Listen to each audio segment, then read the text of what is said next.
Basketball again tonight. Put Mashi up and back.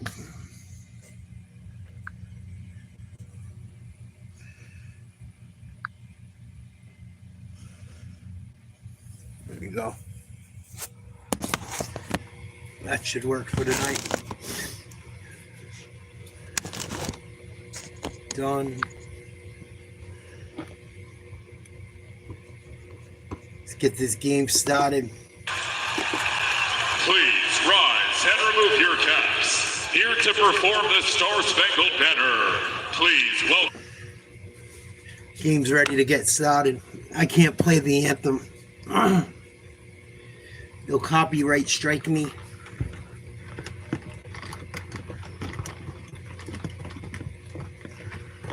Panthers look really good. National anthem's being sung right now. Panthers have a 2-0 lead in this series. It seems like it's been all Panthers.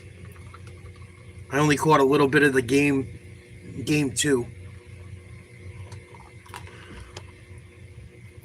Florida's looking pretty damn good. Edmonton, big win last night. Finally woke up. Tonight we also got basketball. We'll go back and forth between the two. Game 3, first game in Minnesota. They need a win desperately. Desperately. Down 2-0. Have gotten their booties kicked in both of those games.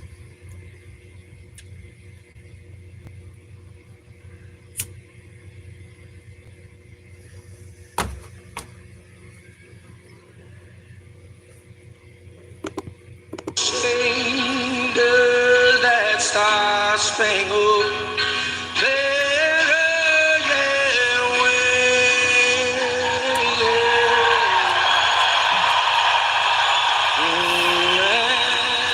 land of the free,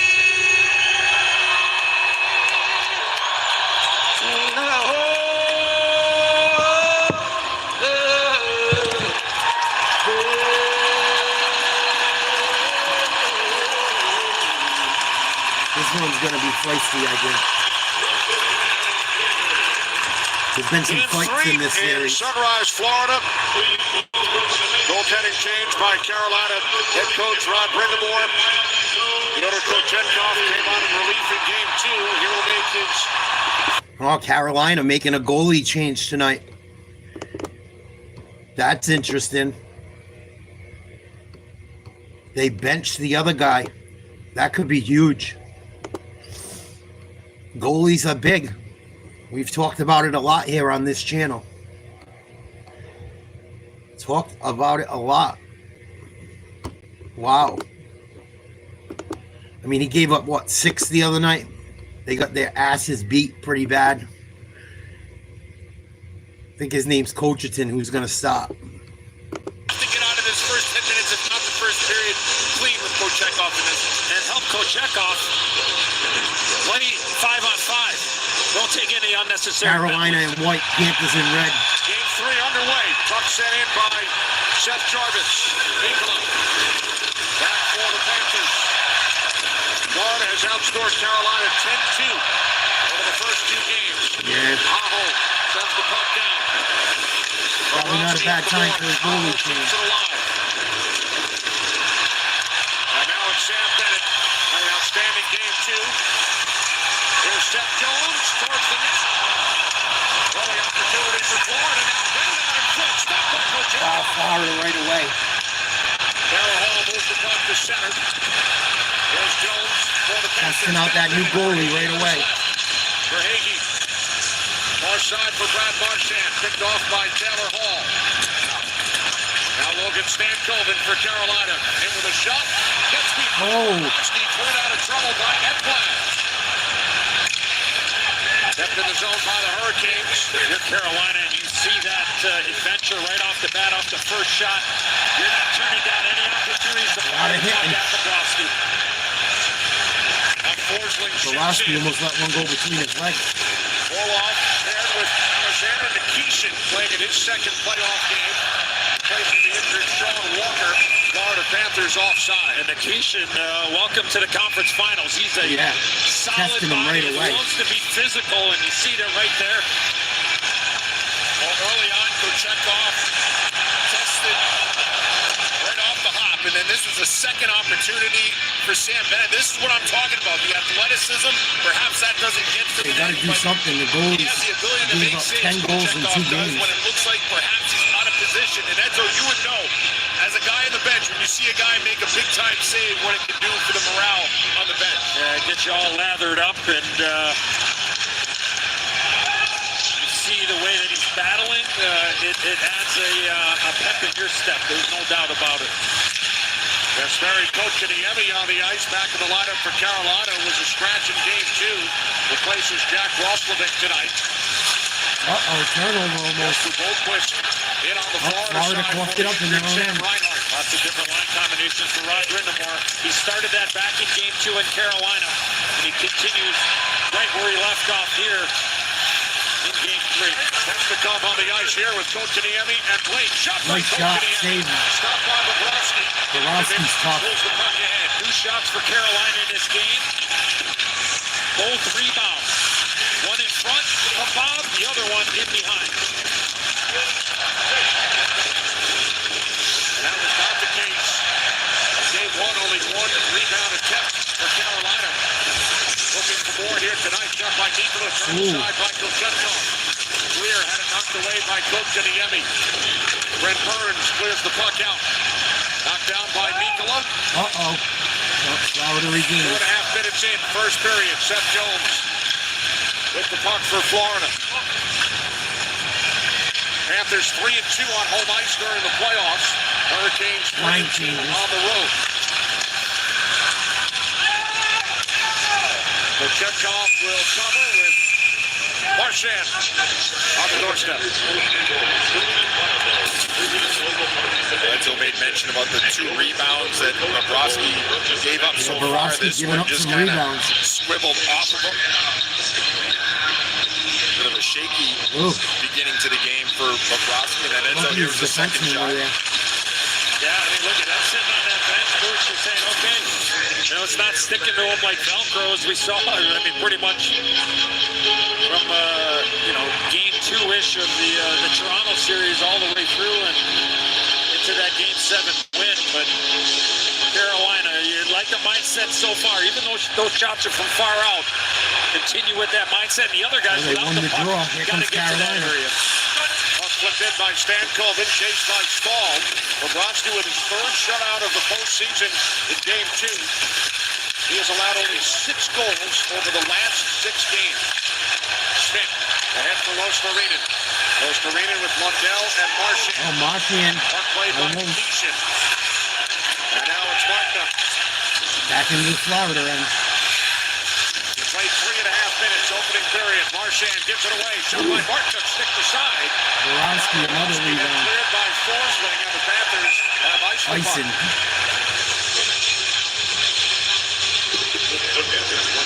Times this basketball. They know each other well. Rod Brindamore and Paul Maurice. And as you see, Brindamore 0-10 as Hurricanes head coach in the conference final round. The franchise has lost 14 consecutive games. Wow, 0-10 in the Eastern Conference Final as a head coach. Tonight on the road. Lundell comes away with the puck. Up the boards. Knocked down by Nikishin. Florida. Here comes Ekblad. Matthew Tkachuk. Now Bennett. Line outstanding. Tkachuk for Hagee Bennett. 8 points. At the unit in game 2. Tkachuk. Now for Bennett. Now you hit a post. For Hagee. Back around. Tkachuk chasing. Kept it away from Jarvis. And now it's cleared out by Seth Jarvis. Jarvis moves it into the Florida zone. Bobrovsky settles it down for Forsling, who opened the scoring in game 2 early. Minute 17. Florida. Here's for Hagee. Again. Puck knocked out of the air lost by the puck. Burns. Back down into the Gonna be an Florida icing? zone. Carolina icing. Orlov looks hurt for Carolina. I don't know what happened. He looks like he's beat up on the bench. Oh, he got hit in the toe with the puck. Ooh. Face off to the right of the Carolina goalie. About it.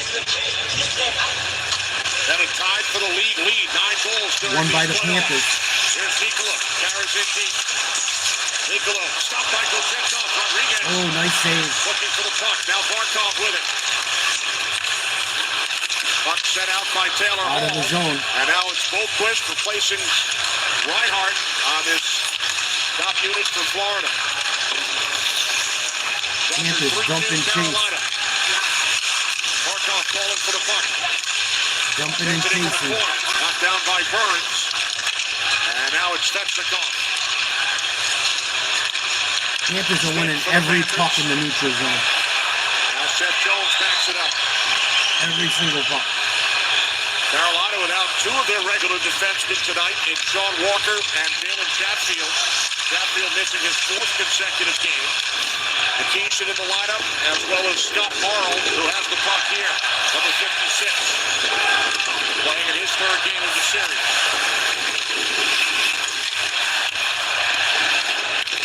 Mark Jankowski, 77 for Carolina. Not playing Carolina just can't keep it in. on the ice here in his 2nd consecutive game in the Hurricanes lineup. Lundell, Nice job to stay on side. now they go for a Panthers line change.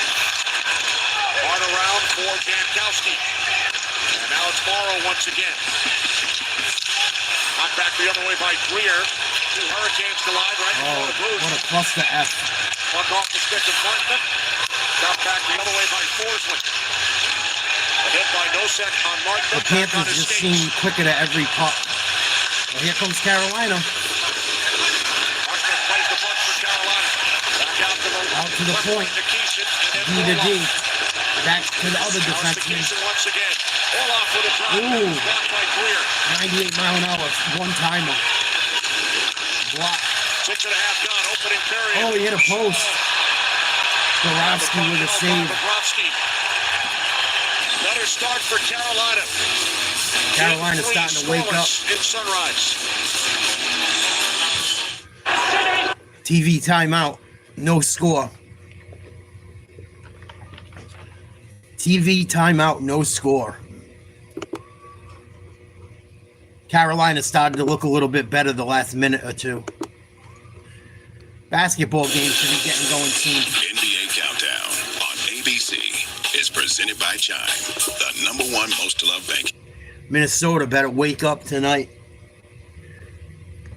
See how many calls SGA gets. That should be interesting to see how that goes. We shall see.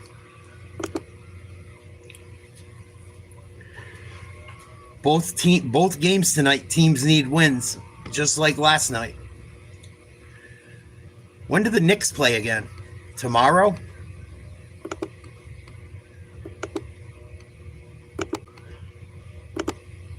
Knicks play again tomorrow at 8 o'clock. Ooh. That would make my day, watching the Knicks go down 3-0. Oh, that would make my day. We're going to definitely watch that game tomorrow night.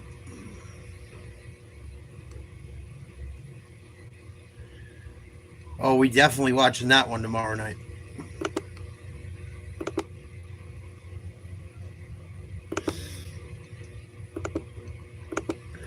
No score between Carolina and Florida in the hockey game. Both teams have had some chances. Nothing crazy. That nothing is permanent. You don't get to keep anything in this league. You've got to earn it every single day. He said a major area of focus for him coming into this season was balancing the confidence that comes from winning a championship. He said you can never get too high, no matter the circumstance, because that's when the game will, quote, humble you. He said the game is hard. It's always been hard, and the way that we play is hard. We have to be mindful of accepting that fact, because when we've done that in the past, it's led to success. And as we can see here, Kenny, Carolina is not just handing this series over. Earlier now, thanks very much, Jackie. With Paul Maurice and the Panthers, their third straight trip to the Eastern Conference Final. Lost in the Stanley Cup Final to dumps Vegas it 2 in. years ago. Won the Cup in the 7-game series with Edmonton last season. Puck in front. Oh, almost got in. What a save. For Bennett. That one gets blocked in front. Chekhov got that puck. Well, He Chekhov stopped that just saved opportunity, I believe, by Carolina big time. somehow, some way. And you What a talk about save the athleticism. by the Carolina And goalie. you called the shot. The backup. I mean, that was an incredible opportunity in front of the net after the forecheck by the best player on the ice so far in Sam Bennett. Well, they're certainly getting the saves they needed early on. And, you know, for Freddie Anderson, calmness is his calling card, but sometimes the calmness don't work. Uh-oh, turnover. They've gotten so far. Here comes the Here Panthers. come the Panthers once again. Oh, that's a penalty. Tripping. And the Panthers will have the game's first power He's play. lucky he's not One of hurt. the players on the ice has to serve the penalty. Rodriguez This goes down. Chekhov sticks his left leg out because he was out. Benny the He Jet was swimming Rodriguez. from the blue paint, and Rodriguez went right into the end board. Yeah, it's going to be tripping. Florida's going to get a power play. That is a penalty. Rodriguez, lucky he didn't get hurt. Declaring attempt. Oh, what an opportunity there. I mean, sometimes saves like that can just change the way a series Huge goes. save. And I don't know if Anderson makes that save, to be truthful. Chekhov and the energy that he plays with, a tremendous save. Chekhov Jarvis, just but declaring bailed attempt out right off the face. Carolina Giving some big time. repairs to the right of me on the bench. But Coach Chekhov doing what he was asked to do here early on, and that's make some big saves. So Florida with a power play. Stankoven serving the penalty, a trip on Kochetkov. Carolina dumps it in into this the series, 4 for 5. Florida end. Yes, 4 for 5. 80% on the power play. Power play sponsored by Chewett. Here come the Panthers. Back out for Jones. That's from the front line off Barkov. Oh, Florida couldn't handle it. Has been one of the best in the league on the power play over the last several seasons. Not only the goal scoring by Reinhardt, but his incredible offensive skill to be able to make passes as well. That's offside. Good job. Offside on Florida. To delay Barkov from entering the zone. Minute 17 to go on the power play for the Panthers. They're going to get caught off sides. 5 shots on goal for Florida, 4 for Carolina. Carolina switched goalies tonight. They got their backup in. He's already made 3 big saves. Somebody else coming over the boards, but a guy like that, I mean, he just has the ability to not be predictable on that power play. Because he thinks he's going to shoot it, he'll pass it, and vice versa. And when he does shoot it, he can put it wherever he wants. Here we go. Minute 5 left on the power play. Panthers coming into the Carolina zone. Rodriguez into the Carolina zone. Minute remaining on the penalty. Duco checked off. Ekblad. Now Seth Jones. 2 defensemen on this power Move play. that As puck. we've seen throughout this series for Florida. Jones off the skate of Jarvis. Now Kachuk. Oh, big shot, Kachuk. Nice save. Loose puck. Alive by the Panthers. Jones. Now Ekblad in deep. Back out for Panthers Jones. D to D. Half minute to go on the power play. Nice puck movement. Off of Carolina stick, and it's Kachuk with the opportunity. No stick for Jarvis. Jarvis kicking the puck back to Slavin.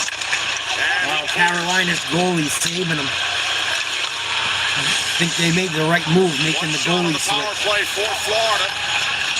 With 10 seconds remaining, here comes Smith. Rodriguez had a chance to shoot the puck there in the slot area after the Chuck bumped it to him, but he tried to pass it to the other side. Nothing going on the power play. And now Stankoven Back to returns. even strength. So the Hurricanes kill it off. Here's Smith up the middle, Bennett. Tried to get it through to Marchand. Nope. Blake. Here comes finds Carolina. Svechnikov. With speed. Svechnikov now calls, waiting for teammates. Onto the stick of Nikishin. Now in behind the net for Jackson Blake. Off the glass. Knocked down by Blake. At the point, but nobody there. Olaf back to retrieve. Just past the midway point. Opening period from Sunrise, Florida. Been the most confident offensively in even strength that in my opinion, that Carolina's been so far in this conference final.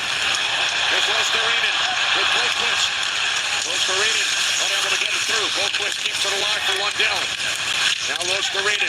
Boquist behind the net. That's trying to Keeshan. Now Aho comes over. Battle for the puck behind the Carolina goal. Orloff and Boquist. Now Lostarinen in. Keeshan comes away with it. Ooh, Florida keeping it in. Puck played by Svechnikov. Ooh, what was he thinking there? And now Aho flips the puck out of his zone. And look at the odds for DraftKings Sportsbook. Sent the pass back to his goalie. Lucky he's ready. Get it past clear. Morrow hit up high with the puck. Florida offside.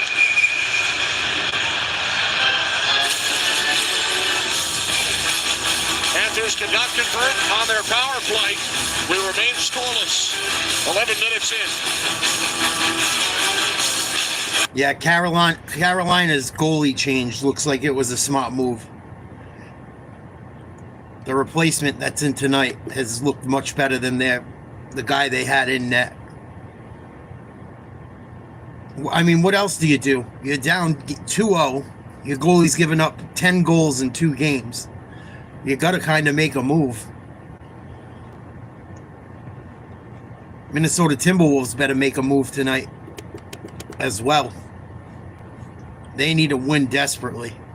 Will be required from him tonight. He took a massive step forward offensively, but the added responsibility, I expect him to absorb Shea Gilgeous-Alexander on the defensive end. And if you're Julius Randle, you've been a driving force to this exact moment. So you've got to shake off what was the worst playoff performance in this particular run. The difference for him in this series is he is usually the guy imposing his will physically and playing bully ball. Not against Julius Randle got to have a big game tonight. All this physicality and sometimes missed shots, he has got to stay composed, Mike. And with more on Randle, let's check in for the first time with Lisa Salters. Hey, Lisa. Hey, Mike. Well, Julius Randle said having a bounce-back game tonight isn't about him scoring 40. He said it's about him doing whatever he can, whatever that looks like, to help the team get a win. Since the first half of Game 1 when he scored 20 points, Randle has had just 14 points combined in the last 6 quarters. He said he was not happy about being benched in Game 2, but said he... So let's go back to the hockey game. Still in the pregame for the basketball game. No score, Florida and Carolina. We're going to go to the basketball game as well. It hasn't started yet. In this series, it's not like a 3-pass seam to the back of the net. It's off somebody's shin pad. I'm fine with it. That's what we're looking for, actually. All right, thank you. Okay. Paul Maurice, the Florida Panthers, 2 games to none lead. No score here tonight. Josh Despair, up deflected in by Robinson. Bobrovsky. Good hit by Robinson. Robinson comes away with the puck. Oh, Panthers are hitting. Below the wall, puck now in behind the net. Hurricanes keep it alive. Carolina's best shot of the night. Blocked. He couldn't find the puck, and now Morrow sends it back down. And these Lions, for Rod Rimmemore, doing the job in the offensive zone. Oh, nice steal. Offside zone. Carried back in by Nikishin. In the slot, Robertson scores. 8:16 to go in the first period. Nothing. Florida, Carolina.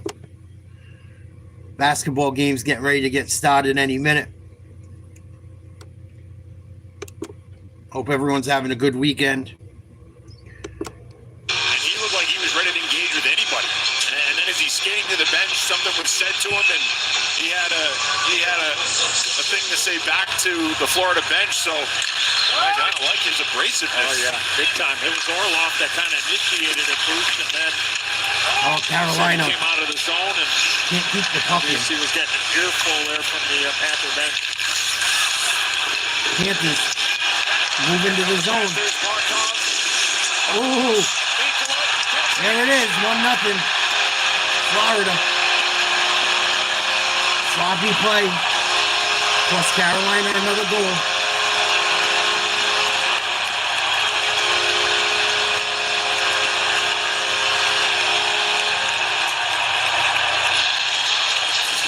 This puck goes in off of Dmitry Orlov in front of the net. Mikola throws his puck in front of the net. Keep dumping pucks in front of the net. Right side to Barkov. Went off of AT&T connected cam. a Hurricanes player into the net. Carolina skate. Went off Orlov's skate. Not a bad play to make considering Coach Barkov was right there to put it in if not. Aggressive and strong he is going post to post. Maybe not a bad idea. Edzo going Carolina's in trouble. Throw it back. Carolina's in trouble. It's a fortuitous bounce, no question, but considering how quick Kochetkov is, It's going to be like an avalanche if they don't get a goal quick. Because I can tell you, Another offsides on Carolina. right to your left and then it zips back the other way. That may keep you a little bit more honest, but no doubt a fortunate break for the Panthers. Yeah, I mean, it sure looks like, at least for the start of the game. Remember the play with Rodriguez? He tripped him. You say stupid shit after a while it gets old. He looked like he was being very aggressive, so if You can only take so much have stupid the shit. patience to hold on to that puck a second longer, then maybe you're able to make that decision on, okay, do I continue on or do I throw it back to where he came from? And you get the fortunate bounce to just get it to the blue area. Here we go again. And it ends up going in off Orlov. Walmart Eastburn, his chat with Jack. He talked about sloppy goals, getting What up, bouncing C-Dub? soft players. And that is exactly what we saw there. The 14th goal by the Florida Panthers defenseman during these playoffs. Nico Mikola with his second.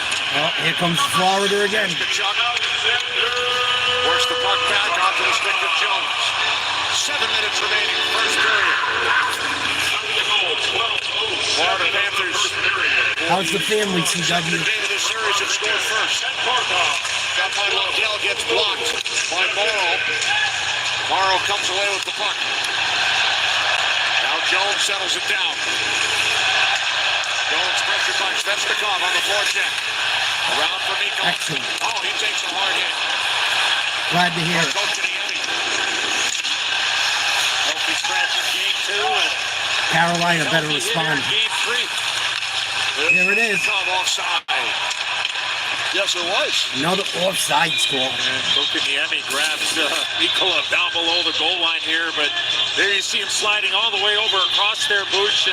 Carolina's like fourth call. All right, Trevor, you have a good life. We'll catch you later, buddy. Have a nice night, Trevi. You take care of yourself, buddy. People don't realize that I don't gotta listen to fucking nonsense if I don't want to.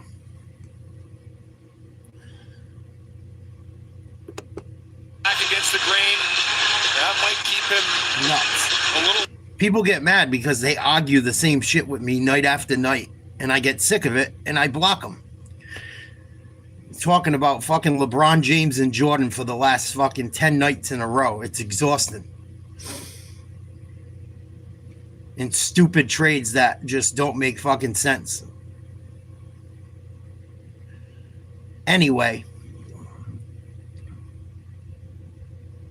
The puck in the Florida zone. It's Orlov dropping it back for Keisha to shot. That Ooh. misses the net. Back out to the point for Dmitry Orlov. Off the glass, Smith and Blake. And now it's Boquist for Florida. Clears the zone. Orlov with 5:40 to go. First period. Game 3 of the Eastern Conference Final as Kulikov swaps the puck in deep. Dagovich finishing his check on the forecheck. So does Nosek.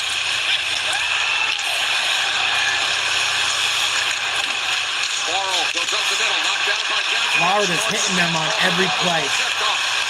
Now it's clear for Florida. Out to the point for Ekblad. Ekblad shot. That did not get through. Ooh. Hurricanes come out with it. Puck sent along by Jankowski. There you go, Carolina. 6-4 Florida. They have a lead. The hit Perrier on Forsling. Puck cleared by Nelson. Oh, that sucks, CW. Nikola has opened the score for the Florida Panthers. Nikola knocks the puck down. One hit and he gets Jumping fucked. on the left side. The jump for Sam Bennett. Oh, Kachuk. Nice save. Carolina's about to get kicked the fuck out of this playoff. Florida's going to put up another 3 or 4 goals if Carolina don't get their shit together. Yeah, that sucks. Especially if he pitched a good game. That blows. What up, Kai?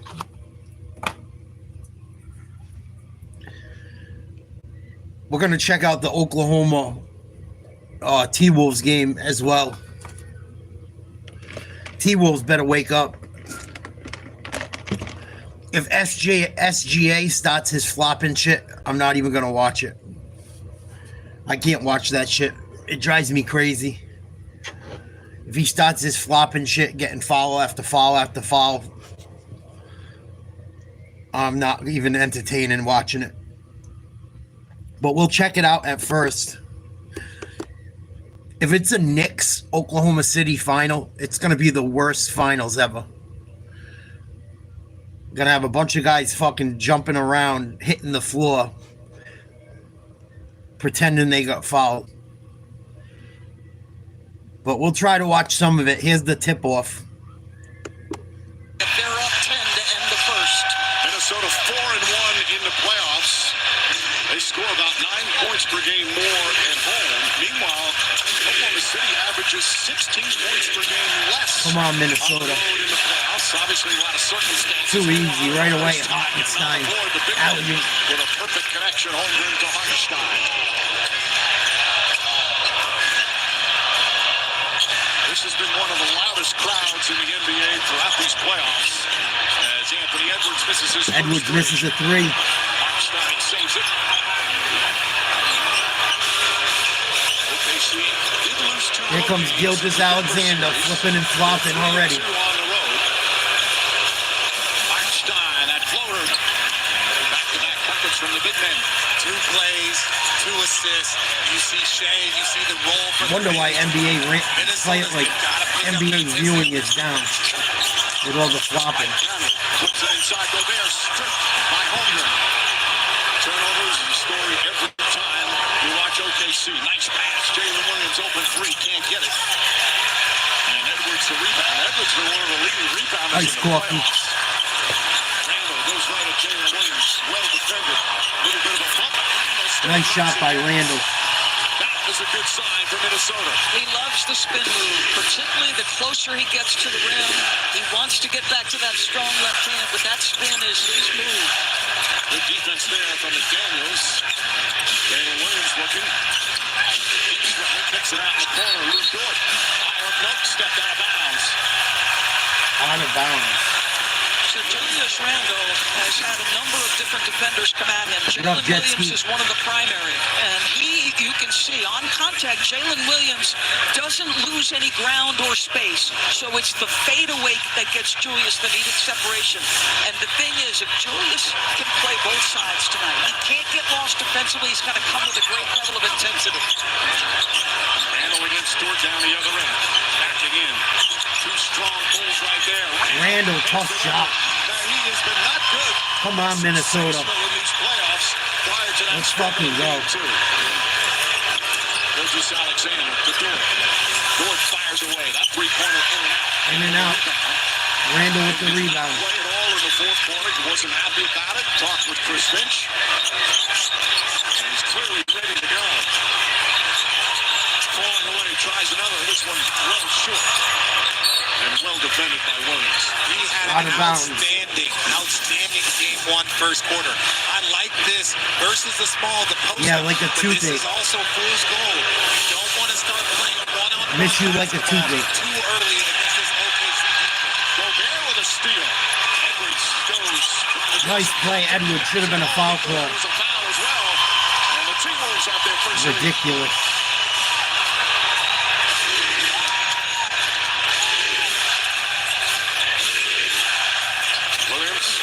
You know how much I miss you, Jay Bird? This is how much I miss you. I miss you so much that you're blocked. That's how much I miss you. Take care.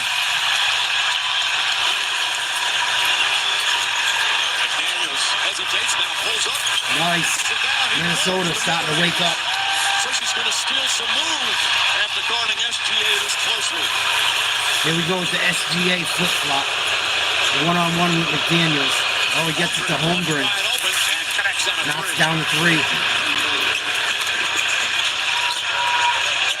Good shooting from both teams as we start off 3.5 minute line. Minnesota by 1. Conley misses a three. What up, Dixie? Jalen Williams. Conley pursuing the rebound. The 37-year-old brings it up the floor. Edwards back to Conley. Randall, tough three. In and out. Both teams, the three-point shooting has been erratic so far in the series. I missed you so much I blocked you, Jay Bird. Have a nice life with your stupidity as well. Let's trade a crackerjack fucking ring for Jaylen Brown. Doesn't that sound like a good idea? Fuck out of here with your dumbass shit. Same thing with Trevor. I'm a grown man. You blocked me. I'm a grown man. Well, then act like one. Stop acting like a fucking idiot with everything you say. That's a deep blower. That won't go. Gilgeous Alexander tips it. Race for the ball. Still alive. Edwards comes in. Bang that shit, Edwards. Yeah, baby. 13-7, Minnesota. The nuclear athleticism of Anthony Edwards on display. Goodbye.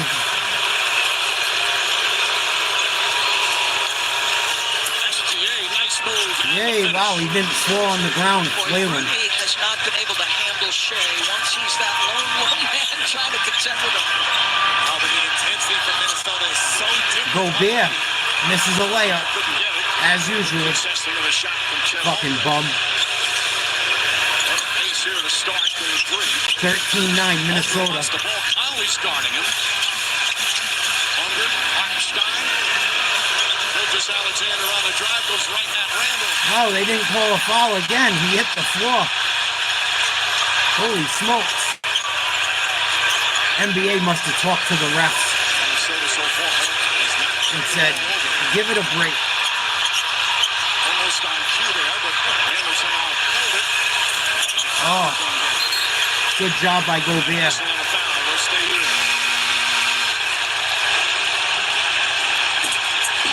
Yeah, they're crazy, Jeff. I block them, I time them out. They come back night after night trying to harass. They're fucking idiots. Idiots. Idiots with no life. Could you imagine arguing that shit every night when you don't have a channel to talk about it? I have a channel where we talk sports. I get sick of talking about the same topic over and over. These motherfuckers will talk about it every day. Every fucking day. They're lunatics, that's why. They have fucking no life. No life, no brain. You give them constant facts. They can't fucking give you one reason why their opinion makes sense, or, you know. Thank God they're not lawyers. Let's check out the hockey game. 1-0 Florida, 2:32 to go. Carolina's on a power play. First period. Nicola with a hit on Jarvis. Jarvis didn't like that. Fuck him. At least we're getting some views. Good. Just over 4 minutes remaining on the power play for Carolina. Nicola sends the puck ahead, kept in by Gostisbehere with a shot deflected through the crease line. Fucking idiot. Rodriguez and Svechnikov came together, and Gostisbehere will pick it up. Either that or it's a bot. 2 minutes to go in the third. Could be a bot. 4 on the power play. Here's Gostisbehere, the South Florida native, back for Jarvis, deflected along. Ekblad swatted at it. Aho over for the Hurricanes. Now Svechnikov. Up the boards for It's the same retard with now Svechnikov. 20 who has names. 8 goals during the Stanley Cup playoffs. Svechnikov back around, pass Stamkos out of the zone. 2 shots so far on the power play for Yeah, Carolina. they're nuts. Goes Fucking to Reed, idiot. a 5-minute major for boarding and a game misconduct. Idiot. As Jankowski shoots in. Markov gave it away. But comes back around to Morrow. Now Kotkaniemi for the Hurricanes. Morrow. Back out for Brent Burns. Stuck in the matrix. 3 minutes remaining on this man advantage. Jankowski for Burns. And then across to Morrow. Carolina can't get anything going. Panthers go for a change. Final minute of the period. Leading the Hurricanes 1-0. Carolina continues on the major power play. Here's Jankowski. Knocked into the corner by Forsling. Rodriguez. Nosek. Excellent play by Ekblad. Get that puck to Nosek in that soft little area. Knew what he was going to do when he got the puck and able to get it clear. Here comes Costas there, down to 25 seconds. Carolina got a major penalty. So they're going to have like another 2 minutes on the power play to start the second period. Marchand hustling in along with Costas there. They have a history in this series. Here's Svechnikov, down to 5. Backhand shot, misses the net. Comes back out to Costas there. 2 seconds. Travis off the stick of Aho. Wow, Carolina's best chance. They can't get nothing. Carolina's in trouble. With Svechnikov. I don't think Carolina's going to win this series. Panthers look like they look like they got an extra guy on the ice all the time. Let's go back to the basketball game. Minnesota up by 4. Anthony Edwards just knocked down a 3. Nice shot. Minnesota up by 7. That's a massive sign for Anthony Edwards. Stolen again, Edwards. And he just dunks it easily. Anthony Edwards off to a good start. Turnovers, 9 points up. First time in the series Minnesota's had that lead. But Anthony making threes is a big deal. It's been a struggle in this series. Just 24% coming in. And he's got 12 of their 18 points. Moses Alexander lines out an up shot well off. DiVincenzo just checked in, gets the rebound. But it looks like Minnesota's picking Come on, Minnesota. up higher on everybody but SGA. That's a foul. Whistle on the foul. Luke Dort called for his first. Minnesota looks much better at home. He led the lead. They're also not in giving three-point SGA makes. He's always looking for that those angle. swap As the balls opposition knocked it down. to stop We talk tonight. about the pickup points. Look at the aggressiveness. Look at how intense they are. Look, you gave us a little something on the first one, second one. Just put it in and get back on defense. Deserve that energy. With 3-point shooting, Come on, 1 for Ant-Man. 9 in game 2, 4 for 17 in the series, but he's knocked down a couple already. Alex Caruso, this first minute. Edwards already got 12. Minnesota. Both these teams have relied on their bench. Thunder very deep on the bench. Good defense there from Wallace. Randall goes again. Kicks Nice it out. pass. DiVincenzo. Checks the seam. Bang. The three. And for Minnesota, it's their Timeout. largest lead of the Oklahoma series. City. Timeout OKC. The three-point shot. It's been missing. Oklahoma City has struggled on the road. That's one thing I've noticed. Even against the Nuggets, they had trouble. Or excuse me, even against in the earlier rounds, they had a little trouble on the road. I would love to see fucking Oklahoma City get knocked off. I'm so sick of the flopping. I really am. The NBA's really got to do something about it, or else I don't know how much more of it I can watch. I got to keep it real. I don't know how much more I can support to watch can continue to watch the NBA when they're calling fouls on things that aren't fouls. It's getting hard to fucking watch. For me, at least. I don't know about you guys. It's getting hard to watch. Everything's a foul. And it's only with certain players. Other players, they really get fouled, they don't call it. There's no consistency with the officiating. It's so frustrating to watch, at least for myself.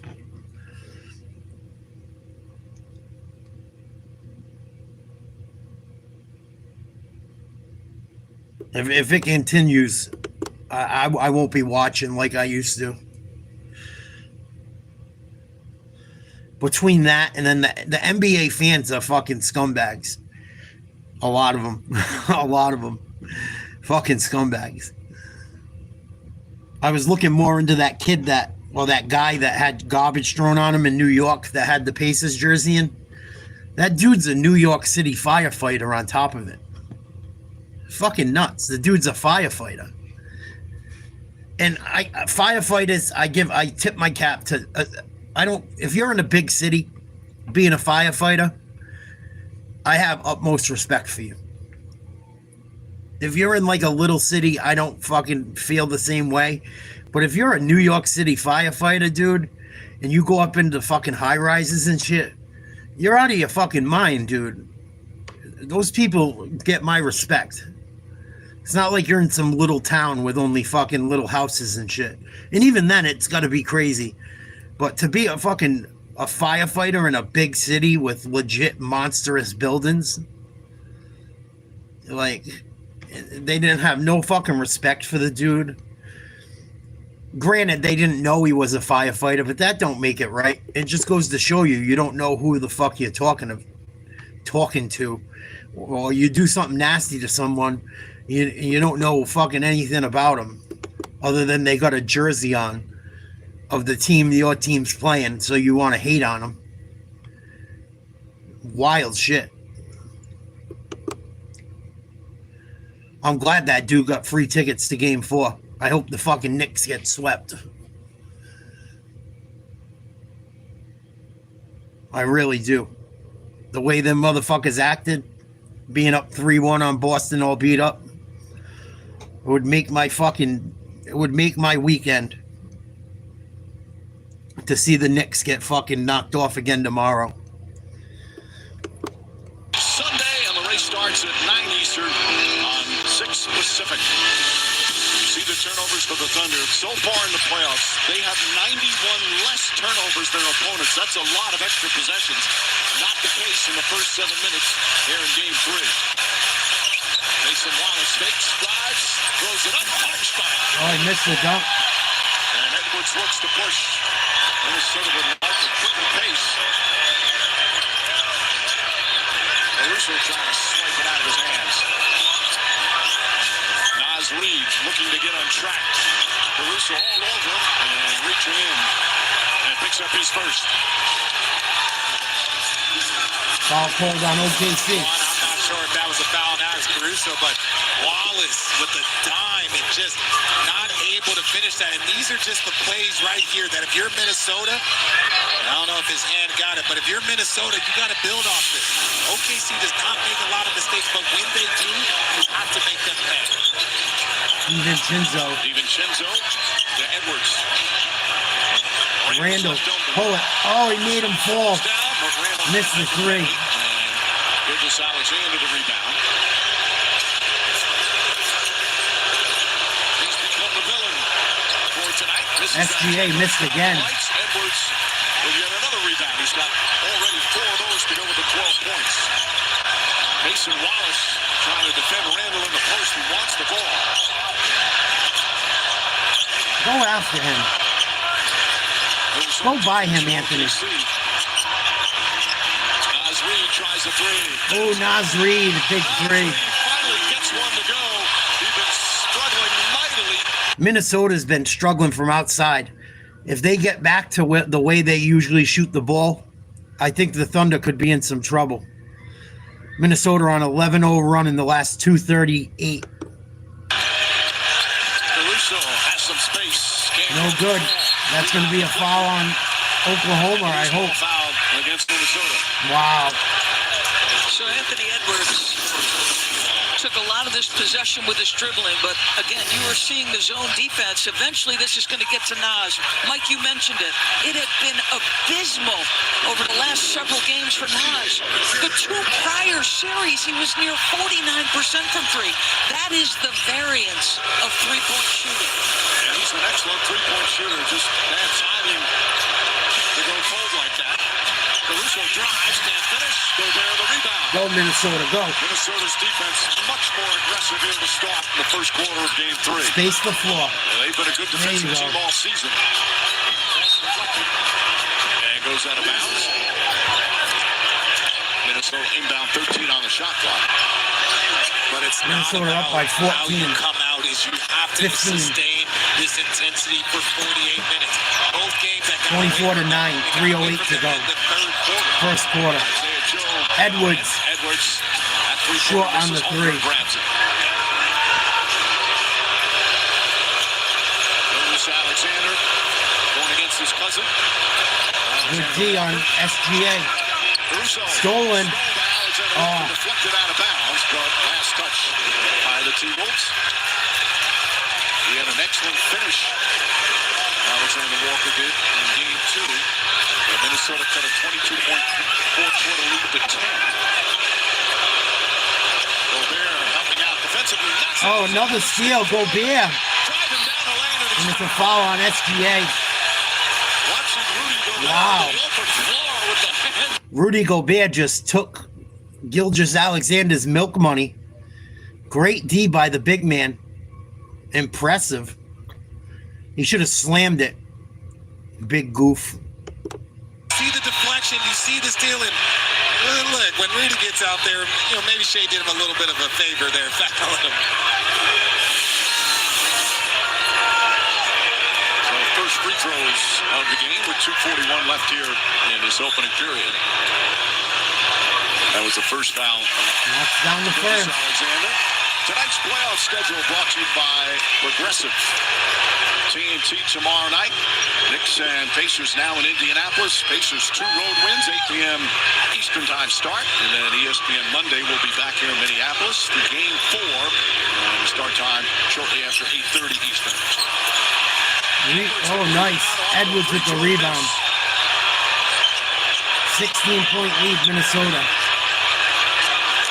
Edwards crossover gets it. Oh, he lost the ball. Isaiah Joe brings it into the front court.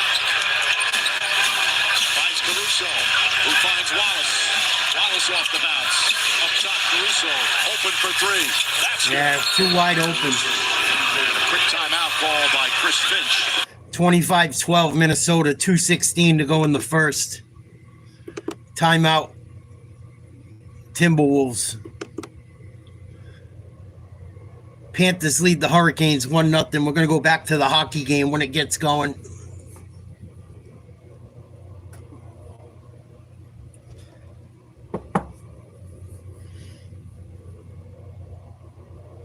I wonder when Edmonton plays again. What up, Rye? When does Edmonton play again? That's been the best hockey series I've watched out of the two.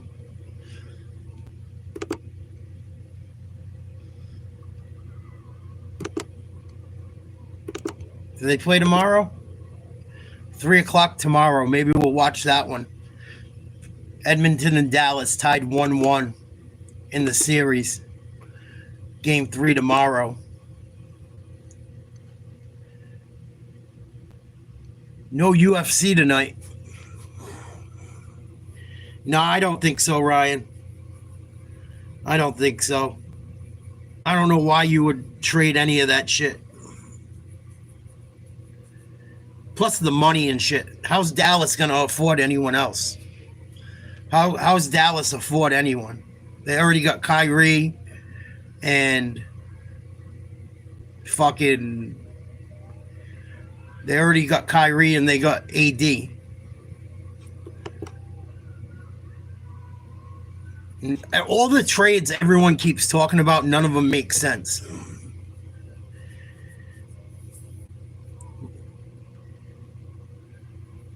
It doesn't even make sense. So that's why I'm getting aggravated with trade talk. The Spurs make sense because they don't have a lot of cap hit. But none of the trade talk makes sense. I've been hearing people talking about fucking the Celtics getting rid of fucking Brown for Halliburton and fucking what's his name? Turner. Like, I've heard so much dumb shit as far as trade talk. Not from you. I'm not talking about you, but I've heard the dumbest shit lately. I'm kind of frustrated with talking about it. But San Antonio could make a move. I don't think Dallas really can. And I don't know why Dallas would want to. It's just like, you know, people like to talk stupid, I guess. In a tough situation. People don't realize the money got a lot. Minnesota's had an impact here in the first quarter. Holmgren too strong. Reed the rebound. Minnesota up by 15. Minnesota already plus 5 on the boards. Under a minute and a half remaining. What is just a sensational start for the home team. Alexander Walker knocks down the fifth three-pointer of the opening period.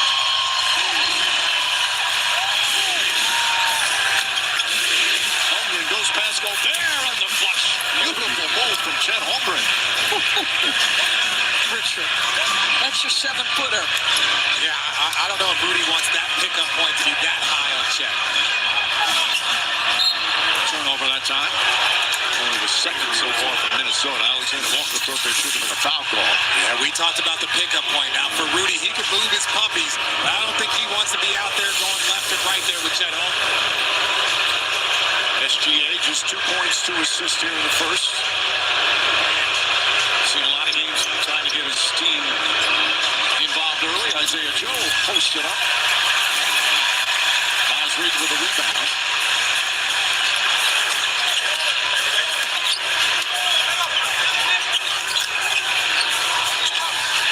Edwards gets it back, finds some space. Nails another. It's an Edwards eruption here in the first as DiVincenzo knocks it out of bounds. He's got 15 points, 5 rebounds, 2 assists. He had one of the most prolific three-point shooting years in NBA history. Only Steph and Clay have had that kind of year. It's abandoned him in the series. It is back tonight, and that's trouble if you're OKC. Shot clock turned off, no fouls to give.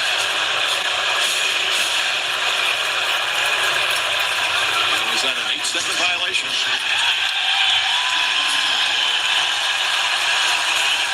So it's going to be Minnesota ball now with 11.1 seconds remaining.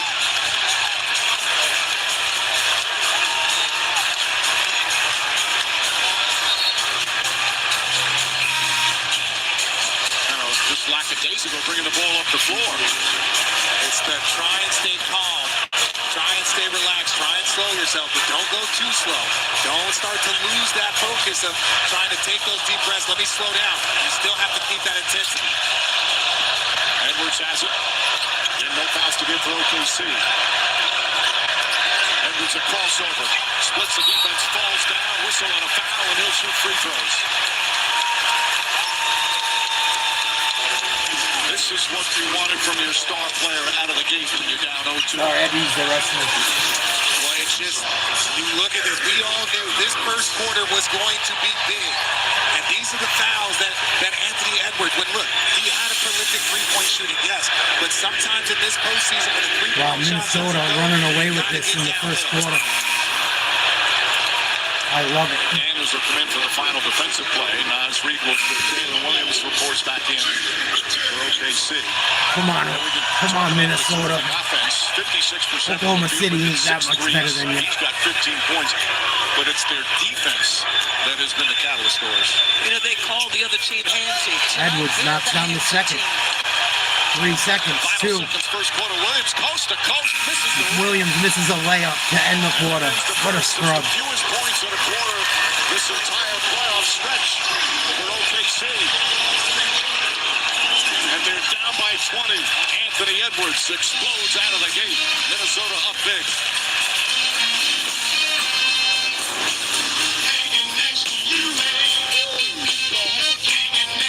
Yeah, the 90s generation and 80s generation sucked. but I've watched about 10 missed layups in every fucking quarter of every game I've watched this entire NBA season. Wide open, goes coast to coast. They're having trouble scoring, and he can't hit a layup as the buzzer fucking goes off. Can shoot a three, though. Can't hit a layup. Fucking nuts. Caitlin Clark is a fucking national treasure. They got to stop hating on Caitlin Clark because she's a little white girl. That's what I think. That's what I think. If they're going to do the same thing, you watch. They're going to do the same thing to Cooper Flag. They're already trying to pull the same shit with Cooper Flag.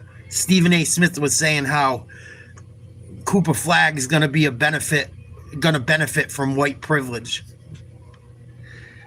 because he's good and he's white. How about he's just a good basketball player? Same thing with her. How about she's an awesome basketball player? What has it got to do with the color? Oh, they look at him like he's better than he is because he's white. Get the fuck out of here. Fucking Cooper Flag until he got hurt. Until he missed that free throw. It's fucking ridiculous.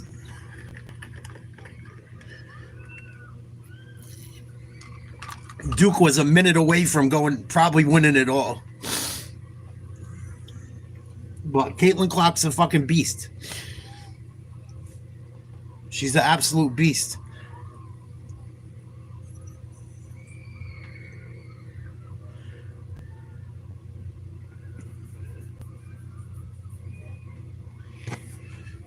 Yeah. And at least Caitlin Clark's earning her money. The WNBA takes a loss as a league every year. They're funded by the men. They're funded by the NBA. If the WNBA was a league, they wouldn't be able to exist because they don't make money. They lose money every fucking year. At least Caitlin Clark's making money. At least she's making some money for the league. But there's a lot of hate there. Even the white girls don't like her. Like, I listened to an interview with Diana Taurasi and fucking Brittany Griner. They treated her like a piece of shit. I couldn't believe it.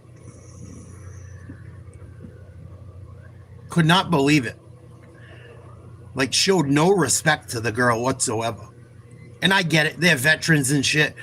But come on. You got to give credit where credit's due.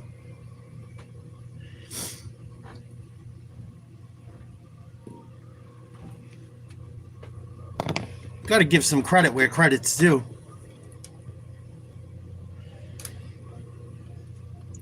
Yeah, because it's a little white girl that's doing it, Brittany. And that's the truth.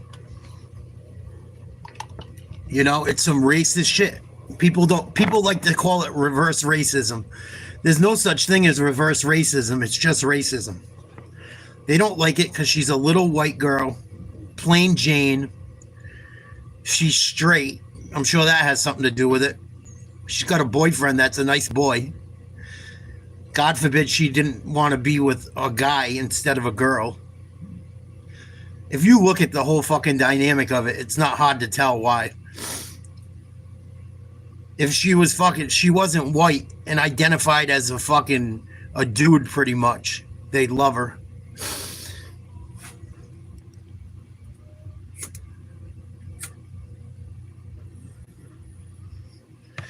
You know, she's not a schizo.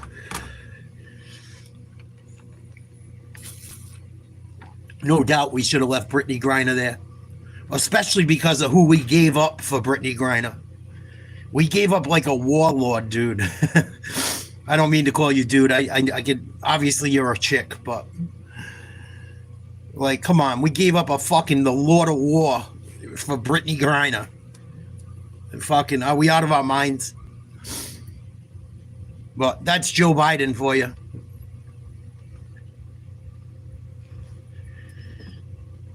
Minnesota's up 39-14 about a minute into the second quarter. Let's check out the hockey game. 1-0 Florida, 4-on-4, and then they're going to get back to regular strength. I don't know if I want to. What do you guys want to listen to? Hockey or basketball?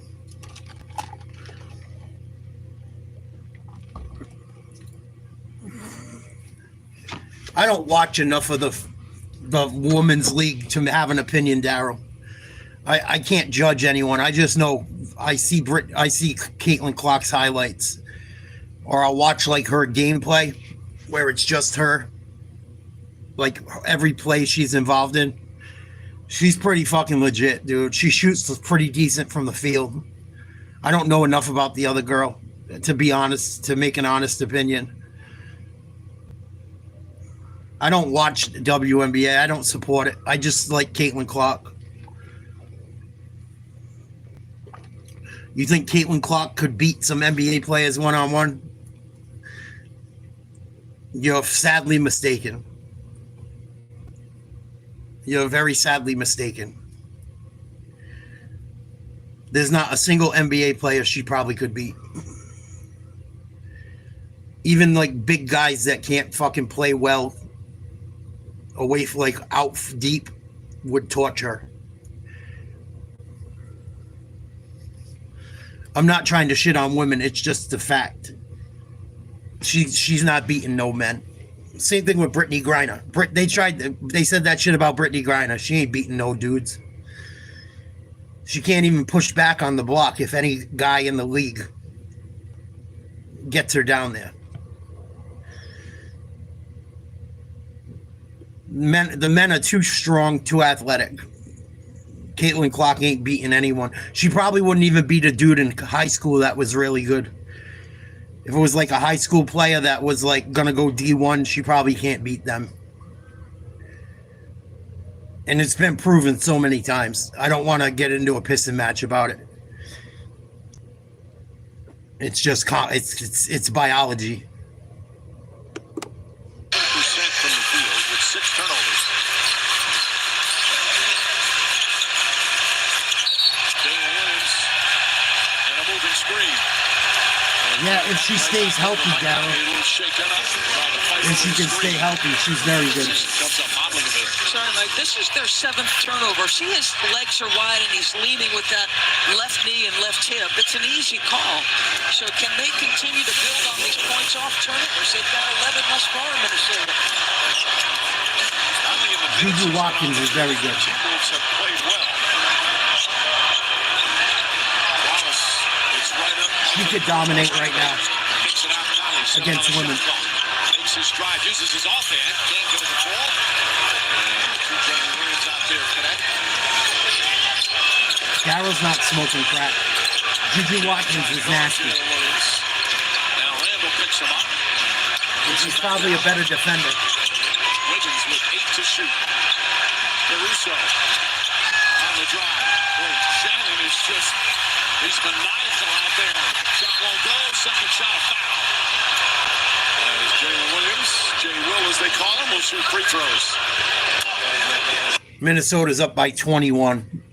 9:50 to go in the first. Let's check out the hockey game. Florida's up 1-0 with the puck in the Carolina end. Works the puck around. Came out of the zone, sent back in by Jones. Panthers offside. Yeah, I don't know why people think women can beat men in sports. It's the funniest shit I've ever heard in my life. It's fucking laughable. Laughable. When they were doing that shit with what's her name, Ronda Rousey, I was like, you guys gotta stop. That shit started with like Ronda Rousey. Nah, you're smoking crack, Brittany. Even Alex Caruso would make her look horrible. Really. All them dudes are still like 4 or 5 inches taller than her. Like a point guard in the NBA, a lot of them are like at least still 6'1" or 2. minimum. Like Steph Curry, I think, is 6'3" or 6'4". That's fucking tall, dude. My brother's 6'4", 6'5". He's fucking huge. To think he would only be like a point guard in the NBA is crazy.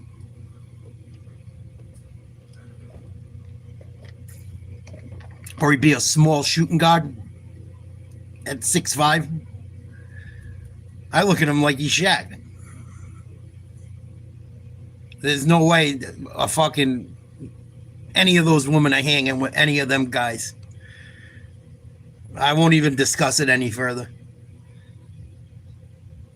All right, Brittany, have a good night. Good luck with your woman power.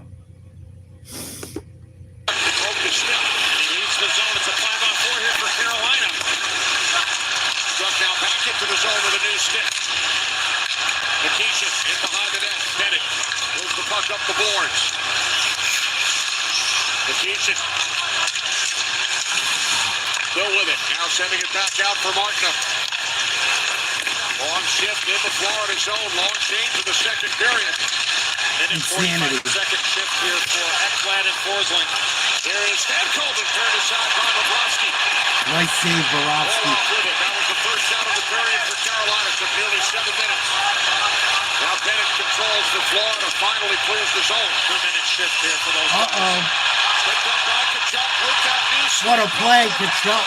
Nice save. How about the play between the legs to get it to the backhand at the end of a long shift for Kachuk as well. Now Aho out to the point, and it's covered by Bobrovsky. You ever see his dad attempt this when he played with him and win? That's delusional fucking woke woman shit. That's delusional feminism. You got to be a delusional feminist to think any woman beats a man in professional sports. You got to be fucking delusional. At least a professional. Caitlin Park, if she played me, she would whoop my ass. No doubt about it. But I'm not a professional ball player. Talking about professionals. Caitlin Clark can't even beat the fucking top 200 boys in boys basketball in high school. It is what it is. It's like people say that shit about MMA fighters and shit that are chicks. Like, what would you do if you were in an alley with Ronda Rousey? Ronda Rousey weighs like 130 pounds. I'd drop her on her fucking head. Not that I want to hurt a woman. I'm just saying. They started that shit with Ronda Rousey. I was at a party one night for UFC. One of my girlfriend's friend's boyfriend was like, I'd hate to see Ronda Rousey or Shevchenko in an alley. Could you imagine what they would do? I go, I couldn't imagine. I'd drop them on her fucking head. Grab her by her head and body slam her. Swing her around by her fucking ponytail. If it ever came to it. I wouldn't even hit her. Unless she came at me. Oh, dude, we looked into Danica Patrick the other night. Danica Patrick, we did a whole thing on her the other night. Talking about the same subject, Brittany. The only thing Danica Patrick did was wreck fucking cars.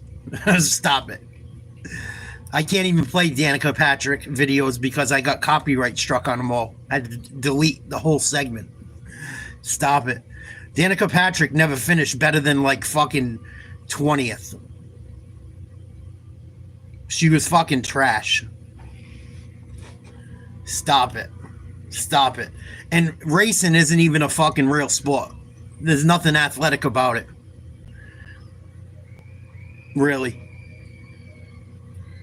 Go around in a fucking circle taking left turns. It gets hot. Big fucking deal. I'm glad you mentioned her. That's fucking hilarious. I played an hour worth of her videos. All she did was crash into people. Literally. Great guy and pretty darn good hockey player.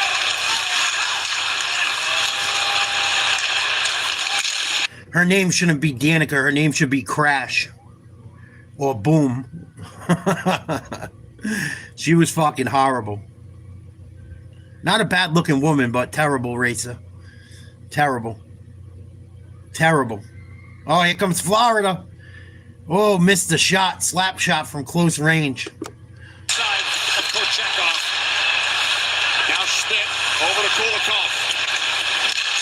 Backhanded along by A.J. Greer. Kochetkov. Marchand over to Bryant.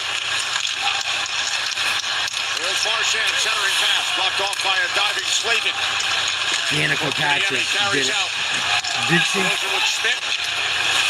Don't look like it. Back on the puck. Around to Brad Marchand.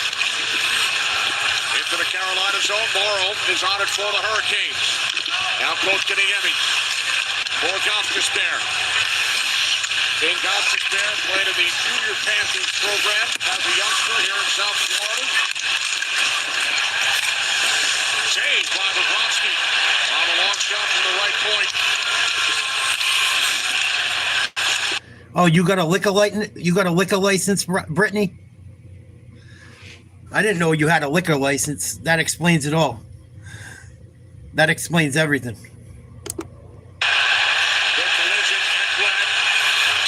With the hit on Blake. Here's Barkov. Blake stays with him.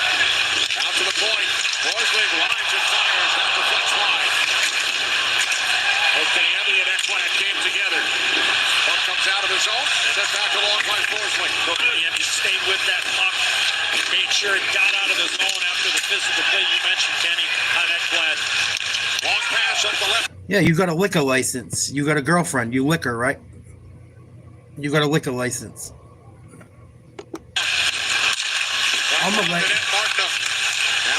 I'm a lesbian too, Brittany. I like chicks. Exactly 10 minutes remaining, second period. Puck sent down into the Carolina zone. Vacation is on it there. Another long shift here for Forsling and Ekblad. I bet you do. I bet you do. What a save by Borowski. I'm really glad you're proud of that. I don't support the gay community. You might have to go.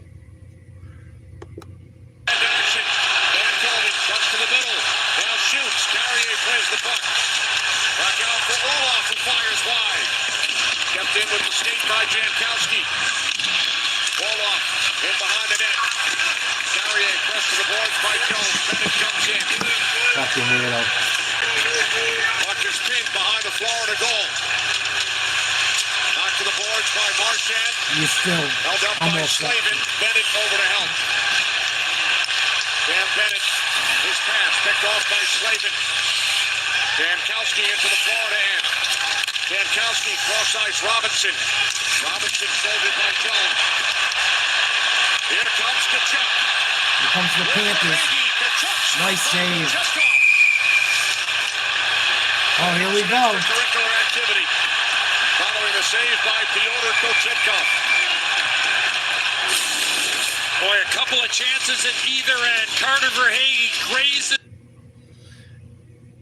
I don't care if you love Trump or not. I don't believe in the LGBTQT shit. None of it. It's not my thing. I think men should be with women. Women should be with men. I don't get that gay shit. I just don't get it. I think it's weird. I'm just being honest with you.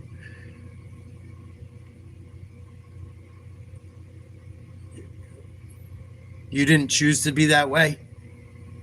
Well, then why didn't you date a boy? Why don't you go out with guys?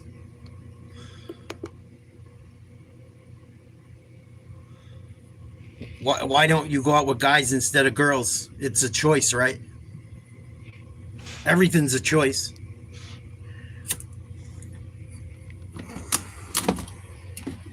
Everything's a choice.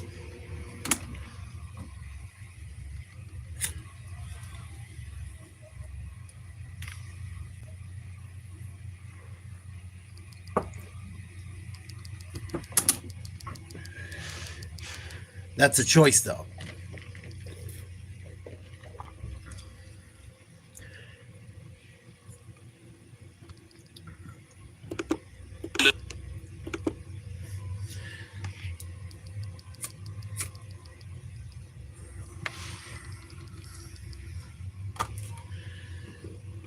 Yeah, I don't get it.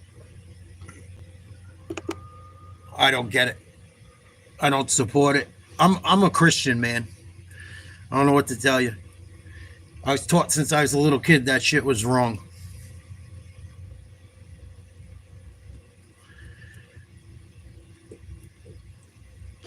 And I don't think it's right. I don't think there's anything right about it. You can like the way girls like without sleeping with them.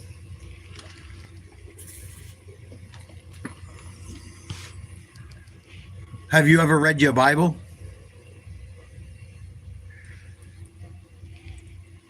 If you're a real Christian, you wouldn't date women.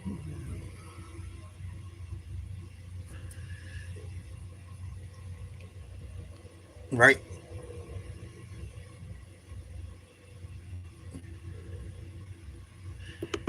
If you were devout, anyway. Boy, chat got real quiet. Both during this regular season, Kochetkov won both, and he allowed only one goal in the 2 games. Trailing 1-0 here tonight in Game 3. Puck into the right of Kochetkov. Fires it up the boards. And now the outlet pass for Aho with Martinook. Aho looking for Martinook, and no shot. Goes up the pass. Marchand for Florida. Ekblad defensively in the rush. Drops it back off. Nice save, Carolina. By Kochetkov. That was a D-to-D pass in the offensive zone there, Bush, for the Florida Panthers offensively. A good opportunity here for the Canes. And a good back check by Nosek. And this game's been a lot more open than we've seen in prior games. And then here's that D-to-D pass. Marchand looks up and he sees Ekblad and Forsling going. It's like, yeah, it's a lot more fun than spending 2-minute shifts in your own zone, that's for sure. Used to love playing when I played with Chelly back in Chicago with the Blackhawks back in the day, Bush. Every once in a while, Cheetah would be busting up the ice there and just get it to him. And I didn't know if he was going to shoot right-handed or left-handed because he could do left-handed very well in his Hall of Fame career with the righty, but that could have been a trick. the ice and create some offense. Here's Here comes out Carolina. Ooh, lost the puck. Now Gostis there. Stick aside by Bobrovsky. Bankowski. Good hit Robinson on Bennett. And Bennett returns the favor. Carrier held up by Jones. Nicola. Oh, that's even better. Panthers down for Hagee. And it's carried out by Bennett. Here's Jones. That's even better, Brittany. Made by Kochetkov as it was flipped towards the net by Matthew Tkachuk.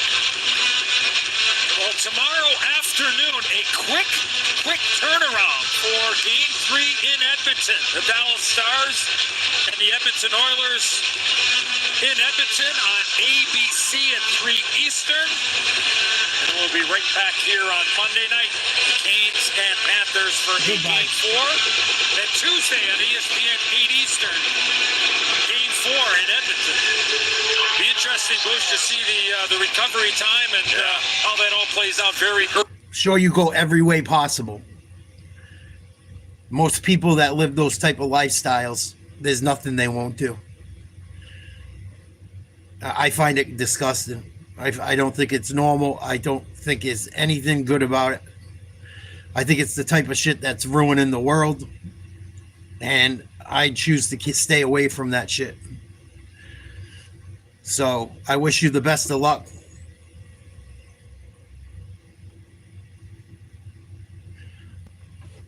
Good luck. I hope you have a good life and shit. I don't wish bad upon you, but I keep that shit away from me. I don't agree with any of it. People don't like it. Oh, well. See, it's always a different line. Oh, I mess with girls. Oh, I mess with boys too. Before you know it, where does it end up? I've seen this happen to people close to me. They start off, right, messing around with girls. They're straight. They mess around with girls. Then they mess around with girls and boys. Before you know it, they're getting a fucking sex change. I swear, I've seen it happen to someone very close to me. Now she's got hairy legs and shit. Was like one of the hottest girls you ever seen in your life. Fucking nuts. And that's why I don't agree with any of that shit. Because it never stops with one thing. And I don't agree with the gayness shit either. I just don't. But I have friends that are gay, and I'm like, dude, like people in my neighborhood and shit, and it's like, hi, how you doing? All is well. They know I don't agree with their lifestyle. They know it. I tell them straight up. I don't hate them. I just like, dude, like, I don't know what to fucking tell you, bro. Kind of a perv. And the more I've seen it, and the more I've seen the behavior being around it a little bit, at this point in my life, I want nothing to do with it. Nothing. I don't want them around my fucking younger family members. No.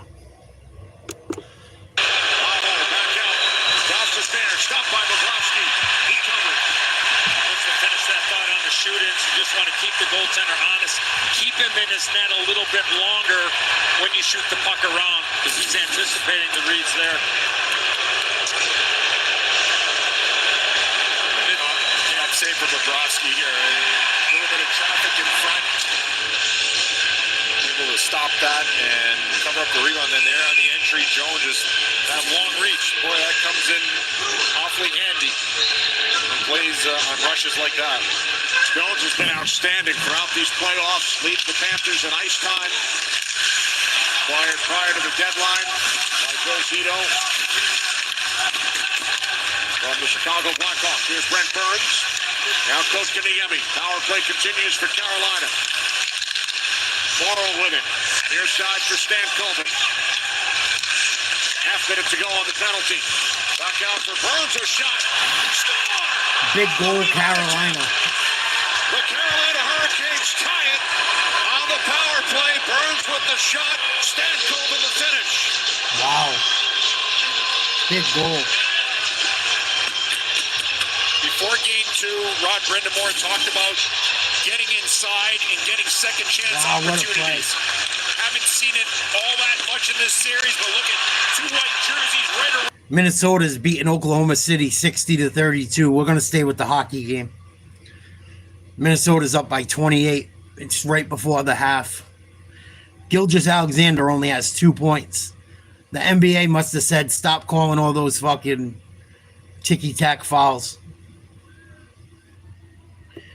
I wouldn't doubt the ref said something. People are sick of it.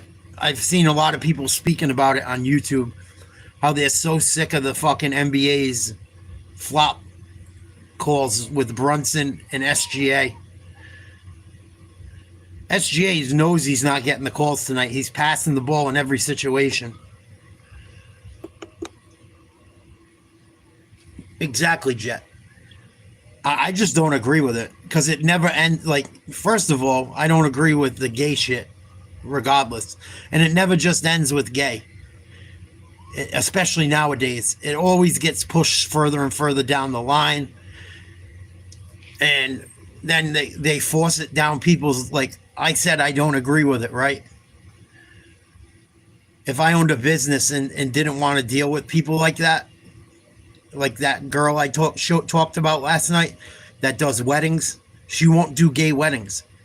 She's a devout Christian, doesn't want to do gay weddings. She's not for them.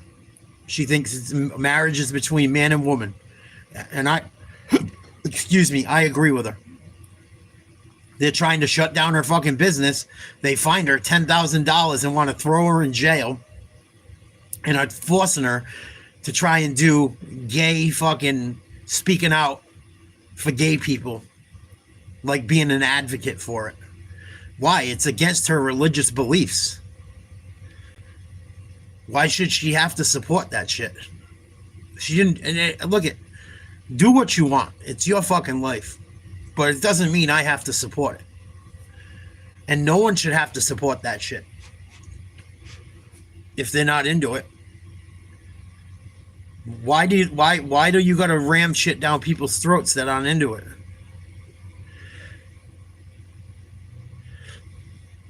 You know, I'm being tolerant.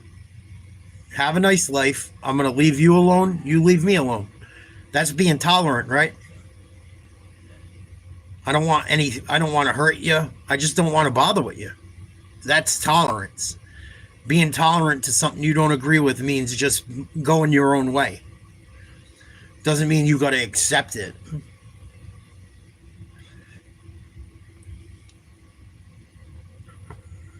Exactly, Jet. It's a big fucking problem when you tell them it's a problem that you don't agree with it. That's why that fucking young person thinks women can beat men in sports. She's fucking brainwashed. She's fucking brainwashed. Or mentally ill. One or the other. Probably a little bit of both. I didn't want to keep going down the conversation because it wouldn't get nowhere. Probably a younger person. Probably indoctrinated by the modern school system. If the school system cared as much about fucking fentanyl and drug overdoses and fucking all that crap as they did about and young people getting pregnant, as much as they cared about LGBTQ bullshit educationally in schools, maybe we wouldn't have so many fucking overdoses and we wouldn't have so many fucking single mothers and so many abortions. But instead, we care more about fucking LGBTQT bullshit than we do about shit that really is killing people. That's why I don't support any of it either. Because it's a fucking load of shit. It's a complete load of dog shit. The fact that it's even a movement.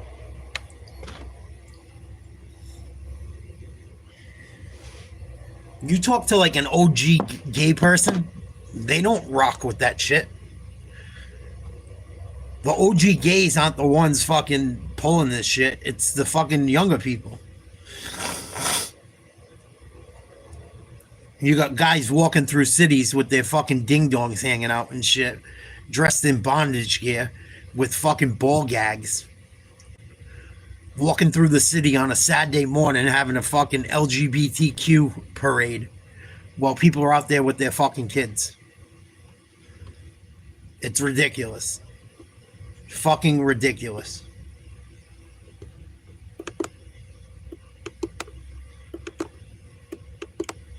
Like, yeah, let's parade through the city and show all young people how fucking perverted we are. That sounds like a good idea on a Saturday morning.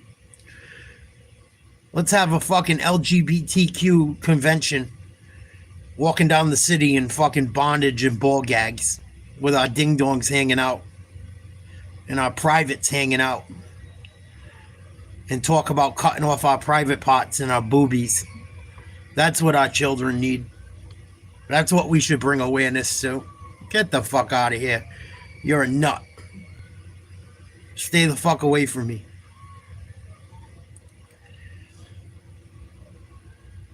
I'll be the first one they can arrest me. I'll be the first one they can lock me up for it. Because I think that shit's horrible. I think it's perverted bullshit. I think it's pedo shit. I bet almost every one of those people would touch a young person if you gave them a fucking opportunity. I guarantee it. I guarantee half those people got touched as kids that are fucked up. I bet if you fucking asked a lot of those people, and it's horrible. It's not right. It's awful if it happened to them. I guarantee half those people had something nasty happen to them as a kid. That's why they're fucked up. Or had a gay fucking relative push that shit on them. I'd be willing to fucking bet any amount of money you want.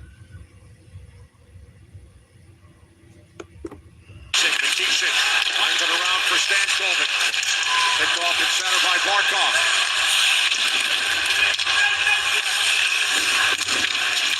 Down to 2:20 to go in the middle period. Tied at 1.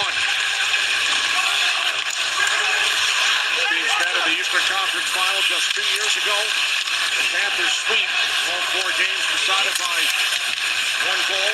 First 2 went to overtime. Different story over the first 2 this year. 5-2 and 5-0 Florida. Tied here tonight. Kochetkov reaches out, covers. Hunting's cool. Hunting, there's nothing wrong with hunting. Shit, as long as you're going to eat it, you're not going to waste the animal, go for it. Careful on both sides. I will say tonight, it feels like the Hurricanes are standing up to what is perceived as the bullies of the Florida Panthers. They're a little bit more the aggressors here tonight. The Canes are. We saw the hit by Carrier on Schmidt.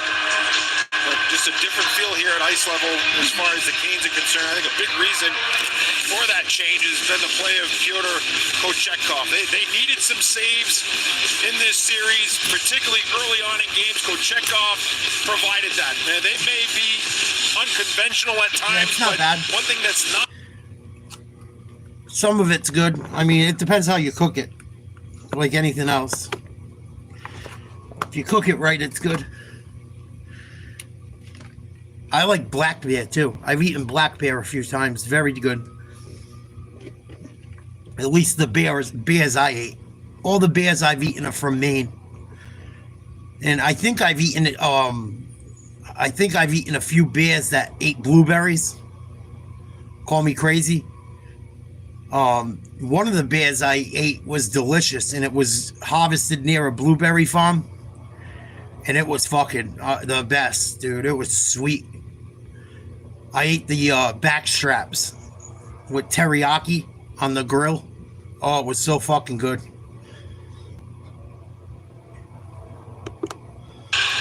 Face-off win by the Panthers. Kachuk towards the net. Ooh. Bennett chasing. Yeah, up here in the Northeast we do. My cousins are guides up in Maine. They harvest a lot of moose and black bear.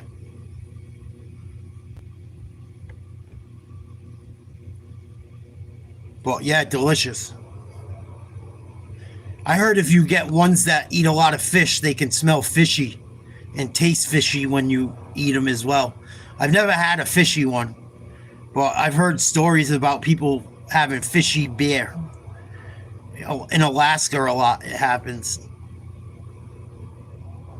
Oh, it's very good. Very good. I enjoyed it.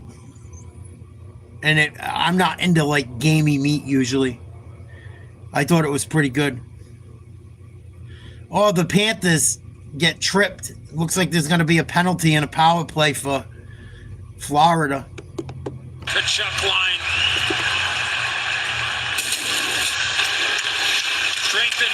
Wow. 72-41 Minnesota. Belt to ass for Oklahoma City tonight. Good. Hopefully they're not calling that. Yeah. Shea Gilgeous-Alexander. 9 points. I wonder how many came from the free throw line.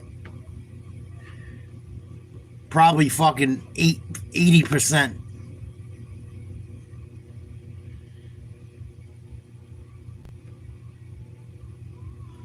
I gotta look at the box score.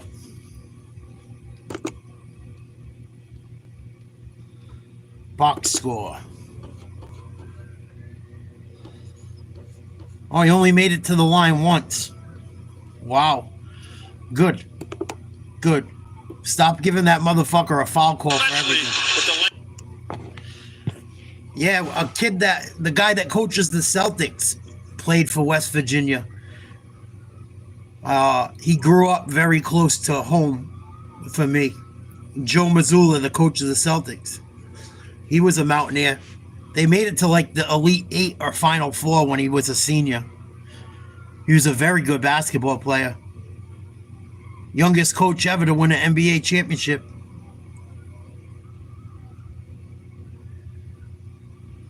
Was a very, very good basketball player. He probably could have played pro if they gave him a fucking shot. I don't know. He probably would have struggled a little bit offensively, but defensively, he definitely could have hung.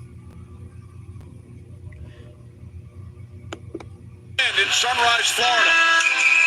Panthers will have a minute. 1-1. End of 2. Florida's going to have a minute power play when the third period starts.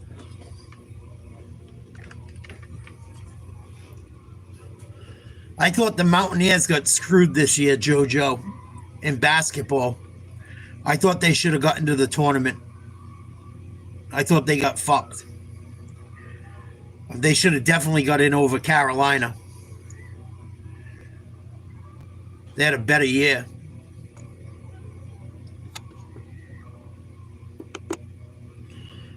Oklahoma City getting a beatdown. I'd love to see Minnesota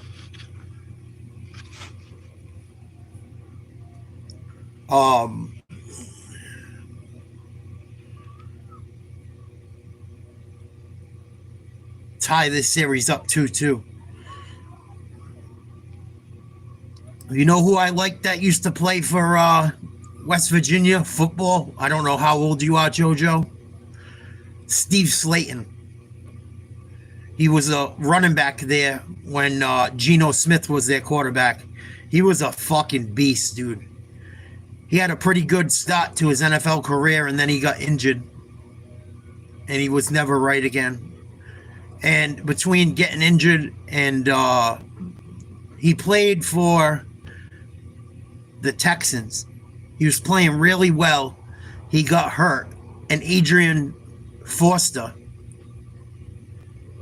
came in when he got hurt and never fucking left again. Or not Adrian Foster, Arian Foster. But Steve Slayton, if he never got hurt, Arian Foster probably never would have got a shot.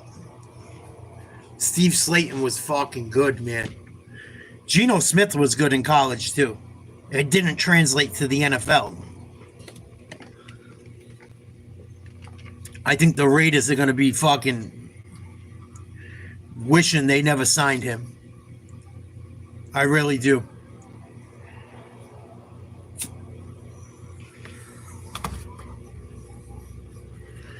Yeah, Tavon Austin could run very fast. But he never really panned out in the NFL either. I mean, he had a career and shit, but he never really did what people always said how great he was going to be, and he just kind of never got to that level. But super fast. Timberwolves 72-41. Anthony Edwards 8 for 11, 20 points. 3 for 5 and for 3.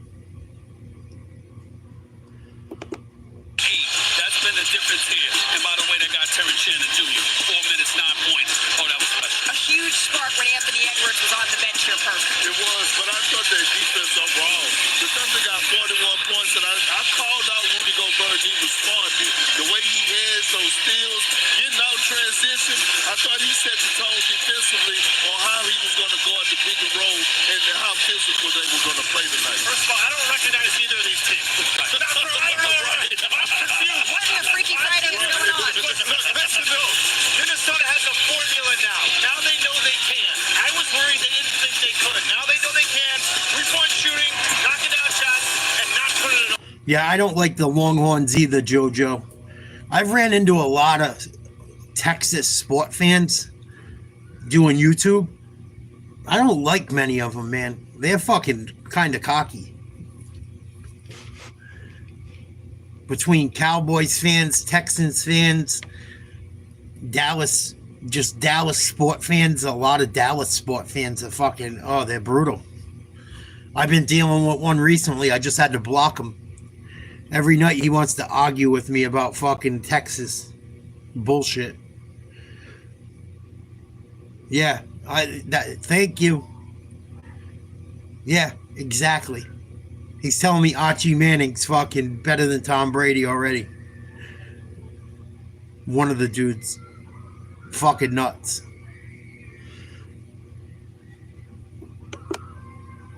I don't know if they're trolling, but either way, it's fucking annoying. Sergei Borovsky's having a good game for the Panthers, man. He's made some huge saves. Oh, yeah, JoJo, you wouldn't believe the shit I hear talking sports. The shit I hear talking about everything on here. People are fucking nuts. Absolutely nuts. Or they're just straight out trolls. I don't know. It's one or the other. But either way, I could count it as nuts. Because you got to be nuts to troll that shit and waste your time trolling. Like, yeah, let me waste my whole life trolling my life away. Fucking nuts. Go learn how to fucking steal credit card numbers and make some money or something on the internet. You're gonna fucking sit around and troll? Find a way to fucking do something. Or enjoy talking about stuff. Don't be a fucking idiot. My buddy, when we were kids, found out how to fucking steal credit card numbers offline. We were sending it to fucking vacant houses, getting free shit. We weren't trolling people. We were trying to figure out how to get a fucking few bucks to get some nice clothes and fucking some free shit. Swear to God on everything I love. We weren't even in fucking high school yet doing that shit.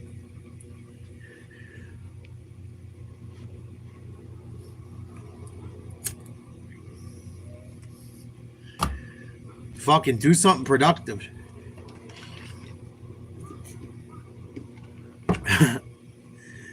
Good old AOL days.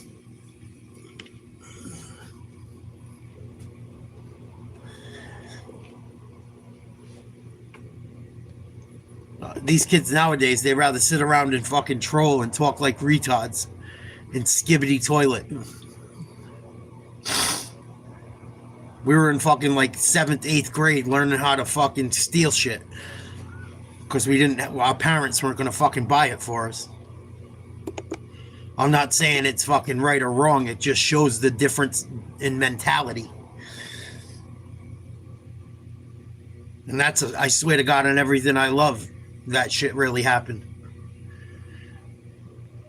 Yeah, that's exactly right, Joe. It's not just kids, JoJo. What up, Rusty? Salute, buddy. Good to see you. They have no clue, Jet. My buddy would go on tour. My buddy had a cable line. And he would go on tour and get lists of credit card numbers. And we'd send the fucking...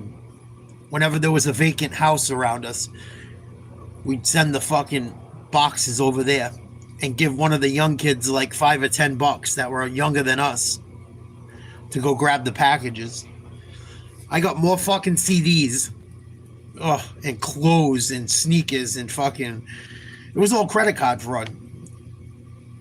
We were all minors.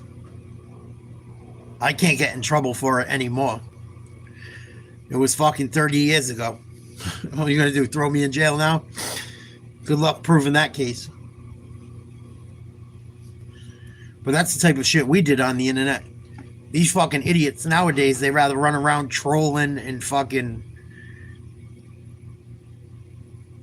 What do you call it? Fucking getting people's houses fucking swatted and shit. Retarded shit. Retarded shit. Complete different fucking... It shows the level of maturity between the generations. You couldn't give a fucking kid a credit card nowadays and tell him to order something online. Not many of them. A couple of them. Let alone tell them to go find the credit card numbers online themselves and figure all that shit out.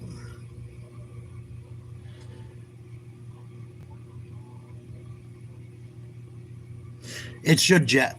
I've been swatted twice. It's a fucked up thing. One of them, I called the cops before they came. When I was streaming on here. I had someone send something to my house. Nothing serious. It was fucking food, but it was a little creepy. Still creeped me the fuck out. And the cops were like, we just got a call about your house. I go, yeah, I just got a fucking delivery too. And I told them, and they fucking came by the house to make sure everything was okay. But I let them know. I'm like, dude, nothing's going on over here. It's some fucking idiot on the internet. But I had a serious one happen.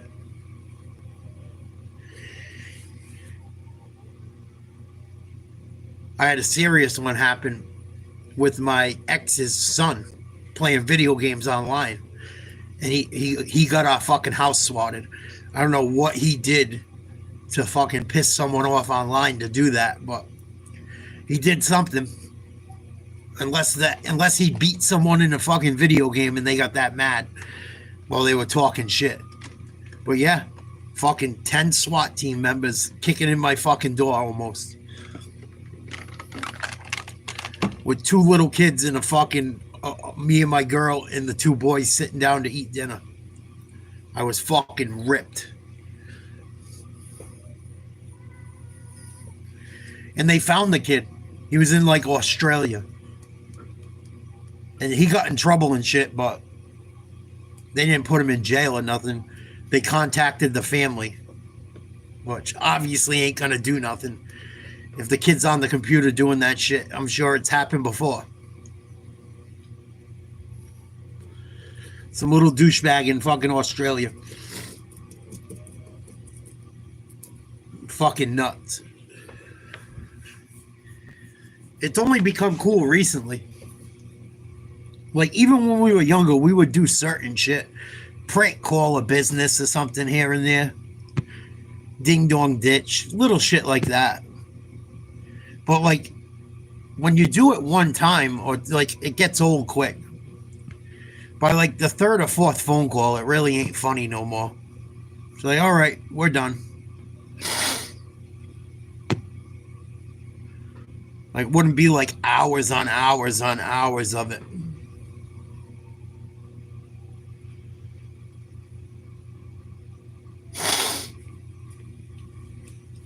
Like, there was a limit to the stupidity where even we knew, like, all right, enough's enough.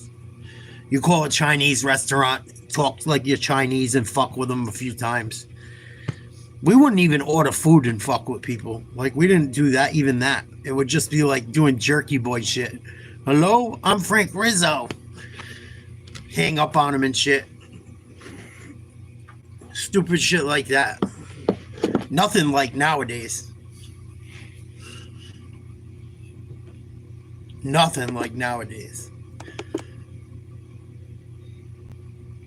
But the internet makes it easy too. The internet makes it so there's very little consequences. You know? You're never gonna run into one of them motherfuckers. If you do, they're probably too young to beat the fuck out of them. You know? The internet makes everyone a gangster. Hey, it's Frank Rizzo. Go fuck your mother. Click. Like, we weren't angels, but we weren't fucking complete morons. Plus, we knew, like, if we got caught, we were getting our fucking head beat in. If we got caught doing anything wrong, everyone I know and their parents beat the shit out of them pretty much. And if they didn't beat them, they at least locked them in a room where they couldn't do shit. My buddy used to get put on restriction. His grandparents were from down south, and his grandparents raised him. Be like, I'd get punished. Like, you're on punishment. He got put on restriction. I'm like, what the fuck's restriction? It's punishment. It just sounds worse. Like, nah, he's on restriction. Oh, shit.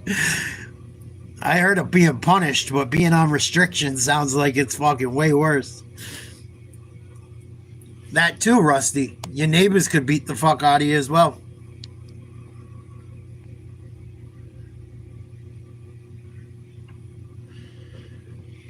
Yeah, rightfully so. Rightfully so. My first day of high school, I watched my dad get in a fist fight. Because the guy behind us fucking was talking shit to him. I just walked into the school. I'm like, whatever, good luck, dude. It was nothing back in the day for fucking people to have a fist fight and just walk away from it without the cops being called. That would have been like 1996, 1997. First day of high school. My dad's in a bad mood, all tired, working his balls off. Was in a miserable mood. Guy gave him some shit, talking shit to him, came up to him in the truck. My dad stepped outside that truck, said, kid, have a good day. Walked to school. Beat the fuck out of him right on the main road. I didn't see my dad ever lose a fight. My dad was pretty fucking tough, man. Pretty fucking tough. I'd never seen my dad get a hand put on him by anyone. Big dudes, little dudes. It's probably not good to see your dad in fist fights either.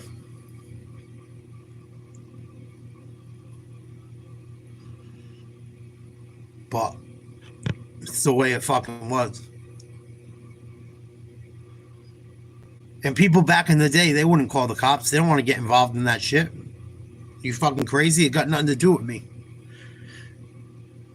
Keep me the fuck out of it. I'll never forget it. My dad goes, son, have a good day. I got to handle this idiot. Okay, Dad. I walked to school like backwards. I don't think he knew my dad was as big as he was. Because my dad drove like a shitty Dodge Dakota back then. It was like a V6 pickup, kind of small for a pickup.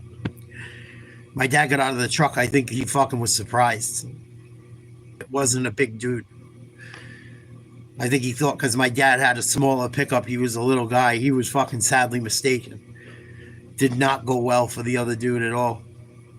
It was over in like 5 seconds. I walked backwards watching the fight. My dad hit him with a 3-piece. It was over. Back in the truck, driving away. Dude on the ground. I just turned around and walked to school. I'm fucking nuts. Yeah, my dad wasn't huge either, but he was fucking thick. Thick. My dad was like probably 5'11", but fucking big arms. Not thick legs, but my dad's calves were like softballs, dude. My dad had the best calves you ever seen in your life. I swear to God. I've seen bodybuilders. My dad's calves, when he was younger, he destroys them all. It was like a fucking soda bottle, but like with a softball in it. Just a lump of meat on that calf. Fucking 85 veins going through it. Nuts. Nuts. They used to call my dad the Hulkster. My friends. What up, Hulk? He was fucking big, dude. Until he got sick. My dad was fucking huge. Huge. Like ripped. Fucking big, dude. I think he had like a 57-inch chest. Something like that. Fucking nuts, dude. Over a 20-inch neck. And he never did steroids. Just from working his balls off. Fucking massive, dude. Massive. With a bad attitude. With a bad attitude, too. With a bad attitude. If you caught him at the wrong time, after working 2 jobs or something. Be out on welding submarines and then come home and go work on the fucking boat for another 7 hours. Wonder why he was fucking miserable. Fucking guy, all he did was work.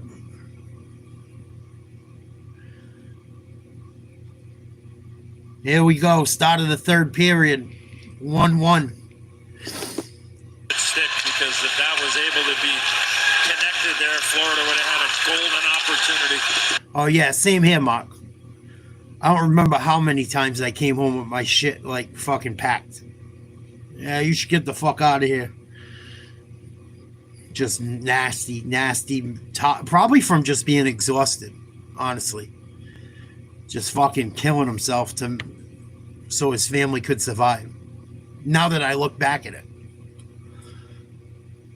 You know?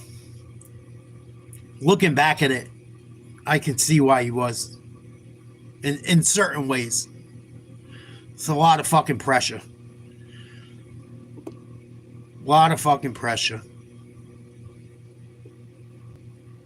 And back then, you could work your balls off and get ahead. Nowadays, you can't even do that shit anymore. Wonder why people are losing their fucking minds.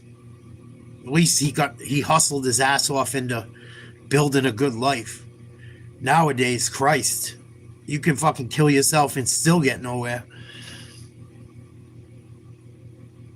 All right, let's check out the hockey game. Jacob Slavin. Great stick. Long reach. Super mobile.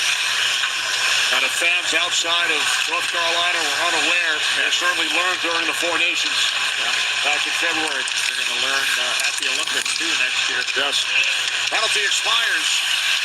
Oh, So the Florida. Hurricanes kill it off. Here comes Boquist. Nice move to the inside. Oh, nice move. Volquist. 2-1 Florida. Replacing the injured Reinhardt. Nice move. Puts the Panthers back on top with a spectacular move. Beautiful. Stolen puck. Well, the turnover in the neutral zone. And remember the first goal of the game? It went off of Orlov, and this one here, Boquist goes right by Orlov and puts it right between the legs of Kochekov. Orlov's going to try and keep Boquist to the outside. Once he gets to the middle of the ice, it's problematic. Kochekov was anticipating that Boquist was going to take it back to Kochekov's right. That's why the stick was out ready for a poke check. Boquist was alert, slid it right through the 5-hole because of Kochekov's active stick. And a big goal for the Panthers to start the third period. That would have been a really tough play considering that Orlov was on that side, Boosh. So from the offensive point of view, you really only could just continue on your backhand there. Boosh, if I can,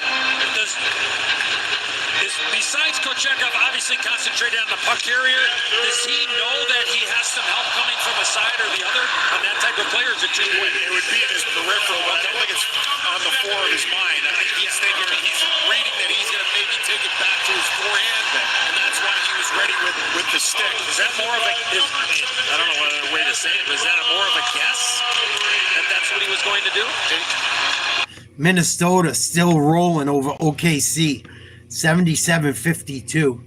8:30 to go in the third. Gilgeous-Alexander's having an off night, and he's limping a little bit.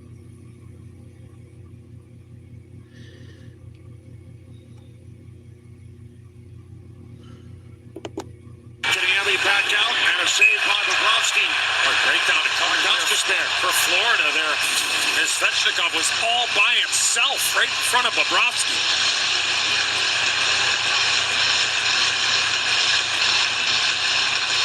I miss them little huggy drinks, man. Those were the bombs. Toronto. 25 He was in cents. for the injured Rodriguez and now scores in Game 3 of the conference final. In for the injured Reinhardt. Look at all 5 Florida Panthers above the top of the circle there. And Svechnikov is all by himself, and Bobrovsky well out on top of the blue paint there. Figured he was going to play. I miss the days of going to the corner store and grabbing fucking a couple of those 25 cents a piece. And all of them, I liked them all besides the blue one. I liked the green one, the purple one, the red one, the orange one. For some reason, I never liked the blue one. And it's weird because blue's my favorite color. And I love blueberry. But for some reason, I never liked blue Gatorade, like blue drinks. I don't know why, I just don't like them.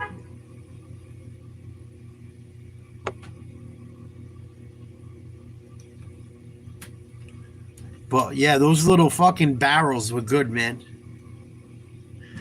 I bet. I would have too. You used to be able to buy like 24 or 36 of them for like $3. My mom would buy them before we went to like basketball and soccer tournaments and fill up the fucking cooler with them. You could buy like 100 of them for $10.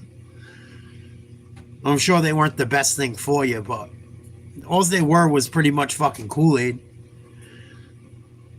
Maybe a little bit sweeter.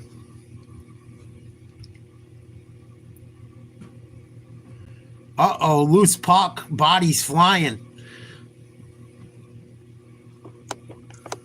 Kachuk had some contact from behind. I know exactly what you're talking about, Jet. They came in a little barrel. Like a white, like white but clear. And they had a fucking barrel. If they're the ones I'm thinking of. The little tiny ones. Like 8 ounces. They had like 2 straps on them, like a whiskey barrel. Obviously made out of plastic, though. Used to be able to get like 24 of them for fucking, I don't even think it was $3. Yeah, they had the foil on the top.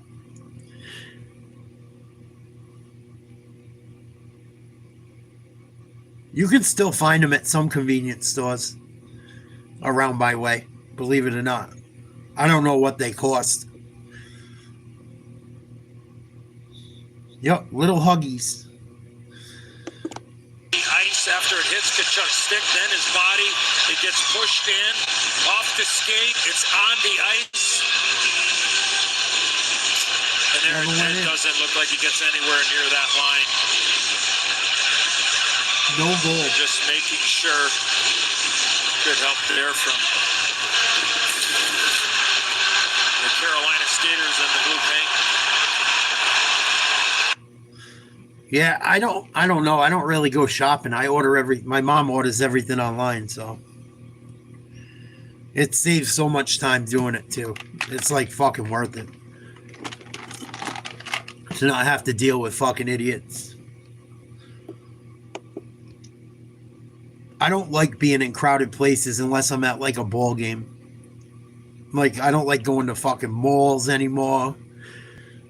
Or certain shit. If I'm doing something, I don't mind being in a crowd. But if I can avoid shopping and shit with people, I would rather get the fuck out of their way. People are so fucking ignorant. Last time I went shopping, I almost got in a fist fight at the fucking deli. Because some lady didn't grab a number and thought she was going to cut everyone. So I'm in a hurry. I'm sorry. The guy's like, back of the line. She's like, what? He's like, back of the line. She's trying to buy tickets off of us. Like, oh, can I buy that? Can I buy that? I'll give you $1. Like, no, back of the fucking line, you idiot. Some rich fucking cunty bitch. So I avoid shit like that completely. Completely.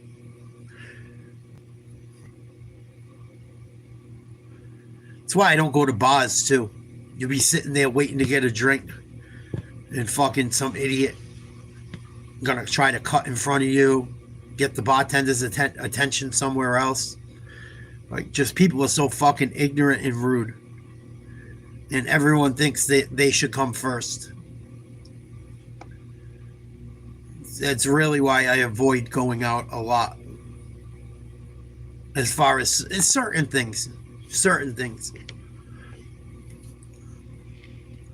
Like, I can't remember the last time I went to a bar. My buddies beg me to go all the time. Like, nah, I'm good, dude. I want to get into it with some fucking moron. I just know it. I just know it. The way people act, especially if they get a few in them, no fucking way. Nope. I'll take a rain check. Both in the postseason. And 5 against Washington are now game. Florida up 2-1. Face off in the Carolina end. In the first year, he's got some bite to his game. They've been without Chatfield the entire series, without Walker here tonight. Hurricanes looking to cut the Panthers series lead to 2-1. But they trail by a 2-1 score. Slavin sends the puck around. Rodriguez unable to clear. Shot by Burns, blocked. Kept away from Stankoven. Went off the Barkov and then right into Kulikov. And the last guy to touch it is Kochekov. 5 minutes gone by in the third. Here's Gadjevich. Burns back to pick it up. Lundell in on the forecheck. Here comes Stankoven, who has the Hurricanes goal. Stankoven, nice Oh, what a move. Puck sticked into the corner by Bobrovsky. Stankoven with it. Now to Morrow. Morrow in front. Oh, what a job by the Florida defense. No stick for Bobrovsky. It's just to his left. Carrier keeps it alive. And the shot glances off the goalpost. Wow. With Bobrovsky without a stick. The goalie don't got a stick. That close to tying the game. Here's Robinson again. Now it's Morrow. Extended pressure. Uh-oh, Carolina better take advantage of it. Goalie without a stick. Morrow knocked down. Wow, good job by the defense. Big play. Huge play. He's got to skate that stick over for Carolina hit a post. It's all the way at the left face-off circle. Jankowski backhands in. Nicola behind the net. Doubles it across. Verhage, nice spin move. Clears the zone for Kachuk with Bennett. Nicola joining as well. Bennett for Nicola. What a goal! Wow! Second of the game for Nicola. What a fucking wrist shot on a breakout. Nikolov, second goal of the game. A beauty. Absolute rocket. We see it so often. Wow. Miss at one end of the ice. What a shot. And the Canes hit a post Short side. right before the goal. Posted out. And then the other way. Borowski lost his Panthers stick. go 3-on-2. Nicola joins the rush. A shot It didn't matter. His Panthers teammates take care of him. What a shot. Too far to his right. Beautiful that shot. far side, and the Panthers have some breathing Off room. the There's inside, that defense outside being post. So active. Nuts. Beautiful goal. Becoming a threat Complete laser. off the rush. And great patience by Bennett to wait for help. Florida up 3-1. Verhage made a heck of a play in his own zone Verhage stopped that entire thing. that led to this goal. The third one of the game for the Panthers. Panthers again. Here is Barkov to the net. Goal! Wow. Florida's fucking on a roll. 4-1. Wow, Jet. You called it, dude. 29 You said seconds. Florida looked good. The Panthers now lead 4-1. Orlov Stole the puck. turns it over, and then the quick strike by Barkov. That left-hand shot off the far post. Orlov has had a tough night here Nasty. tonight. Not able to get that puck out, and the Hurricanes pay a price. The Panthers are fun to watch. Hard. Carolina talked about it. No soft plays in your own zone, and you know what he's trying to do, but that puck's got to get out. No free opportunities, and Barkov, the patience presents the puck and goes far side. And beautifully done all the way around, but again, that was handed to him on a platter because of the turnover. The Panthers have broken things open. It was a 1-1 game. Heading into the third. Goals from Boquist, Nicola, and Barkov. I hope it's Edmonton, Florida. That's going to be a good finals, I think. 4 goals on 21 shots for the Florida Panthers. Now it's Morrow, moves the puck ahead for Stahl. Oh, shit. Here comes Stankoven, puts a move on Nosek, and then puts a Ooh. stick on it. Nicola Someone just got hammered into the boards. He's hurt for sure. I think he lost his foot. By Nosek, and now the official stop play. That's bad if he's not okay. Yeah, that's why I'm watching the hockey game, Mark. Complete blowout. Dude, he hit the board so hard. Nicola will head back. I don't think he got hit. I think he lost Panthers his locker foot. room. He was skating and just fucking took a dump. Yep. Oh, There's a look at what took place. Nicola with a couple of he goals. was flying. 4-1 lead. Oh my God. Florida. He's lucky he didn't smash his head. Whew. Very lucky that he got his shoulder down. That almost hit his fucking head. If his head hit into those boards instead of his shoulder, he probably would have broke his neck, the poor prick. Holy shit. That was fucking insane watching it at full speed. In full speed, you don't even see him hit the boards. You just see his body bounce off. You see a guy flying, and then you see him come back off on the screen, laying on the ground.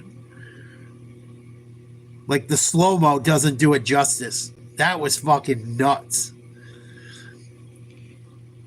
They're going to take a timeout to get him off the ice. Oklahoma, Minnesota. Minnesota leads 97-59. 2:50 to go in the third. That art is very consistent. Edwards, long three-pointer. Oh, Anthony Edwards, baby. Anthony Edwards from way downtown. Good. Fuck the Met. I can't stand it. I can't stand the Thunder. I'm so sick of that slopping ass motherfucker. 28 points, 10 rebounds. Hartenstein floater in and out. Gobert the rebound. Gobert's had a nice impact on this one as well. That's crazy, Mark. That's terrible. But it happens. Naz Reid tries a three. Hartenstein grabs it again. Brutal. No SGA, no Jalen Williams, and a lot of subs about to check in for Oklahoma City. Wallace knocked down by Naz Reid. Kendrick Williams, Jalen Williams, Jay Will going into the Oh, game. SGA and Williams have 4 fouls each. That's why. From deep. Once he sees that defender back up, he just raises up. This was Dort is losing his mind because Edwards is going off.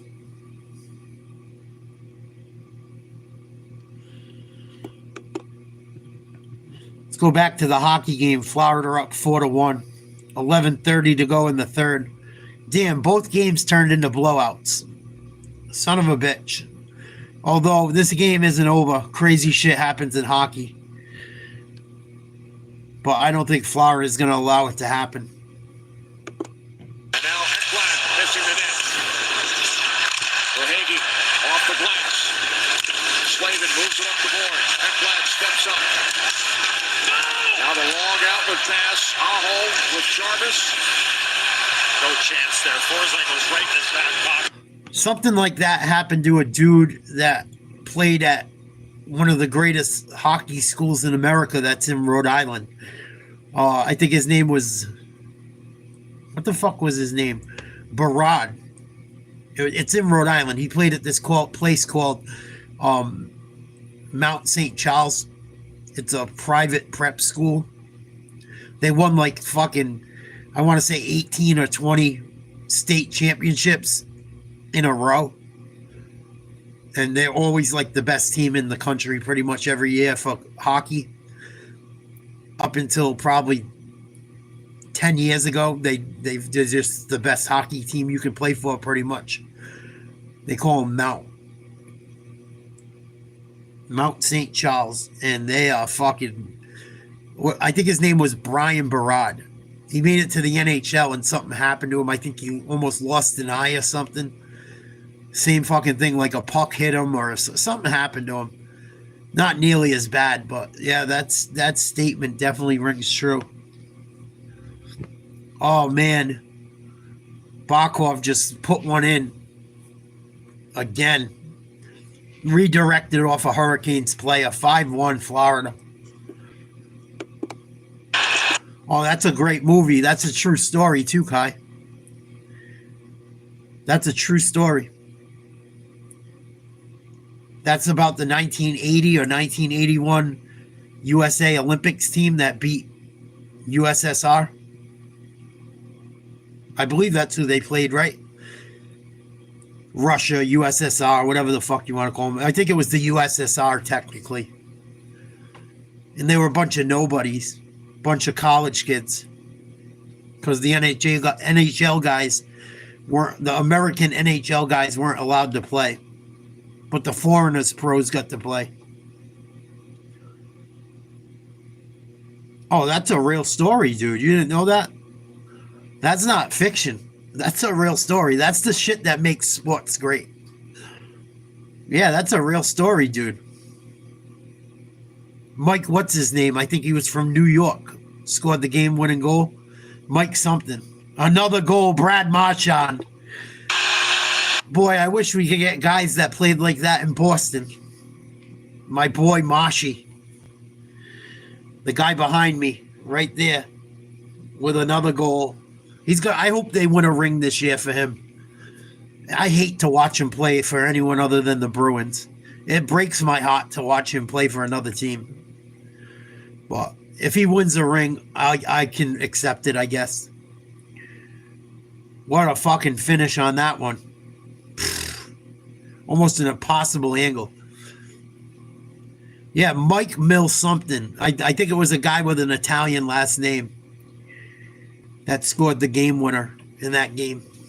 I gotta look at. It's been so long since I've done any research on that. But that's the Miracle on Ice. That's a true story.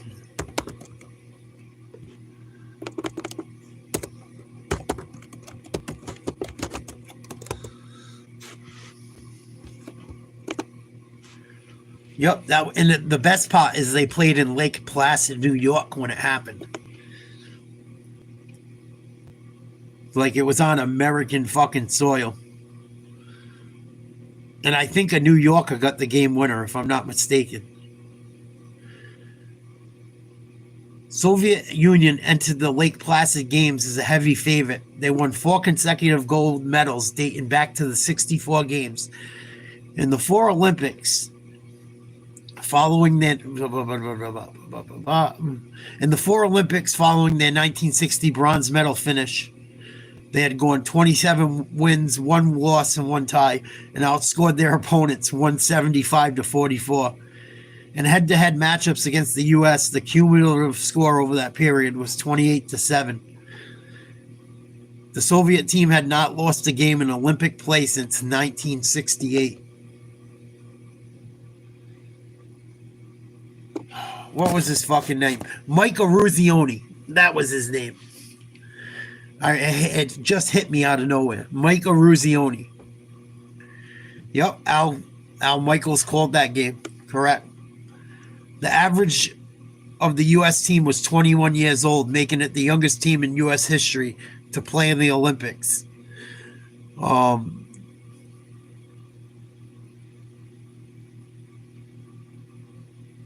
lot of the team credited their coach. What was their coach's name?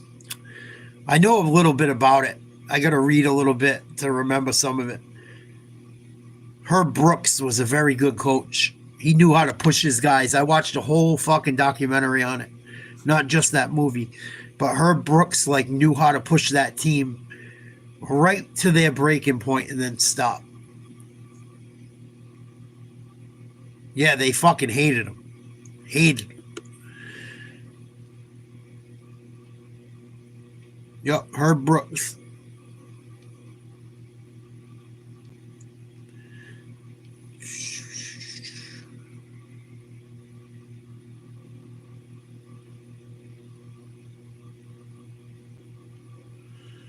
But they were all college kids pretty much on that team. The average age of the U.S. team was 21 years old.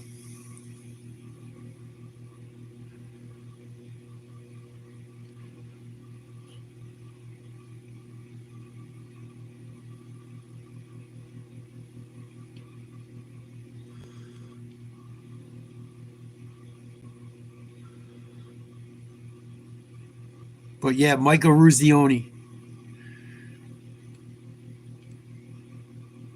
scored the game winner.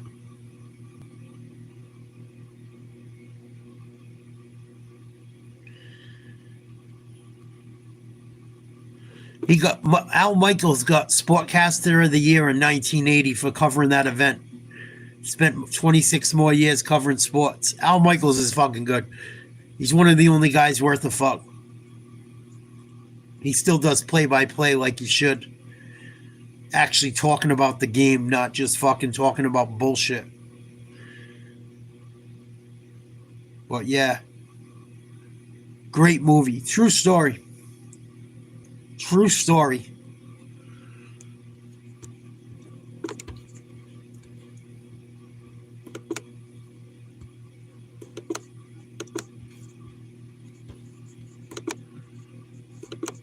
Fucking beat down city tonight. I figured these games would be close tonight. You know, Minnesota needed a win. Carolina needed a win.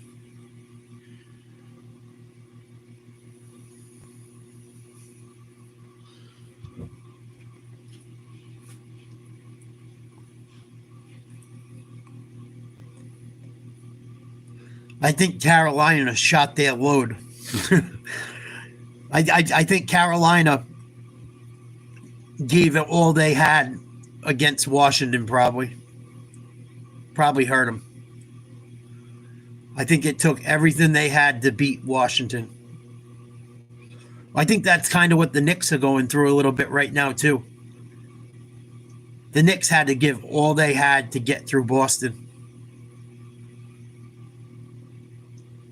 Oh, shit. Carolina scored a goal finally.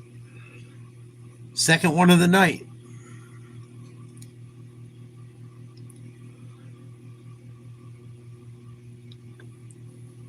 You know, it happens a lot. If you see a lowest seed knock off a number one seed, usually the team that knocks off the one seed runs out of fucking steam if there's a round or two to go. Or, if you knock off a top seed.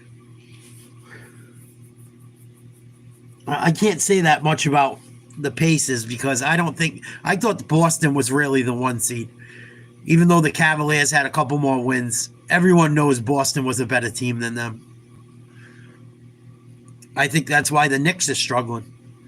They had to give so much effort to get through the Celtics.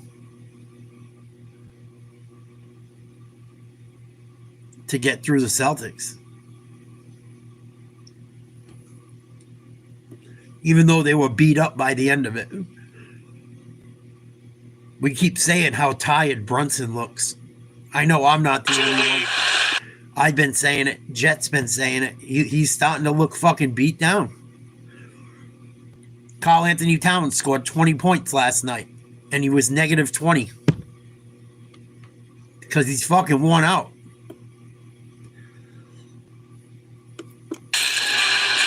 Our Mass Mutual dynamic duos. We have a pair. Wow, Minnesota's up by almost 40. Good for them. Make it 42. Julius Randle just drained one from about 26 feet out.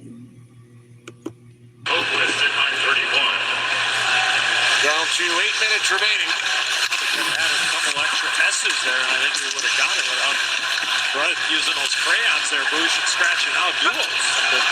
A lot of space to Bush has left on that Florida bench. They lost Luke Marina to a game misconduct. Mikola to an injury. Kachuk with a 10-minute misconduct. He's in the penalty box. Nosek back out for Forsling. Forsling with a shot knocked down by Kochetkov. 7.5 remaining. Backhand shot by Nosek. Now Greer in behind the net for Nosek. Kotkaniemi. He clears the zone. Forsling back on it. Kotkaniemi took a stick from Gadjevich there. It looked like it caught him up high, and no penalty called.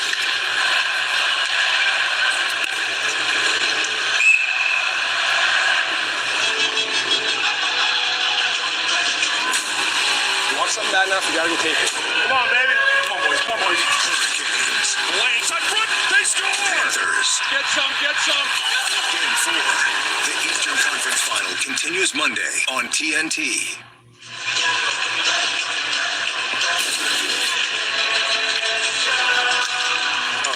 there. Rolled right up the stick and hit him right in the face.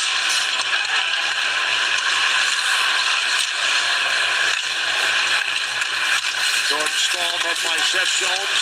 Stahl keeps the puck alive. Out to the point, saved by Bobrovsky, and then Stankoven. And his attempt blocked by Bennett. Got the spare, cross ice for Nikishin. Under 7 minutes remaining. Puck is cleared out by Jones. And now Nikishin back on it for Carolina. Puck was knocked down by Marchand. Stankoven. Back up ice for Nikishin. Now Svechnikov. Hit by Schmidt. Kulikov over for Florida. Hurricanes lost the first 2 games on home ice. Only one time in NHL history has a team in the conference final or semifinal round dropped games 1 and 2 at home. Then came back to win the series. It was the Red Wings back in 1945. They were tied heading into the third period here tonight. But the Panthers broke open the game with 5 goals in 9 minutes, 8 seconds. And now lead Carolina 6-2 as Bobrovsky covers.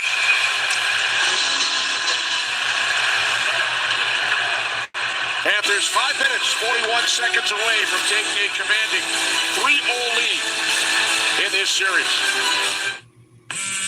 When it comes to your wireless plan, don't settle for less. Get more with a free 5G phone and real unlimited data from Straight Talk. More ways to connect. I love you, Mom. More reasons to share.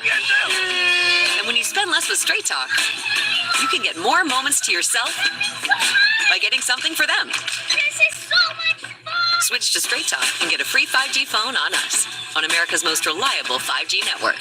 Find us at Walmart and StraightTalk.com.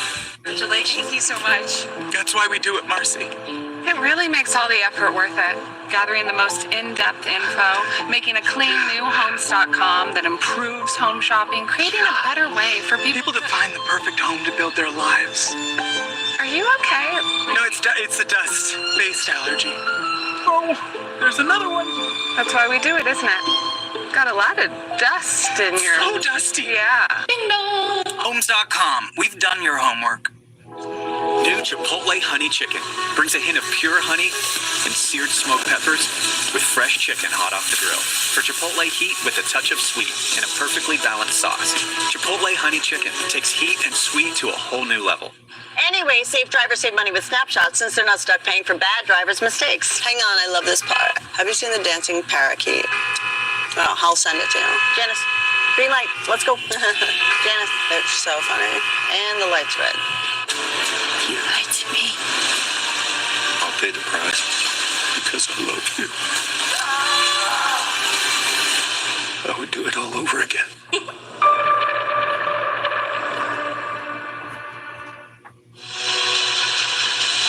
Our friends at ABC have that game tomorrow afternoon. Game 3 in Edmonton. Series tied up at 1. Dallas, Edmonton. We will be right back here Monday night, Game 4. TNT, 8 Eastern. Panthers, Hurricanes. Speaking of Dallas, remember they scored 5 goals in the third period in Game 1 against Edmonton in the Western Conference Final. Yep. Panthers with 5 in the third. Here tonight, they've added an assist to Boquist on Barkov's second goal, so a 3-point night for both. Yeah, we're going to do both games tomorrow, definitely, Jet. We got hockey at 3 o'clock in the afternoon. I'm watching that Edmonton game. That should be really good.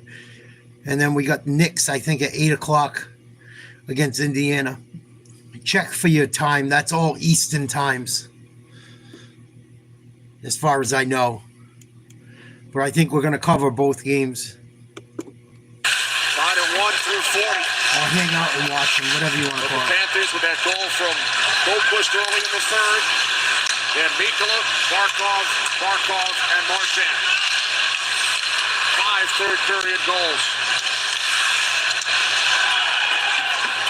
Panthers have now outscored the Hurricanes 16-4 as Svechnikov gets involved with Bennett. Another fight.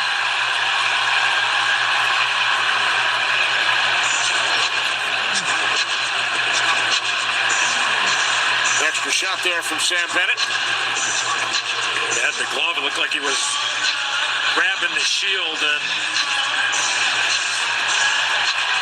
Sam Bennett is one tough customer, and you know what Svechnikov's doing here, but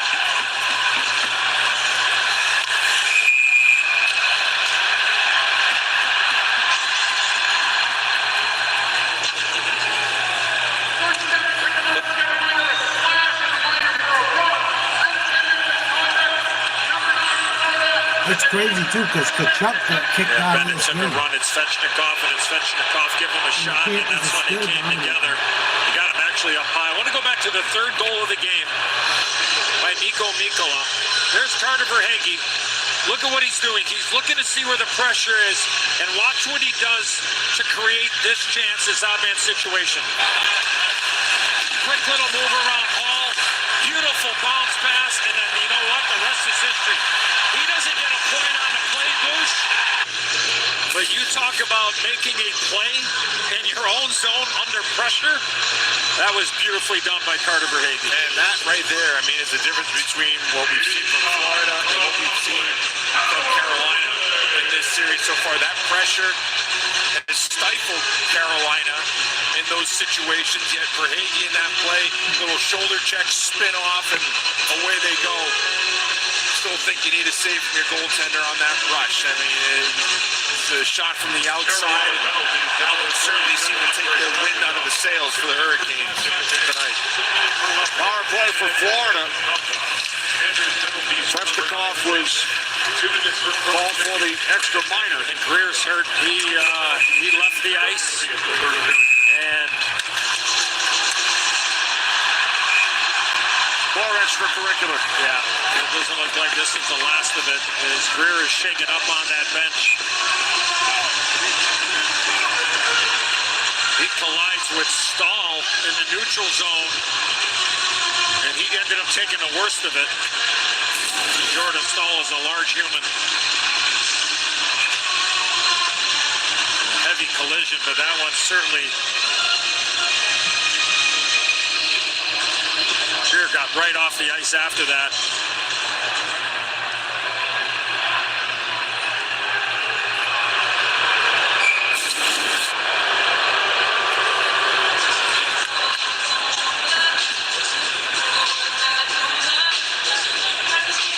Shaken up just a tad there. And now for a quick little wheel there while all that other extracurricular was going on. Shaking that left leg. Greer does. Seems to be okay as he stays out there. You know, you mentioned the depth of the Panthers and Boquist coming into tonight's game. I think what stands out to me, guys, is that they've got depth up on the upper part of the lineup and the lower part of the lineup. When those guys came in, Greer, Gadjevich, Noshek, and it looks like Greer's going off the ice. Something's not right. They've got Sturm that can play in the bottom of their lineup if there's an issue, and then Boquist can step in the upper part of their lineup if there's an issue, obviously with Reinhardt out. And also, too, Samoskevich. I think guys like Boquist and Samoskevich probably better suited for playing in the top six, but they've got depth, you know, in the top six, but they've also got depth in the bottom six. I don't know a lot of teams that have that type of depth. Oklahoma City is down by 42. 5.5 to go. Fourth quarter. And they just missed the layup. Wow. I figured Minnesota would wake up tonight. I didn't think they'd win by 40. 44-point lead. Uh-oh. That's a big change of events. Losing by that much is big. Big. That might turn this series around big time.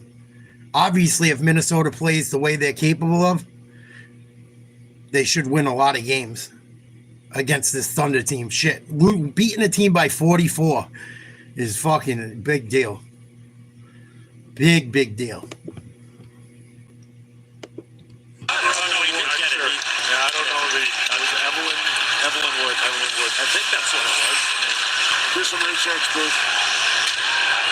Down to 3 minutes on the clock.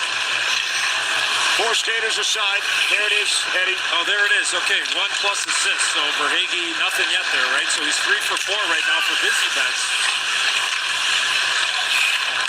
I won't comment on Busy Bets' record here, even though he took a shot at me the other day off camera, but it's okay. Love Biz. Yes, Biz. Eddie did score at least 35 consecutive seasons.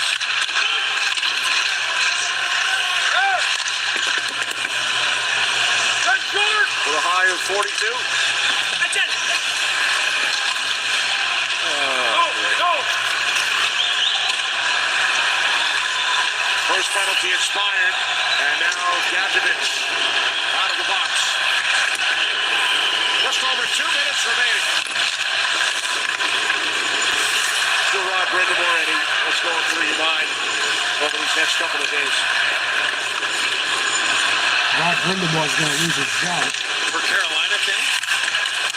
Well, look, you played a heck of anyone. I mean, you played a heck of a road game for a long stretch of this game. Reggie Miller's still and their best obviously the player wheels ever. just came off. I mean, Bush talked about the impact that Kochetkov and the ability. I mean, you can't call it any better than that. He gave him a chance, and Coach Brindamore told Jackie that in a great bench interview earlier in the second. So you're just looking at winning, we're in period 1 of game 4.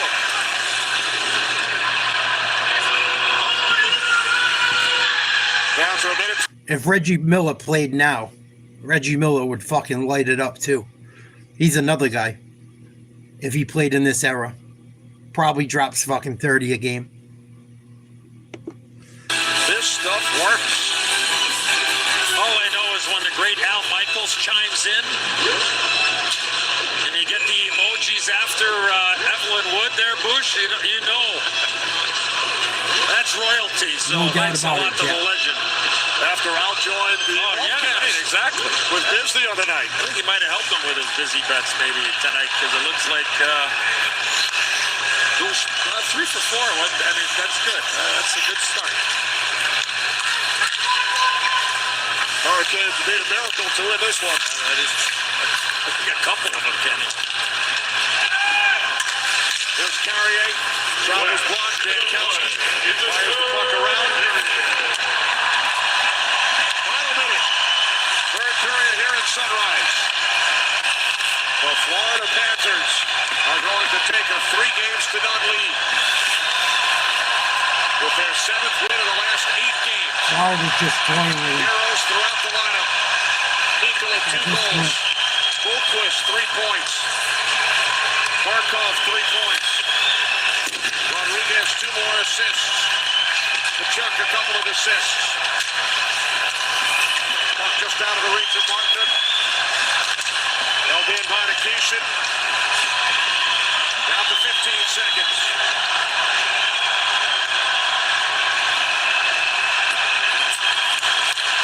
5-2 in game 1. 5-0 in game 2. 6-2 here tonight. Florida throwing shit on the ice after the victory. Sergei Bobrovsky and the Panthers 1 win away from advancing to their 3rd consecutive. Panthers look good. Big W. Yeah, but Reggie's still a better player at this point in his career. If Halliburton continues and has a career close to Reggie, then I would put him over. Rings do count, no doubt about it. But a ring just doesn't automatically make you the best. If Halliburton wins 2, automatically better. Absolutely. Absolutely.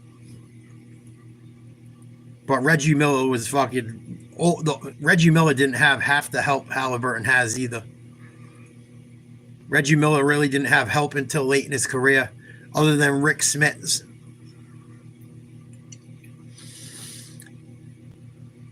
Well, yeah, I mean, he's the backup.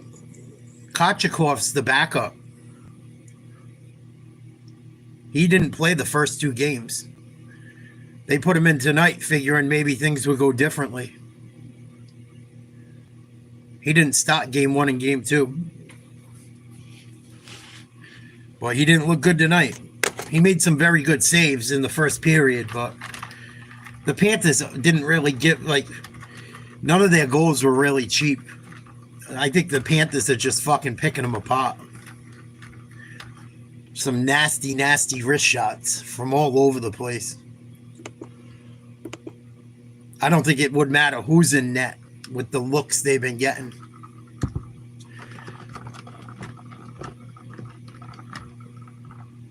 No, neither of them. Still, they gotta play. They gotta play out their career. Gotta play out their career. I don't even think those guys. If those guys play out of their generation, if those guys play in the 90s, they score 10 less points a game. I'm telling you. Just because they're not going to go to the line. That's my problem with this generation, is they get a foul called for everything. Brunson flops like a fish out of water. SGA flops like a fish out of water.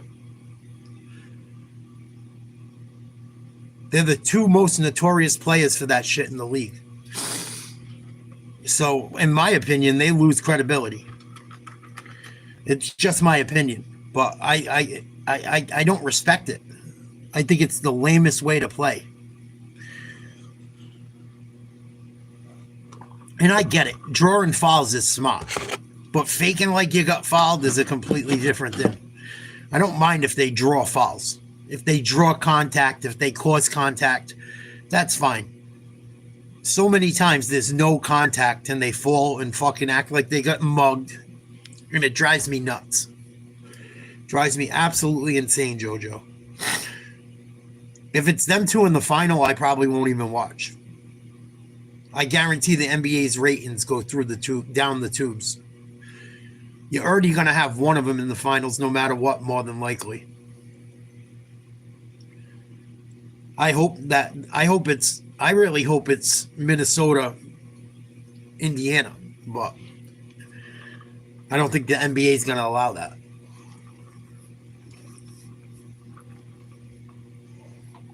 But you never know. You never know. I really hope Minnesota comes back and wakes up. They're having a hell of a night tonight. Up 135-93 with 2 minutes to go in the fourth. Minnesota is 20 of 40 from three-point range. The chancer for Joe Ingles.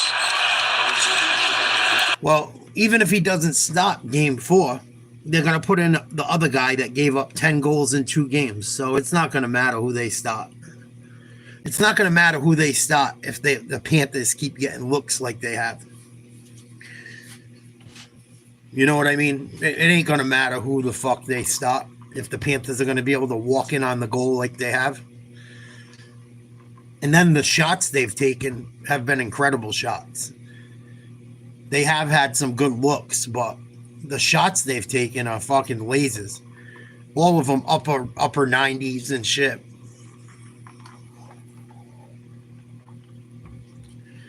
Yeah, I don't think players nowadays are more skilled in every way. They're more skilled with handling the ball, and they shoot a lot more threes. But other than that, they're not more skilled. They're not better defensively in any single... Defense is half the game. Nothing defensively. No player is better now defensively than players of old. Not a single one. Not a single one. And I don't think the players nowadays are as skilled as people think. Look how many fucking layups get missed. There was never that many missed layups before. And it was way more physical. And guys didn't miss layups. I see more missed layups this season than I've ever seen in my entire life combined.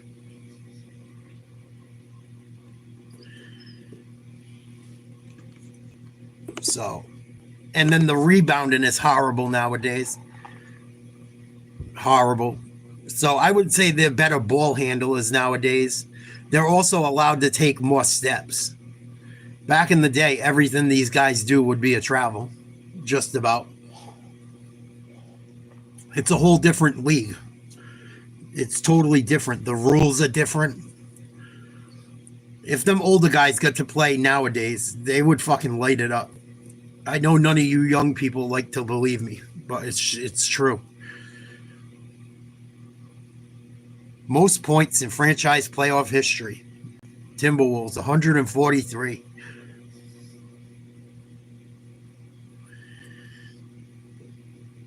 No, as soon as you establish your pivot foot, you can't take any more steps, and you sure as hell can't switch it. There was a 3-point line, JoJo, another fucking guy.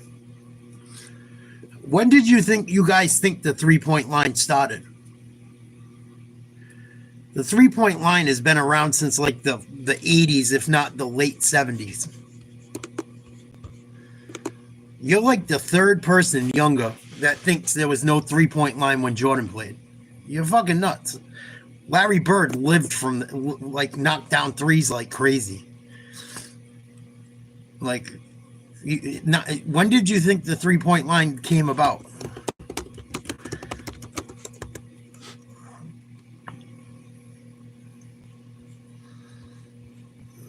I believe it was introduced in 80. In college, it was a few more years after.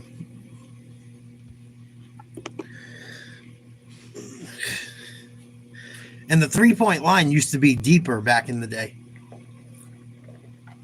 It's closer now. Or it was, and then they moved it back. I got to look into it. But I know they moved the 3-point in at one point.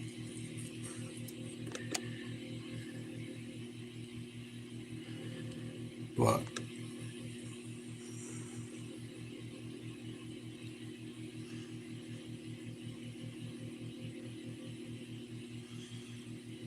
no, JoJo. How old are you, JoJo?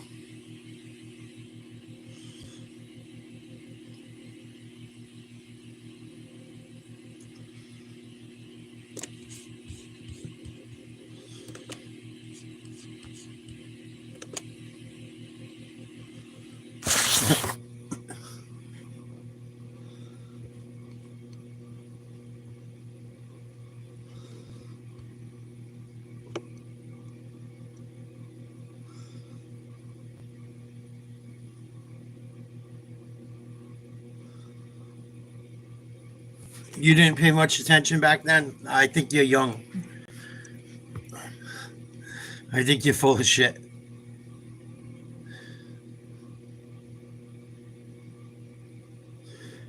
In 1979, the NBA adopted the 3-point line officially. 79-80 season.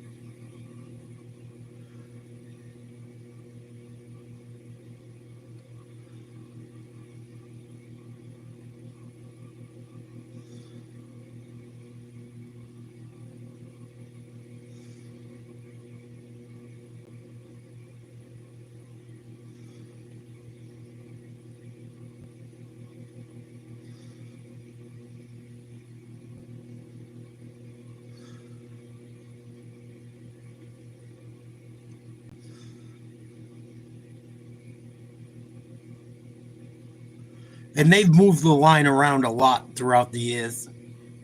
It's been moved like 3 or 4 times.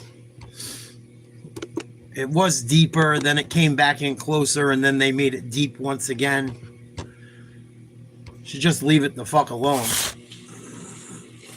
But as usual, we can't leave anything alone. Gotta fuck with everything.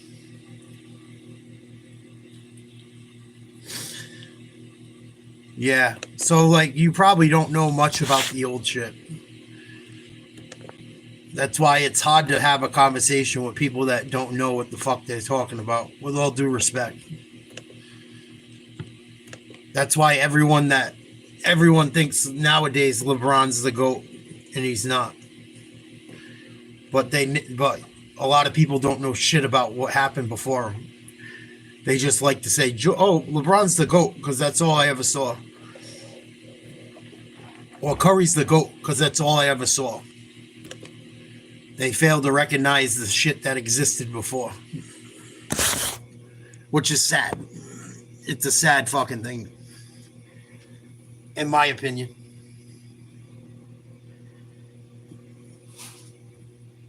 I think it's sad to ignore the true history of things.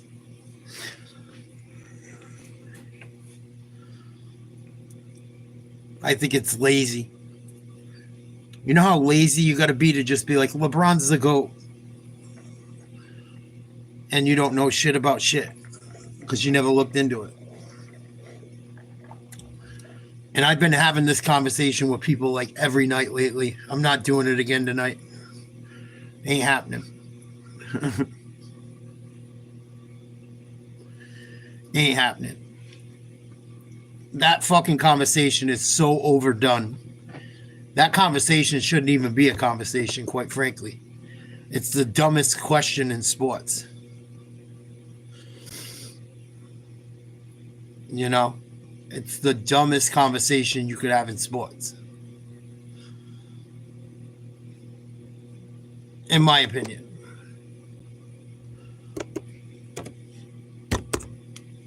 I think it's fucking lazy on top of it. No UFC tonight. UFC's another one too. They better get their shit together. I'm getting sick of the UFC. The last few fucking UFCs have sucked.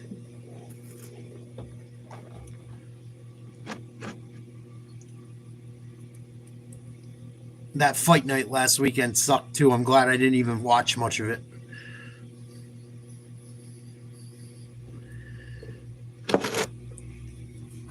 A lot of these sports leagues, man, are losing people's interest.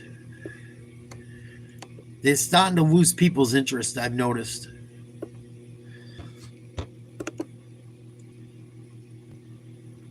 I can see why. It ain't hard to tell. It certainly isn't hard to tell. What else is going on in the world today?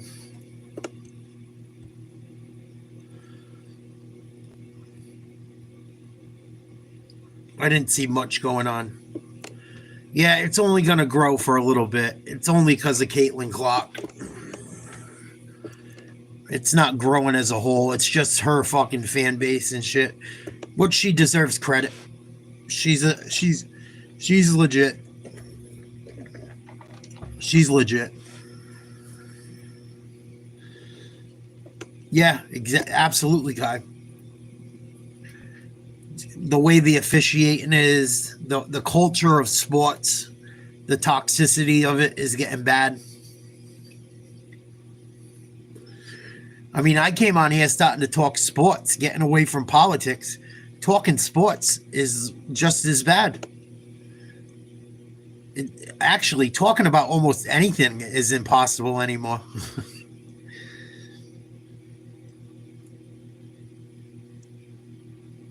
You know, it's very hard to talk about anything.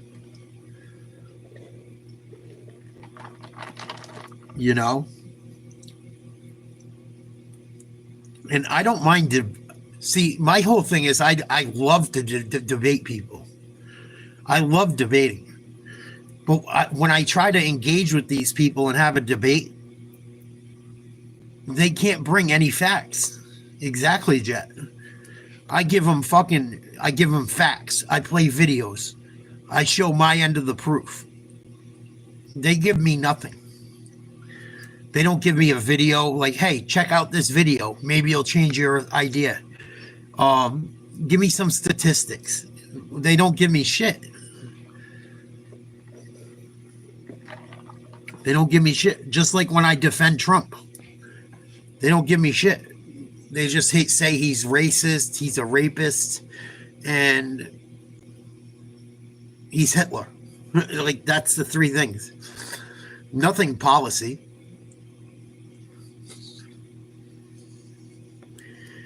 So it's like, like I said, I was going to get a phone line to debate people on the phone, but why bother? People can't even do it over the chat. People can't even do it in a chat room, let alone on a phone. So why waste my money doing that? There's no point. I'm just going to be dealing with trolls on my phone and paying for it. Maybe I'll get a few more viewers and shit, but to what? Get aggravated with stupidity? Not even worth it. It's just not worth it for me.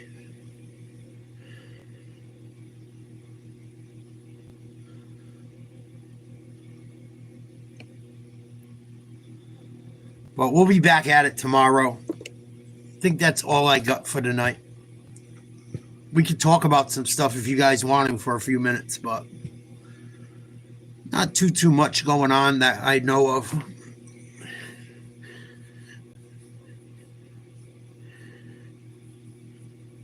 They couldn't give me one thing good that they did. You're absolutely right, Kai. And then they ignore all the facts you present.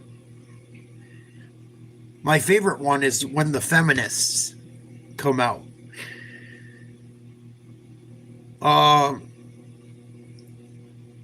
Why are we just finding out that Joe Biden has bone cancer?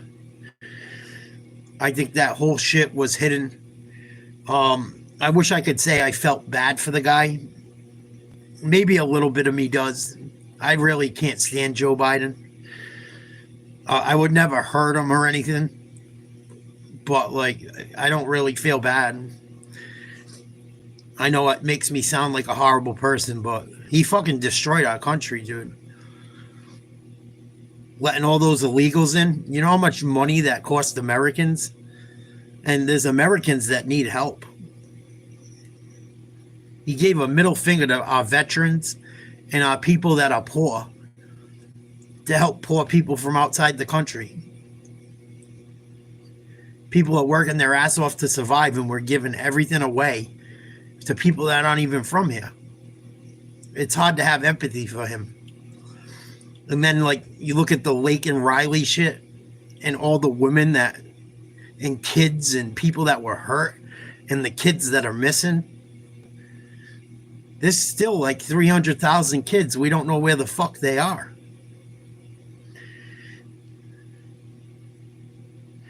I'm sure he does, Mark. I'm sure I'm on one of them lists myself. I wouldn't doubt I'm on a fucking list myself. Because I've spoken out about him for fucking a year straight.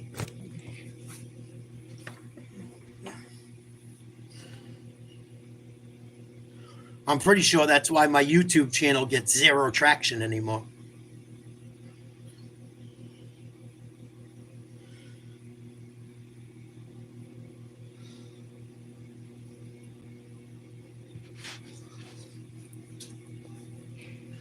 I just know bone cancer isn't something you find out in 2 minutes. Bone cancer takes a while.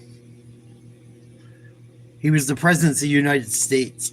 They didn't just find out he had fucking cancer. They're lying. They lied to keep him in office.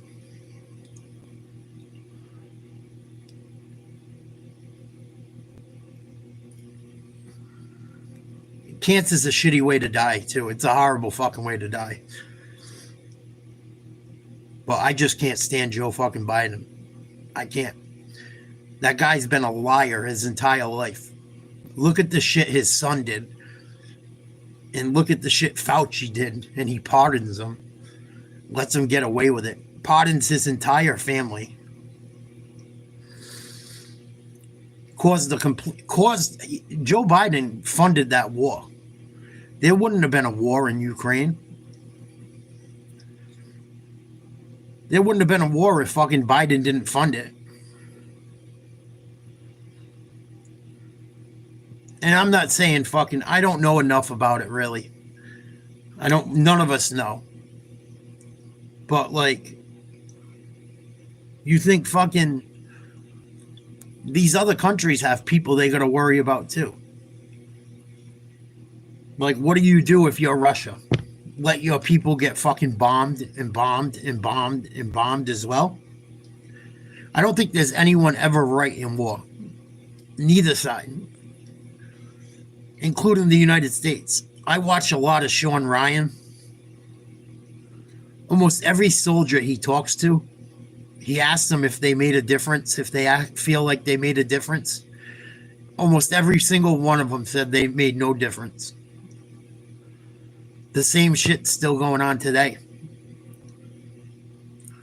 I think all these wars are started to make money. If you notice, the economy struggles when there's not war. A lot. Other than when Trump was in office. The economy was going great until COVID hit. We were chilling.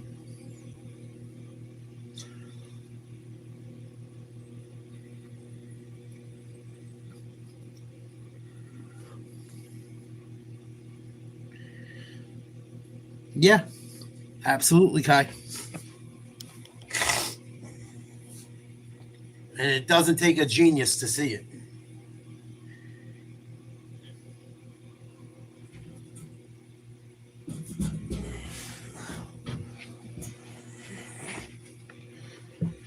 You know?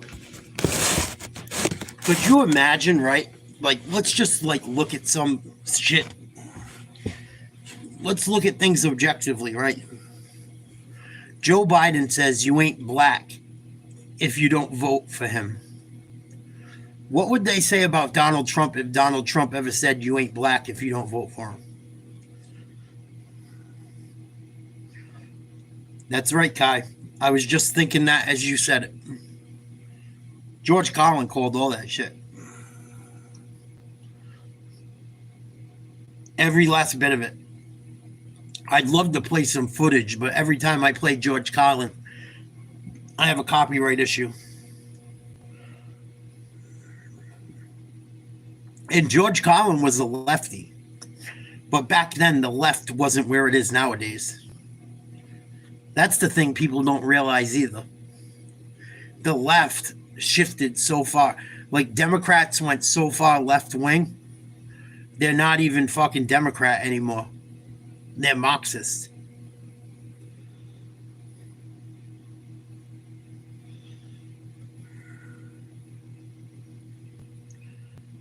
It's wild. Wild.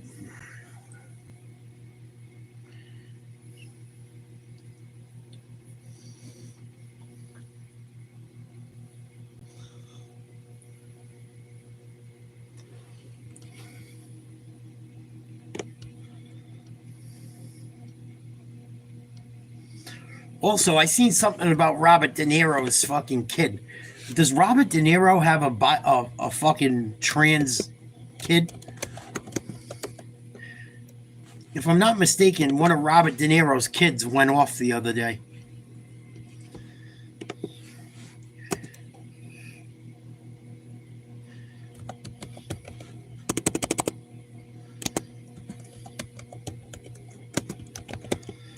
Or I saw something about some shit like that. Yeah, he's got a trans daughter. I guess one of his sons turned into a fucking girl.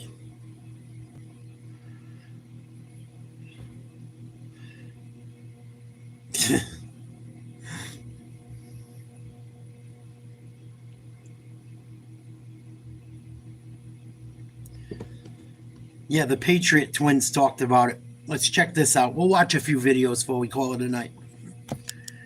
I got a little bit of time. That's what, Mark, that's what people don't understand. And they're all acting like fucking Trump. They all act like Trump is doing nothing. No. This is going to take years to dig out from. Years. We just sold out our youth for the last 50 years for 4 years of insane policy. 4 years of insane policy just cost America's youth 4 or 5 generations. They've been doing it forever. That's why we're struggling now. Look how much it's changed since the 80s and the 90s. My parents' first house cost $28,000. And it was small. And it was a little 2-bedroom. But enough if you have 2 boys and a mom and dad. It was enough until we got older. Until they could buy something else. It gave them another 10 years to fucking be able to come up. Nowadays, there's no coming up. And it's going to get worse. That's why you got to keep voting conservative. If you care about people's future, and that's why people will be like, oh, Trump supporters are selfish. No, they're not. Conservatives care about the future. I care about what happens down the road. Whatever happens with us is going to happen. The most we can do is fucking try to make it affordable for the people coming up the pipeline. We've been sold out already. And if we continue to do it at the rate it was going, then we would never be able to turn it around. Joe Biden gave out fucking billions, hundreds of billions of dollars like it was fucking confetti.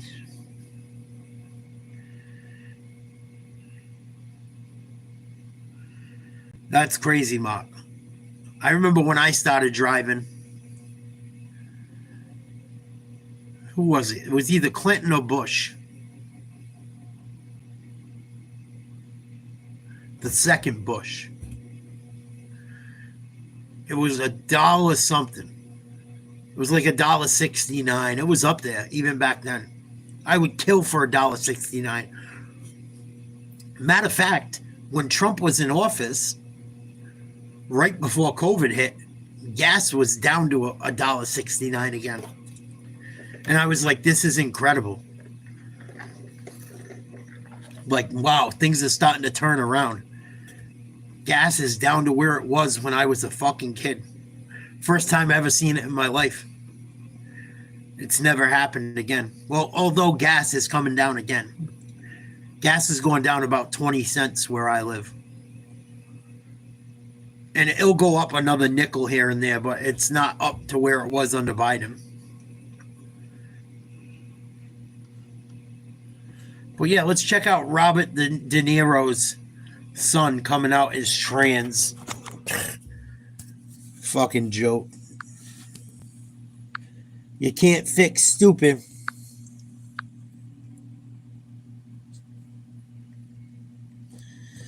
Let's see what the Hodge twins have to say. Aaron, he is unclean. Look, in the article, De Niro said the turning point came when she made her first appointment at a black hair salon after seeing show for y'all. Got a damn good, got a show for y'all. Got a damn good show. All right, so this explains a lot. This explains Robert De Niro's political leanings. Think so? This is why he leans that way politically. He's family for a while with this son of his. He just came out trans. That's why he's so. Maybe he was born a left-wing nut. Yeah, maybe. Look, Robert De Niro's daughter Erin comes out as transgender in the first ever interview. I never seen somebody spell Aaron that way. Well, his name is Aaron, A-A-R-O-N. Right. So, but now he's a girl, so he's got to make it more feminine. Yeah, he's got to make it more fucking black and feminine. Like it's for a basketball player. Aaron, it's like you're Aaron. Aaron for 3. Good. Aaron has scored 35 points, 10 rebounds, and 5 steals and 4 blocks. This guy's the epitome of masculinity. Yeah, this is, oh, that looks like a... Looks like a fucking boy. It does, don't it? But you know what? This is a picture. He looks better than most black women. Yeah, because they all have fake hair and shit.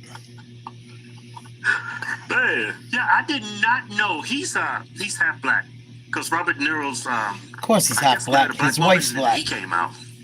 Yeah. He's half black. That's that race mixing.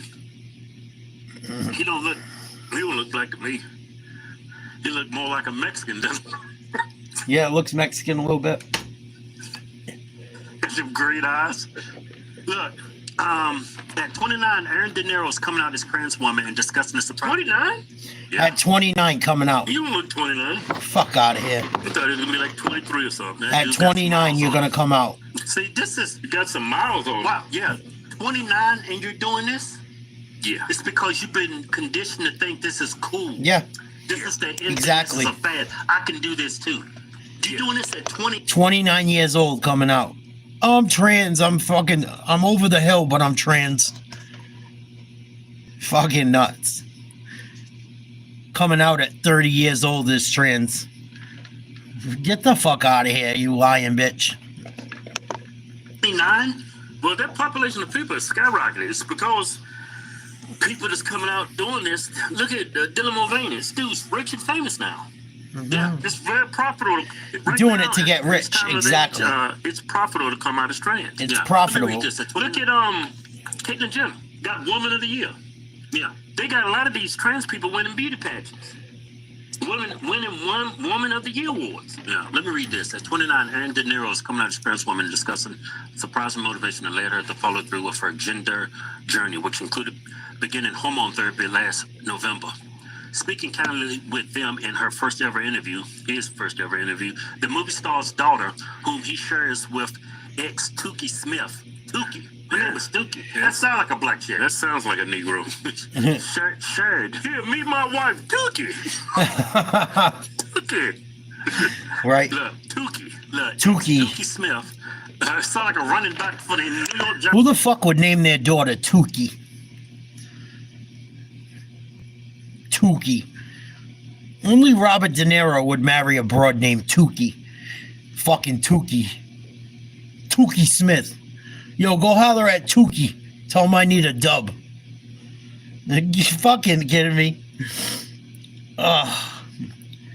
These people are fucking lunatics. It ain't hard to tell. Meet my wife, Tukey. Fucking Tukey. If my mom named me Tukey, I would fucking disown her.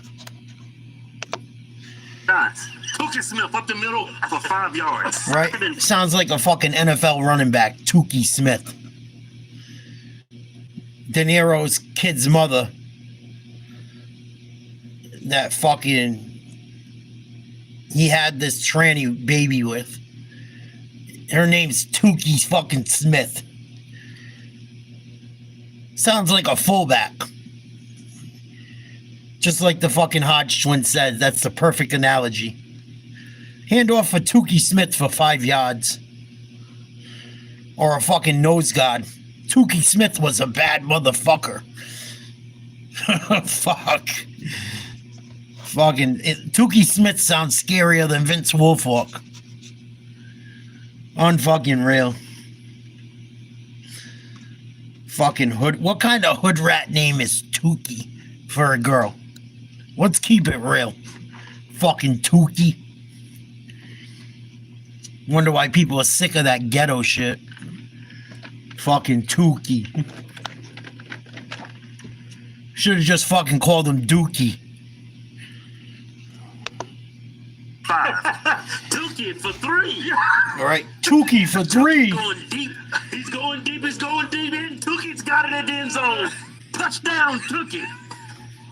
Straight up. Look, Tukey Smith shared that Halle Bailey's The Little Mermaid in 2023 had a huge impact on him. Wow, that movie made him trans, huh? That's what they saying. Well, they look like they could be sisters. Yeah, huh? Right. You pick a Little Mermaid, or you pick... Wanted to be the Little Mermaid in real life. That's what happened. Oh, I want to be like the Little Mermaid, even though I'm a boy. Fucking De Niro let her. Or let him. Fucking nuts. And people are out there defending De Niro like he's the father of the year. Fathers of the year don't have their fucking daughters or their sons turn into fucking Little Mermaid. Sorry, not sorry. Aaron. Fucking. Aaron looking pretty good. Right? That's Tukey's son. Doing the best impression of the fucking Little Mermaid as possible.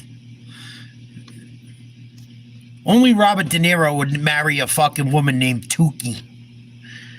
That shows to show you what kind of a fucking retard that guy is. It's my boo, Tukey. Yo, come meet my girl. What's her name? Tukey. What? Tukey? Fuck do you mean, man? Huge impact on him. Wow, that movie made him trans, huh? That's what they saying. Well, they look like they could be fucking sisters. Tukey. Yeah, huh? Who you picking? You picking Little Mermaid or you picking Aaron? Shit, Aaron looking pretty good right here. I'm going with the Little Mermaid. Yeah, I'm going with the Little Mermaid. Yeah, because you know why, right? Why? Because in the Bible, Aaron, he is unclean. Yep. Look, in the article, De Niro said the turning point came when she made her first appointment at a black hair salon after seeing Bailey in the classic film's live-action adaptation. Yeah, went and got some fake braids. Look at Little Mermaid, right? Look at Aaron. Got a mermaid going. I think there's a twist. They might. Yeah, they're not full dress. Well, they're not knotted up. Those are twists. That's fake hair. That's fake? Oh, yeah. Of course it is. That's a wig, huh? You dye your hair pink, that stuff's gonna rot and fall out. Yep. That's like that's fake hair, Kevin. Come on. Look, in the article, De Niro said. How you know it's fake? Well, you an expert in transitioning? Hey, because Kevin, if you dye your hair like that, right you're gonna fuck it all grow up. Grow his hair out that long? Yeah, if you twist it, that's how black hair grows. This Tukey's little boy all the way to the left with the fro, if I'm not mistaken. Oh no, I am mistaken. I believe it's the one in the middle. Fucking De Niro. Look at De Niro. Oh, he's such a fucking nutcase. Him and his shorty, Tukey Smith. Best known as her role as Eva Rowley on the NBC sitcom 227. I never even heard of that show. I never ever heard of the show 227. Never heard of that sitcom in my life. Tukey must have been Dookie as an actress. But this is Aaron. When he was a boy. He's still a boy. He just thinks he's a woman. Aaron. Spelled like fucking Hank Aaron. Now spells his name Airyn or some bullshit. Some Ebonics nonsense. Just almost as bad as Mom Duke's name, Tukey. Fucking Tukey. Oh my God, you can't make this shit up. I wonder what De Niro's mom's look like. I wonder if his mom was alive when he married Tukey and he brought her home and said, Mom, this is the love of my life, Tukey. She probably fucking had a heart attack and died. I would. Look at his hair. I see that nappy-headed boy. Do you think this is his hair? Yeah, twist. Fucking Tukey. Your hair grow like that if we twist it. Man, shut up. This is fake hair. Well, maybe it is, maybe it's not. I'm over it. Let me keep reading. Look at this. I think a big part of my transition is also the influence black women have had on me, she explained. I think stepping into this new identity while also being more proud of my blackness makes me feel closer to them in some way. That don't make no sense. Nope. My blackness. Yeah, you look black. Your to me. blackness. Of course you do. You're half white. You need to go to Africa, my friend. Then you will see a real black person. When you come yeah, they're gonna make money, Mark. They're gonna make money and they're gonna give influence. The first thing that pop in their head is fucking okay, this is a non-black person. You're not black, you're biracial. Look, De Niro, who was born with the name Aaron.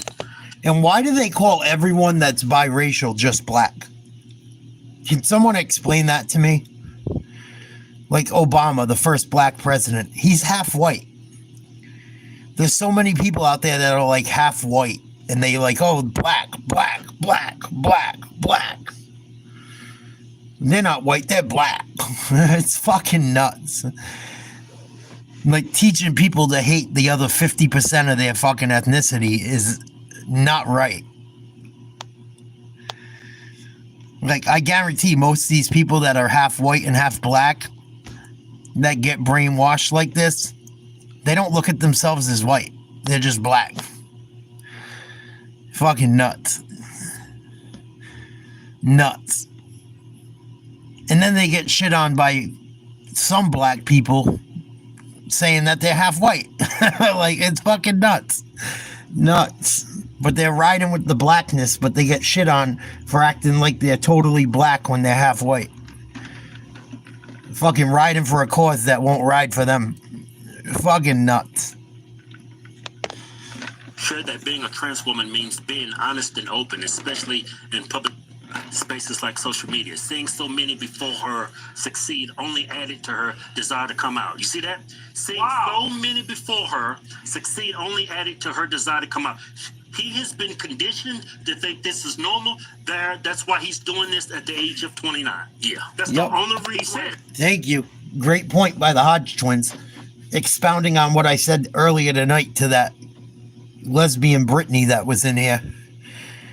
Aaron De Niro's son turned daughter said seeing so many before her succeed only added to her desire to come out. She was like, you know what? Maybe it's not too late for me. Maybe I can start. It's what happens with all these, a lot of it. First they're gay, or they're bi, then they're gay, and then they're fucking trans, and then they're going to try and grab a check or push it out there as their identity.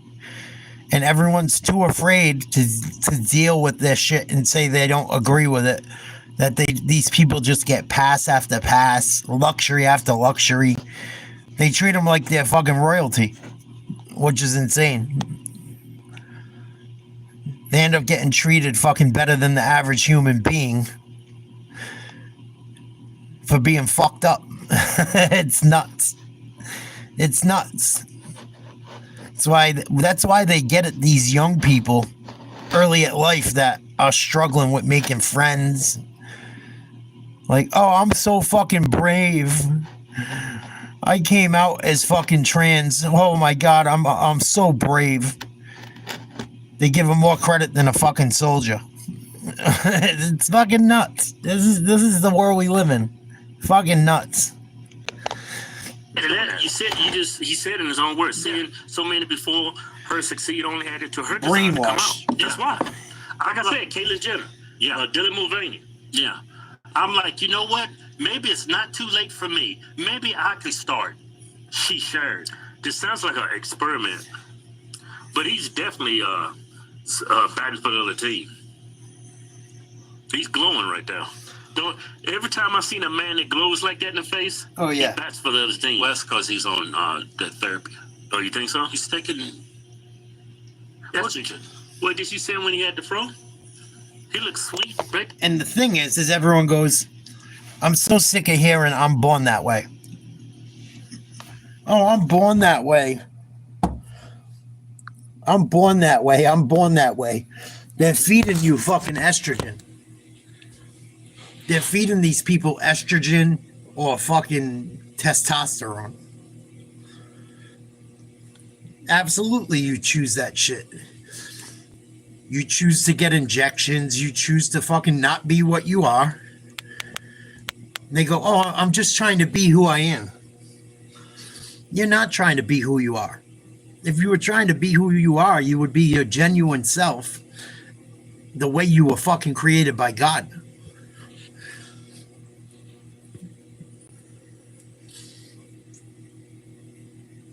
I can't stand that shit.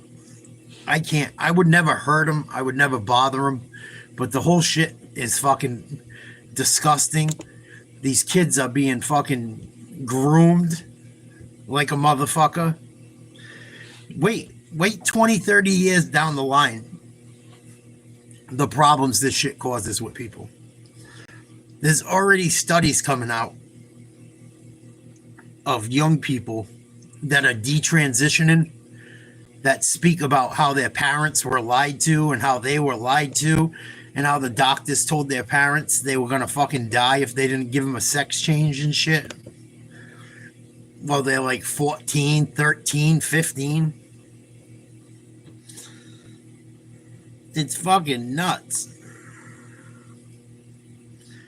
Nuts. I've never seen nothing like it. It's fucking... It's really sad. Yeah, it's all a money grab, Mark. We've talked about it so many times at length. It's all to make money. They're selling hella drugs. They got to get massive surgeries. They got to go to the fucking they got to go to a fucking therapist. Someone for their steroids or fucking estrogen. Like, it's fucking nuts. It's just fucking nuts. And I think a lot of it is a money grab and to make America weak. I think a lot of it's to make America weak. How do you weaken a society?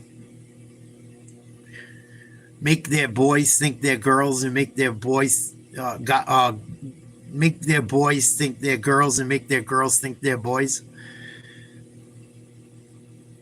How do you destroy society? Look at all the great, if you look at different civilizations or different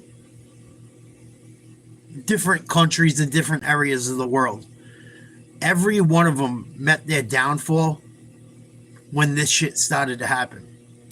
If you look back at like Rome and Greece and shit, and like even back then with like fucking Caesar and shit, when them cultures started allowing men to dress as women and shit is when they crumbled. Look it up. This shit happened centuries ago and destroyed cultures. And we're going to allow it to happen again? It fucking destroyed the Roman Empire. Look into it. Oh, but let's forget about history. History doesn't matter. Let's destroy history and lie about it. Let's not tell the truth so we can repeat it. If you look into it, all those societies all went to shit when guys started thinking they were girls and vice versa. You can look it up. I wouldn't lie to you. My job is not to lie. My job is to provide fact.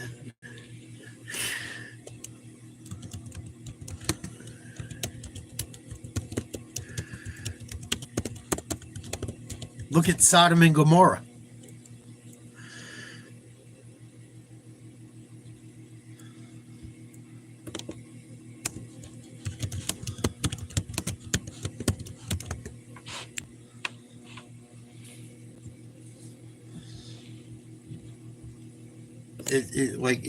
If you really do some research, you can fucking figure it out quickly.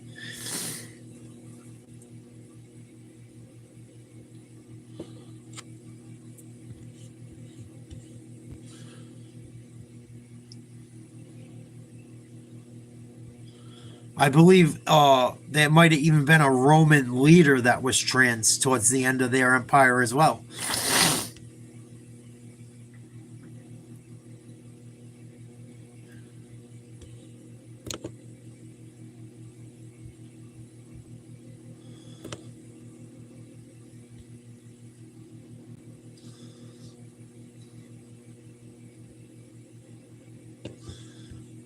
Nuts. And if you look it up, like I'm looking into it real quickly, when you look it up, the behavior is defended when you look it up. Like it was a benefit to their society or something, or like things went well. Like things didn't go well because they didn't make it much further after that shit happened.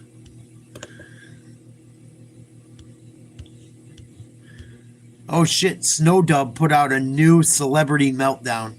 Let's watch a few minutes of this shit. This might actually be funny.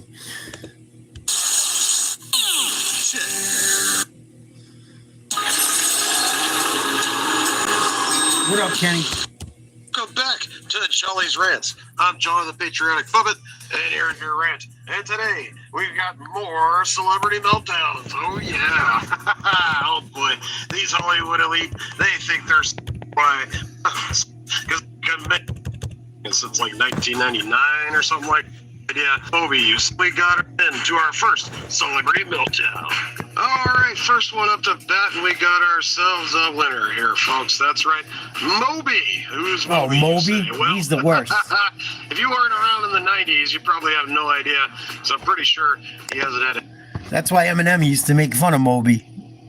It's crazy that Eminem's on the same side as Moby now. Moby probably still hates fucking Eminem. And Moby, you could get fucked by Obi. Yeah. Doesn't he look super happy? This guy's a multi-millionaire. Look how fucking happy he looks. That's another thing about these libtards. A lot of them got a lot of money, or come from money, or are doing all right for themselves. And they all look fucking miserable. Half of us here, we don't have shit at all. We all barely fucking survive, and we fucking find a way to laugh every day. I don't think this dude finds a way to laugh every day. Look at him. All that fucking money for nothing. He only had like one good song anyway, but... And he stole it from like a black... You could tell it was like a black fucking... You know, slave song on top of it. His one fucking big hit, Bring Sally Up, Bring Sally Down, is fucking stealing off black people, fucking, and he fucking acts like it's, oh, I could go on for days.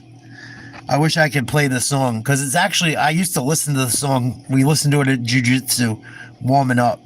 It's actually kind of a cool tune, with like a weird fucking electric beat. But he don't fucking sing any of his own music, really. He's like a DJ or producer that makes fucking music and has people sing on his shit. The one song Anyone Can Stand was like appropriated from fucking black people, and he fucking is sticking up for them all. Like sticking up for fucking trans and black and this and that. If you gave a fuck, dude, you wouldn't make a song like that and fucking... Come on. It's fucking nuts. Or if you did, you would give a lot of the money away if you cared that much. You know what I mean? Like, I'm gonna act like I'm part of the cause to make a few bucks. Same thing with Rage Against the Machine. That's why I hate Rage Against the Machine. People love Rage Against the Machine. Rage Against the Machine, their name alone should scream they're against the establishment, and then they fucking side with the lefties and become major capitalists, signed to Sony and shit. Like, give me a fucking break. I saw through that shit in high school. People were loving Rage. They're like, yeah, man, they're against the government. They're anarchists. Like, bro, they're at fucking Lollapalooza signed by fucking Sony. What the fuck are you talking about? Oh, you fucking nuts. People are just fucking idiots. Like, yeah, they're anti-establishment. Signed to a major record label, though. The hit song, and since like 1999 or something like that. Long time ago, I don't know. I remember Eminem calling him out, and his career pretty much tanked after that. But needless to say, Eminem's kind of a cuck too, so it doesn't really matter. But either way, this guy, he does like techno-type house music, I think. And that's the funniest part, is Eminem shit on all these liberal idiots, and now he's down with it. That's why I don't fuck with Eminem anymore. Eminem shit on all these people, and now he's on the same side. Eminem's a complete fucking sellout idiot. Great rapper, but I can never look at Eminem the same after what he's become. He's kind of a DJ type guy, whatever, doesn't matter, right? But he thinks he's got enough prowess still in the music industry. Fucking Moby. Now he filled. Moby's name should be called Egghead. Or cue ball. Moby. Maybe because he's a giant dick. Maybe that's why. He's probably a giant dickhead. That's why he was called Moby. He should have been egghead. He kind of looks like a dickhead, too. Maybe that's why they call him Moby Dick. His head looks like a fucking head of a dick if you put a fucking circle on the top of it. A pee hole. Anti-establishment techno god on a major label.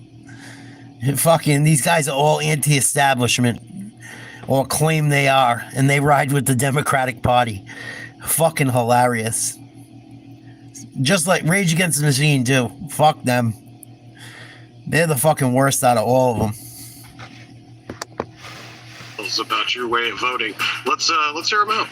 So, for the people who voted for Trump or have supported Trump, can you finally just admit you were wrong? Why? Trump has spent his entire life bankrupting businesses, and now, surprise, surprise, he's bankrupting the United States. So look, we can move on, but if you supported Trump or voted for him, just please, finally, now, just admit you were wrong. Just you admit you were wrong voting for Trump. Just admit you were wrong. Fuck you. Why? Because you're not making any more money, Moby? Maybe Moby's hurting for money because the left isn't in control and he's not getting paid off. I wouldn't doubt it. You see how many fucking supposedly they're coming out with a list of payoffs that the Democrats were giving celebrities while they were in office. I read something about it earlier this week. I'll try and find a video on it and show it. I wouldn't doubt these people were getting paid off the entire time to just try to influence. Can you just admit you were wrong so I can save face? You lose. Man, you are one pathetic loser. Oh, Moby, you sure are a Moby dickhead. Oh, what a whale of a tale that you just spun there, that's for sure. You ain't nothing but a moron. Have you not been looking at the facts?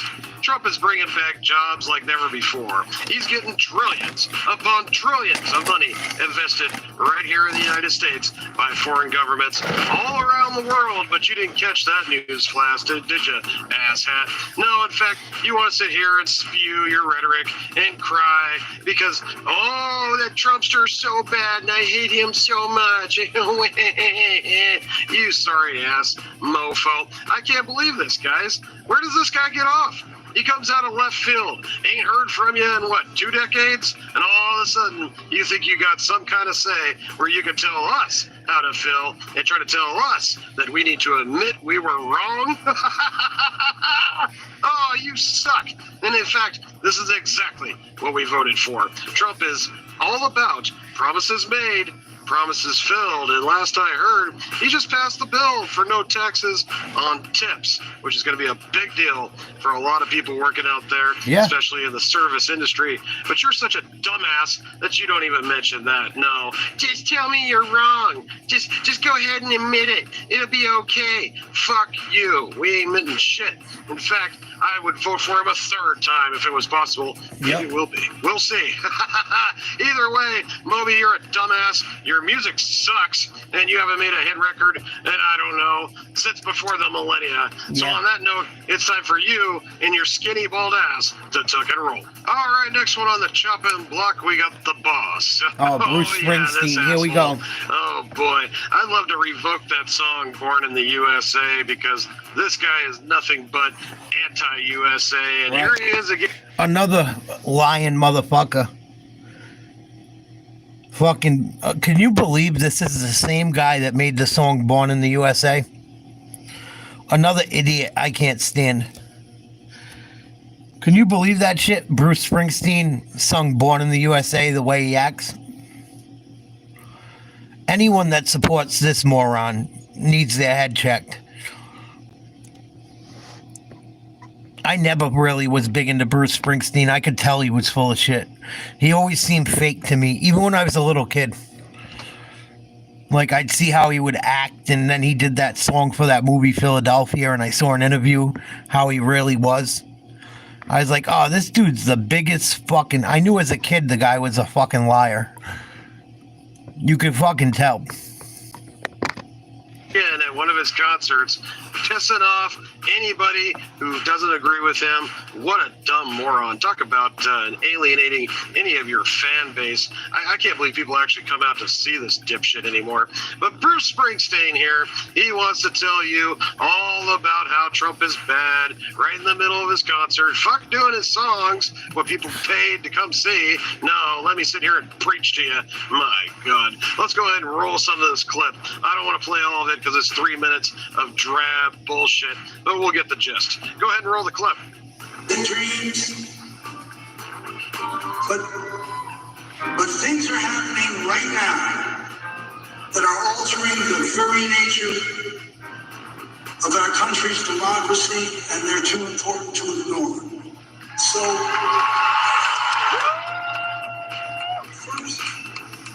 first I want to thank you for indulging me. But in America, my home, they're persecuting people for their right to free speech and voicing their dissent. That's happening now. In America, the richest men are taking satisfaction in abandoning the world's poorest children to sickness. Ain't it ironic, one of the richest celebrities in the world, Bruce Springsteen? You know how much fucking money Bruce Springsteen has? It make your fucking head spin. His daughter, I've been to New Jersey. I stayed out there when I fished offshore. And I used to, a friend of mine that I kind of dated lived out there. I don't know what we were, but his daughter has equestrian parks and horses. Have you ever seen the piece of land he bought his daughter and his family runs raising horses? Your fucking head would spin. One of the ranches alone was worth like fucking $29 million. I got pictures of it somewhere. Hundreds of fucking acres. Like an hour outside New York City. In Jersey. This guy's going to tell you how all the rich people in America that are down with Trump are destroying the country as one of the richest people in the world that got rich singing fucking songs. It's like De Niro. I'm going to tell you about rich people taking advantage of people, and the motherfucker acts for a living. Complete life is a fantasy. Same thing with these singers. Complete life is a fantasy. Being a singer is like being an actor. Same fucking thing. Making all this money pretending to be some fucking thing they're not.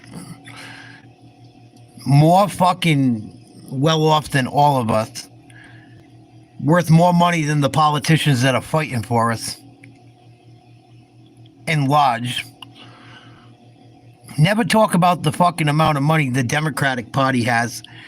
Like Pelosi and Clinton and Obama, all almost billionaires, multi-$100, all in the hundreds of millions of dollars. Obama's house in Massachusetts, where he vacations at, is up for sale right now for like $35 million. But they're all gonna scream about the Republican Party and the rich people taking over. Look at fucking, I bet if you look up Springsteen's fucking net worth, it's well over $100 million. And he's gonna cry about rich people taking advantage of people. People want to watch you sing a song, dude. They don't want to hear your political shit on top of it. That's happening now. In my country, they're taking sadistic pleasure in the pain they inflict on loyal American workers. They're rolling back historic civil rights legislation that led to a more just society. They're abandoning our great allies and siding with dictators against those who are struggling for their freedoms. That's happening now. Really? Because all I see in Palestine is dictators. All Palestinians have ever had is dictators. Even after war after war after war, it's another dictator. But the Democratic Party sides with Palestine. These people talk this fucking bullshit. They just lie and lie and lie. If you just fucking pay attention, they're full of shit. They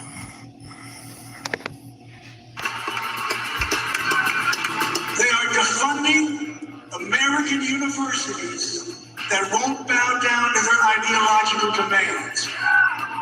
And they are removing residents off American streets without due process of law and deporting them to foreign detention centers and They're not citizens, you lying fuck. He's trying to tell people around the world that they're deporting citizens, not illegal aliens. Fucking nut. That's happening now. Nuts. Oh, good God, there's another minute and a half of this shit?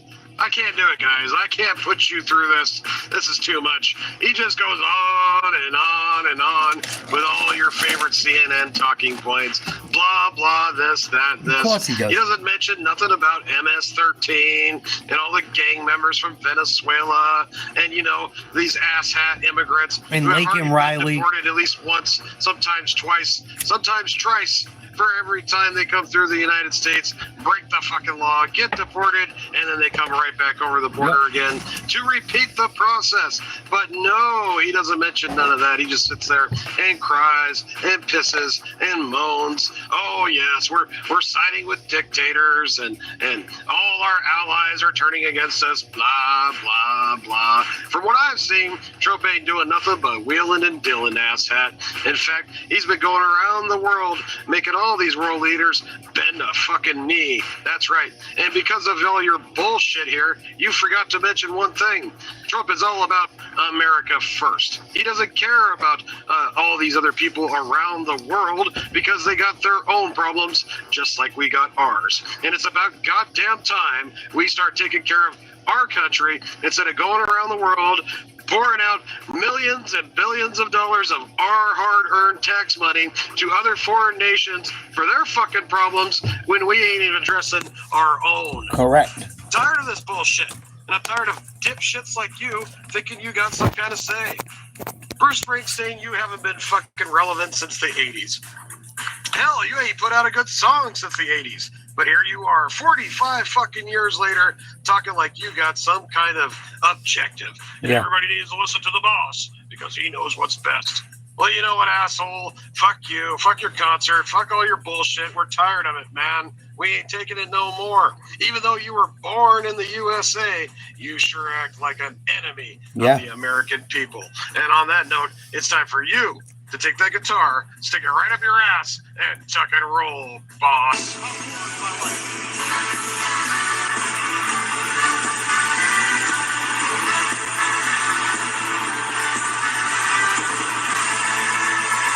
He looks like a retarded cup. All right, next up we got old Ben Stiller here. Yes, Zoolander himself, and he's another one that continues to suffer. He's a fucking loser. Yes.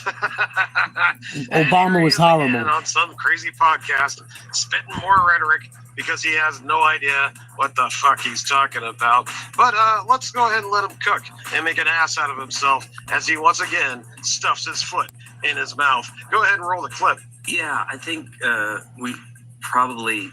I think everybody's going to have their own personal reaction, and it's impossible not to be aware of the fact that people feel this, you know, that, oh, wow, you know, there can be retribution from the government if you say something wrong.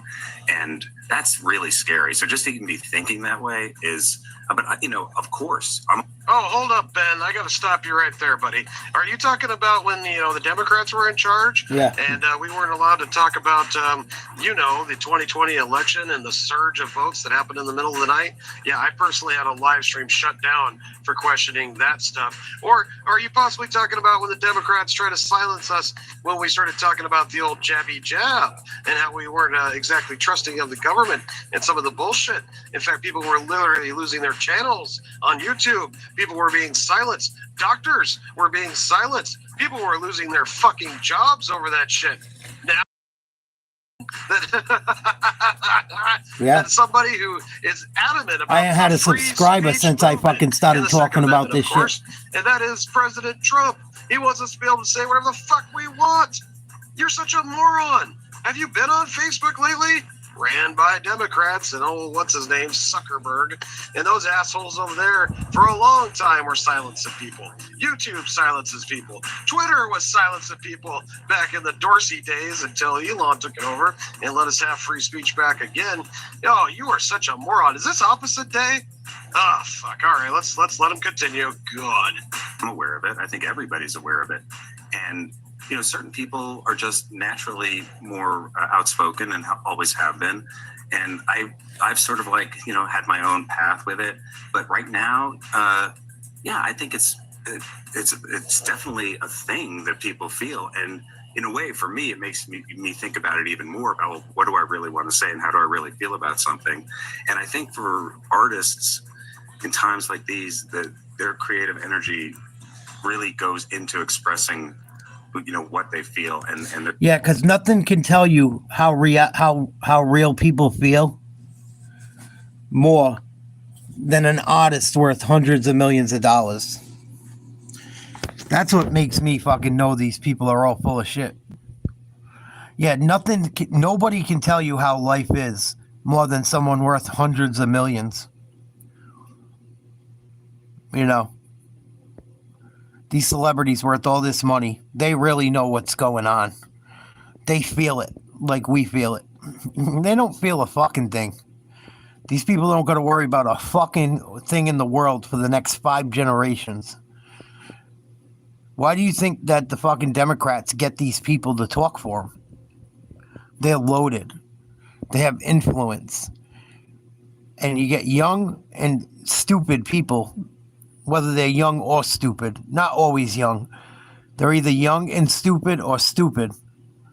And they believe these fucking idiots worth millions of dollars that probably do half the shit Trump does to make money, probably do it in the wrong way. And they're going to tell you how life goes. Because they know what it feels like to be an American, a regular person. That's why I don't understand why people listen to these people. What the fuck does this motherfucker know about being a regular dude? Or Bruce Springsteen? Nothing. Pretty much all of them. They don't have a fucking worry in the world. They never have to work a day in their life. there's a lot of amazing work that can come out of times like these that I hope we see.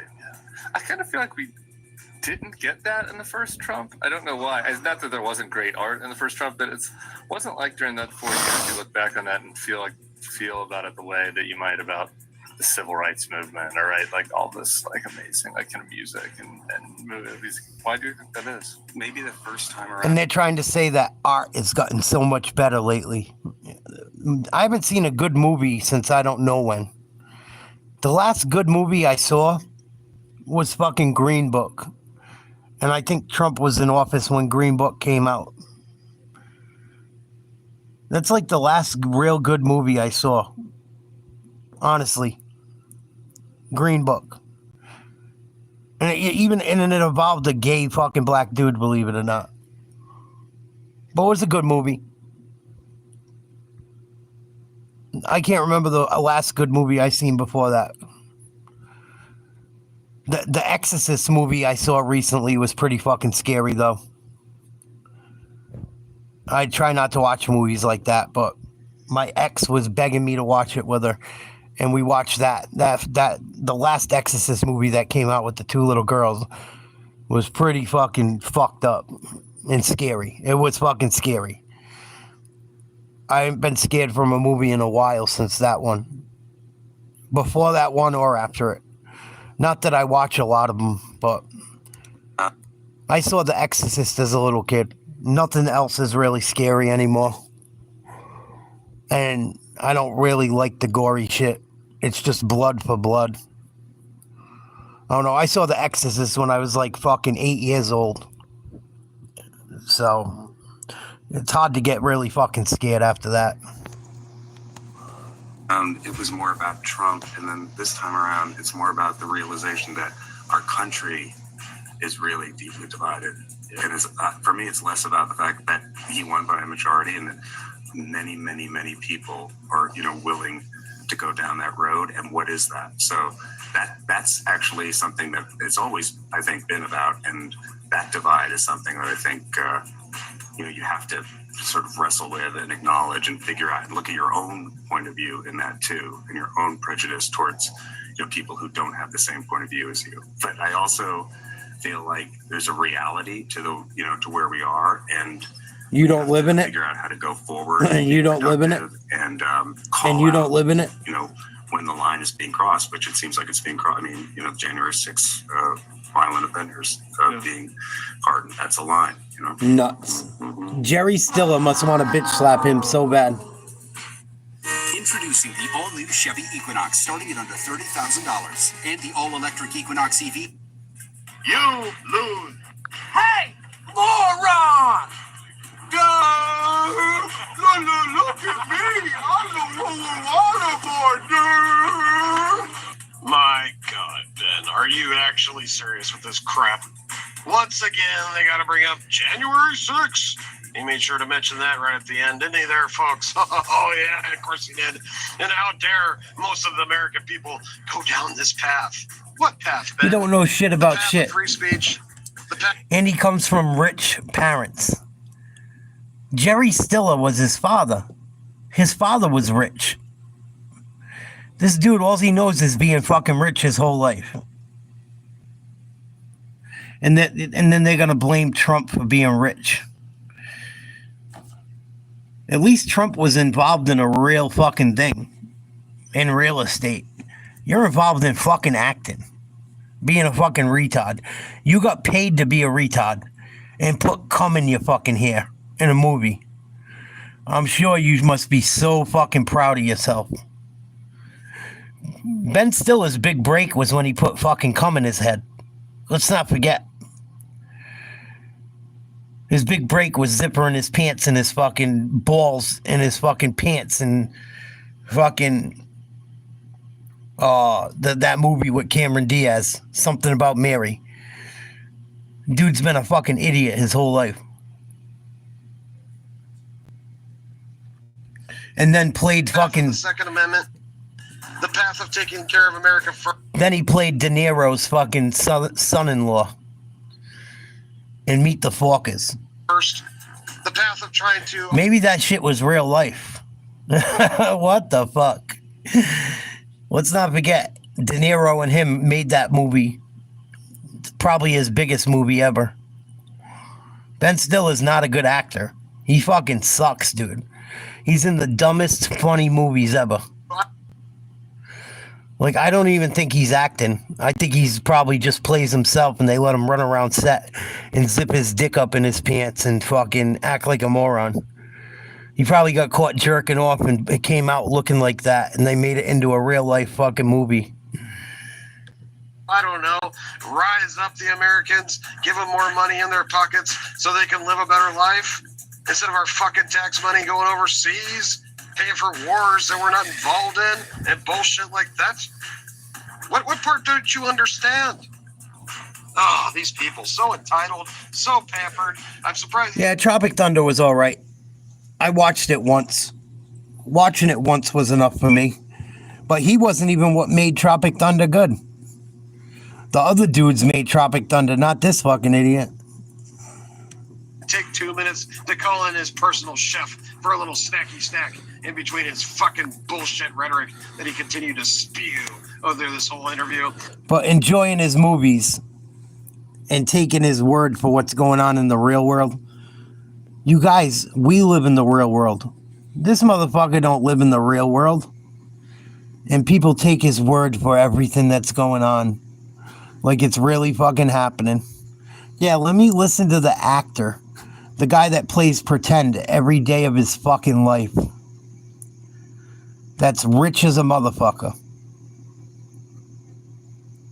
All he's got to do is worry about signing paperwork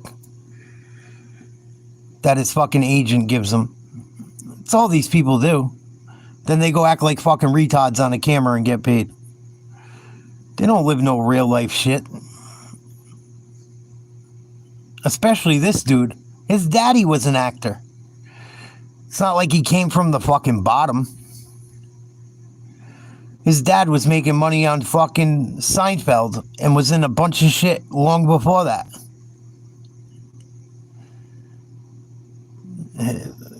That'd be the day I listen to these fucking retards. I can't believe people do. You're an asshole, Ben, and you have no idea what you're talking about. And by the way, you're starting to become quite irrelevant. You haven't had a good movie since, I don't know what, Tropic Thunder? I remember Zoolander 2 completely flopped. Terrible. And I take it you ain't doing too many movies anymore, so now you're over here on the podcast. You know, you Hollywood elite, we are slowly but surely recognizing that you guys are corrupt. Long story short, folks, don't listen to Ben. Don't listen to any of these celebrities because they literally have lost their goddamn minds. Idiot. And they are just so damn worried that their power and their prowess is going to be possibly in default. Oh, man, what will you do, Ben, when nobody gives a shit what you think anymore? It's not going to matter. He's still rich. Asshole? It's already starting. So you might as well tuck it. All right, next on the chopping block, we've got old Pedro Pascal. Oh, yeah, our good buddy who does nothing but cry and whine and complain about the right. For some reason, with all his bitching and complaining about Trump and, of course, us supporters of him, he makes sure to get all the best roles from Hollywood lately. Right. Isn't that amazing, folks? I mean, he's in everything. He's in Gladiator. He's in The Last of Us. He's in the new, what is that new Marvel movie? Fantastic Foursome, right? Oh, my God, this piece of shit. Well, here he is again, doing more bullshit. And like he said, he's absolutely right. You notice all these people throughout the years get the roles. This guy's in every fucking movie lately. And all they do is speak. Watch who makes money. Look at the people that make money. A lot of them are all down with the left when it comes to Hollywood and entertainment. All down with the left like a motherfucker. Even the rappers. Even a lot of the rappers. All down with the left. Fucking Doshi, Kendrick, fucking SZA, the other one there, fucking Doja Cat, Megan Thee Stallion. Megan Thee Stallion might be in big trouble soon. It looks like Tory Lane is gonna get fucking proven innocent, or they're gonna start looking into that shit. There's been some information coming out about that shit lately since Tory Lane got stabbed. Fucking watch. If that shit comes out, watch out what happens with that shit. And Megan Thee Stallion was involved with fucking Kamala's, performing at all Kamala's shit. Oh yeah, there's something going on with all that shit. Tory Lanez ends up stabbed up in fucking jail, and now they're finding out more information that there's probably a 95 to 99% chance he wasn't the shooter. I read online today. All these people are in bed with the left that are making money in Hollywood. Diddy was.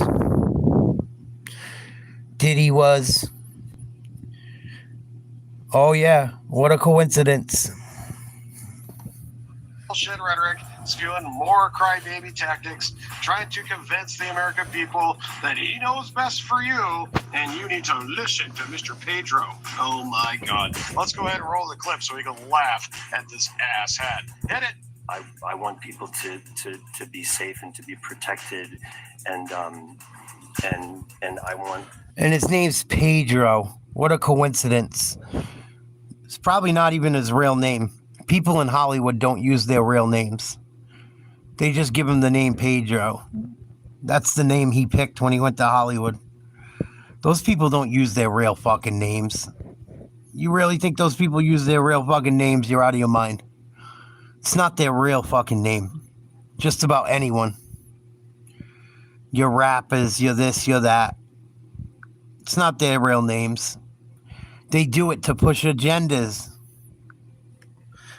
Very much to live on the right side of history, and I'm an immigrant. My parents are refugees from Chile. I myself was a refugee. We fled a dictatorship, and I was privileged enough to grow up in the U.S.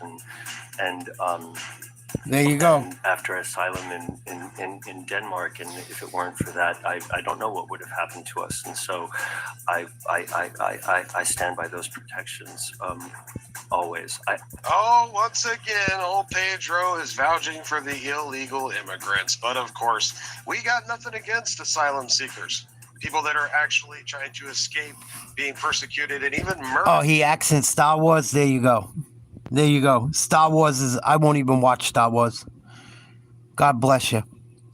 That shit got so woke, I won't ever watch Star Wars ever again. Plus, it's gotten fucking... I think it's gotten lame. They've beaten a dead horse with that shit.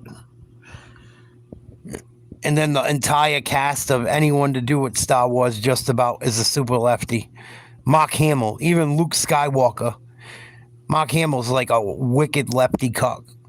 It's bad. If you ever saw Mark Hamill talk and heard his political views, you probably lose your fucking mind. You'd be like, no way. No, they didn't get Luke. Oh, they got him. He even let him cuck him out in the last movie he was in. The way he went out was bullshit. The South Africans and what's going on down there right now for the poor white people that live there, all those white farmers getting killed off for the color of their skin. What you didn't notice about the immigration surge that we had before, this illegal immigration surge where Biden opened up the floodgates, I think you forgot. These people were just looking for a better life, which is fine. You know, except for all the gang members, rapists, drug dealers. But the few people that were mixed in, they wanted a better life. No, the first three were good. The rest of them you could throw in the fucking garbage. The first three were good. After that, it got fucking stupider and stupider and stupider. They fucking destroyed that entire series recently. Spin-off after spin-off and nonsense after nonsense. And bullshit character after bullshit character. The minute fucking Lucas got rid of that shit, it was the beginning of the end. Sure, we totally understand that, but you need to do it the right way. Just like your parents did it the right way, Pedro. Your parents didn't smuggle you over the border, Pedro. They did it the right way. Of course, you don't mention that part, do you? No, just got to stick to your left side talking points as per usual. And this guy is such a fruitcake. What a piece of shit. All he does is bow down and kowtow to the left to make sure he stays relevant in Hollywood and keeps getting roles. And oh boy, does he like to show off how much he's down with the left. In fact, he shows off so much. Wait, folks, there's more. Wait, there's more. Here we are again with little Pedro. He's having a little party. Talking about his new movie, Fantastic Foursome, coming out soon, which I will not be watching. Either way, he's out here promoting. You'll never guess what little thing he does in this video. Oh my God. Hold on to your lunch, folks. This is extremely cringe. Go ahead and roll the clip. What the fuck? Oh, weirdo. Oh. With the trans colors. Oh, I feel sick. With the trans colors. What the fuck am I looking at? Oh my God. Wow. Oh, yeah. That's what I'm saying. You do any type of research on this shit, it ain't hard to tell. Dude's licking a fucking queer-colored fucking light stick. Fucking idiots. And it's obviously predictive programming. Look at the colors. It's like the trans flag and then some rainbow colors. These people are fucking know what they're doing. They've been doing it to us for years. That's why TV was created to create propaganda. I don't think people realize that. The whole reason television was created was to cause propaganda. It was created by the CIA. It's fucking nuts. Or it may not have been created by the CIA, but I know they had, once they realized what they could do with it, they put their stamp on it.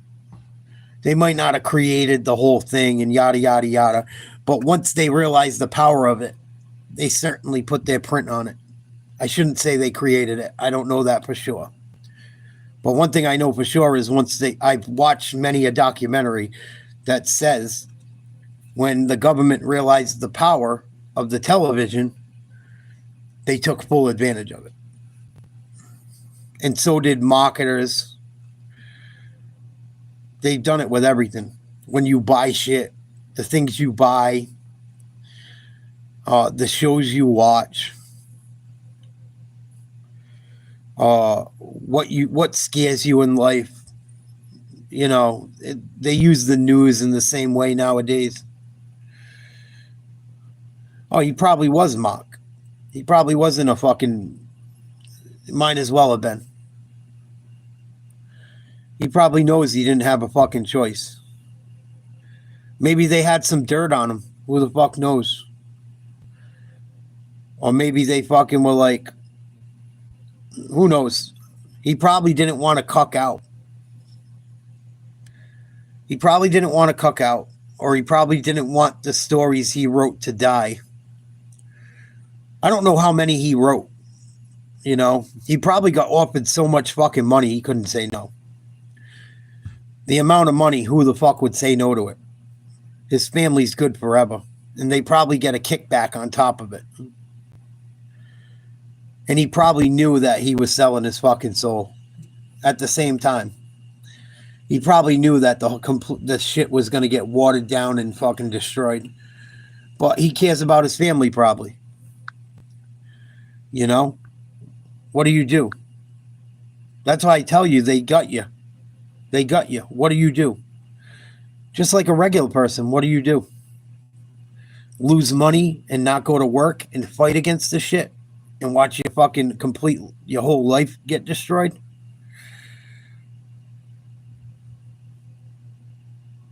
Like, how do you fight it? How do you go to fucking meetings with the school board doing shit to your kids you don't approve of when the meetings are always when you can't go because all you do is work? How the fuck do you fight it? It's impossible. They got people so fucked up nowadays, people don't even realize it. I realized it. It's why my relationship probably fell apart. It's why I struggle in life nowadays, because I seen through all this shit. I don't want to do it no more. The American dream is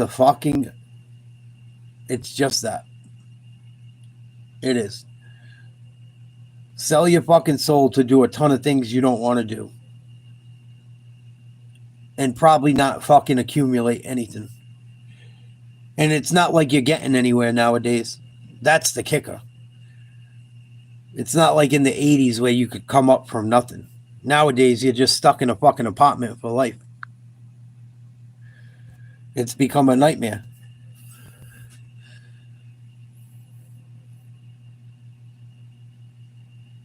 It really is. That's why I don't do it no more. I don't fucking do it. I'd rather be poor. I've become okay with not having money like I used to. I'm not totally broke, but I become a lot fucking better with not worrying about money. If I had ever not earned under $6,000 or $7,000 in a month up until like a year ago, I would have lost my mind. Now I survive on fucking less than half. Fuck that shit.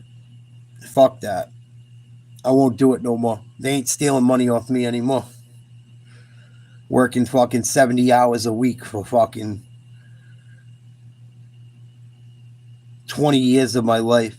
I'm fucking done. Done. Done. I won't do it. Won't do it. Won't do it.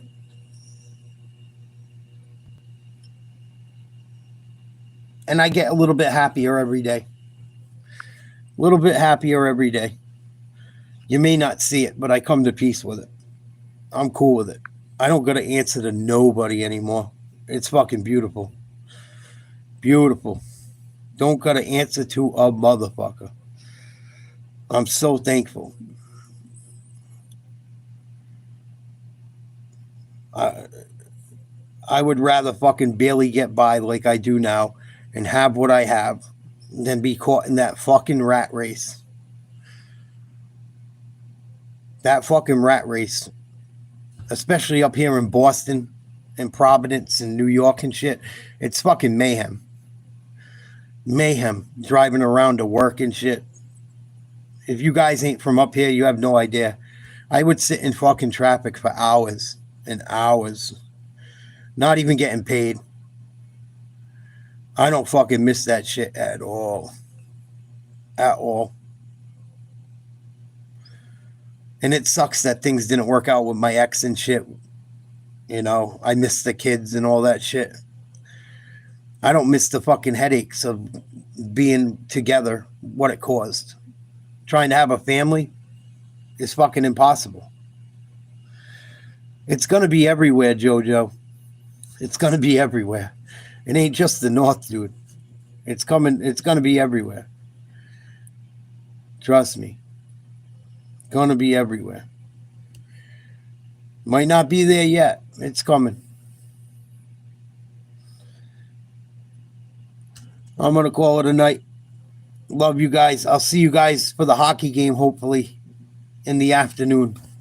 Sweet dreams, fuckers. Fuck Clemson. Clemson sucks. They destroyed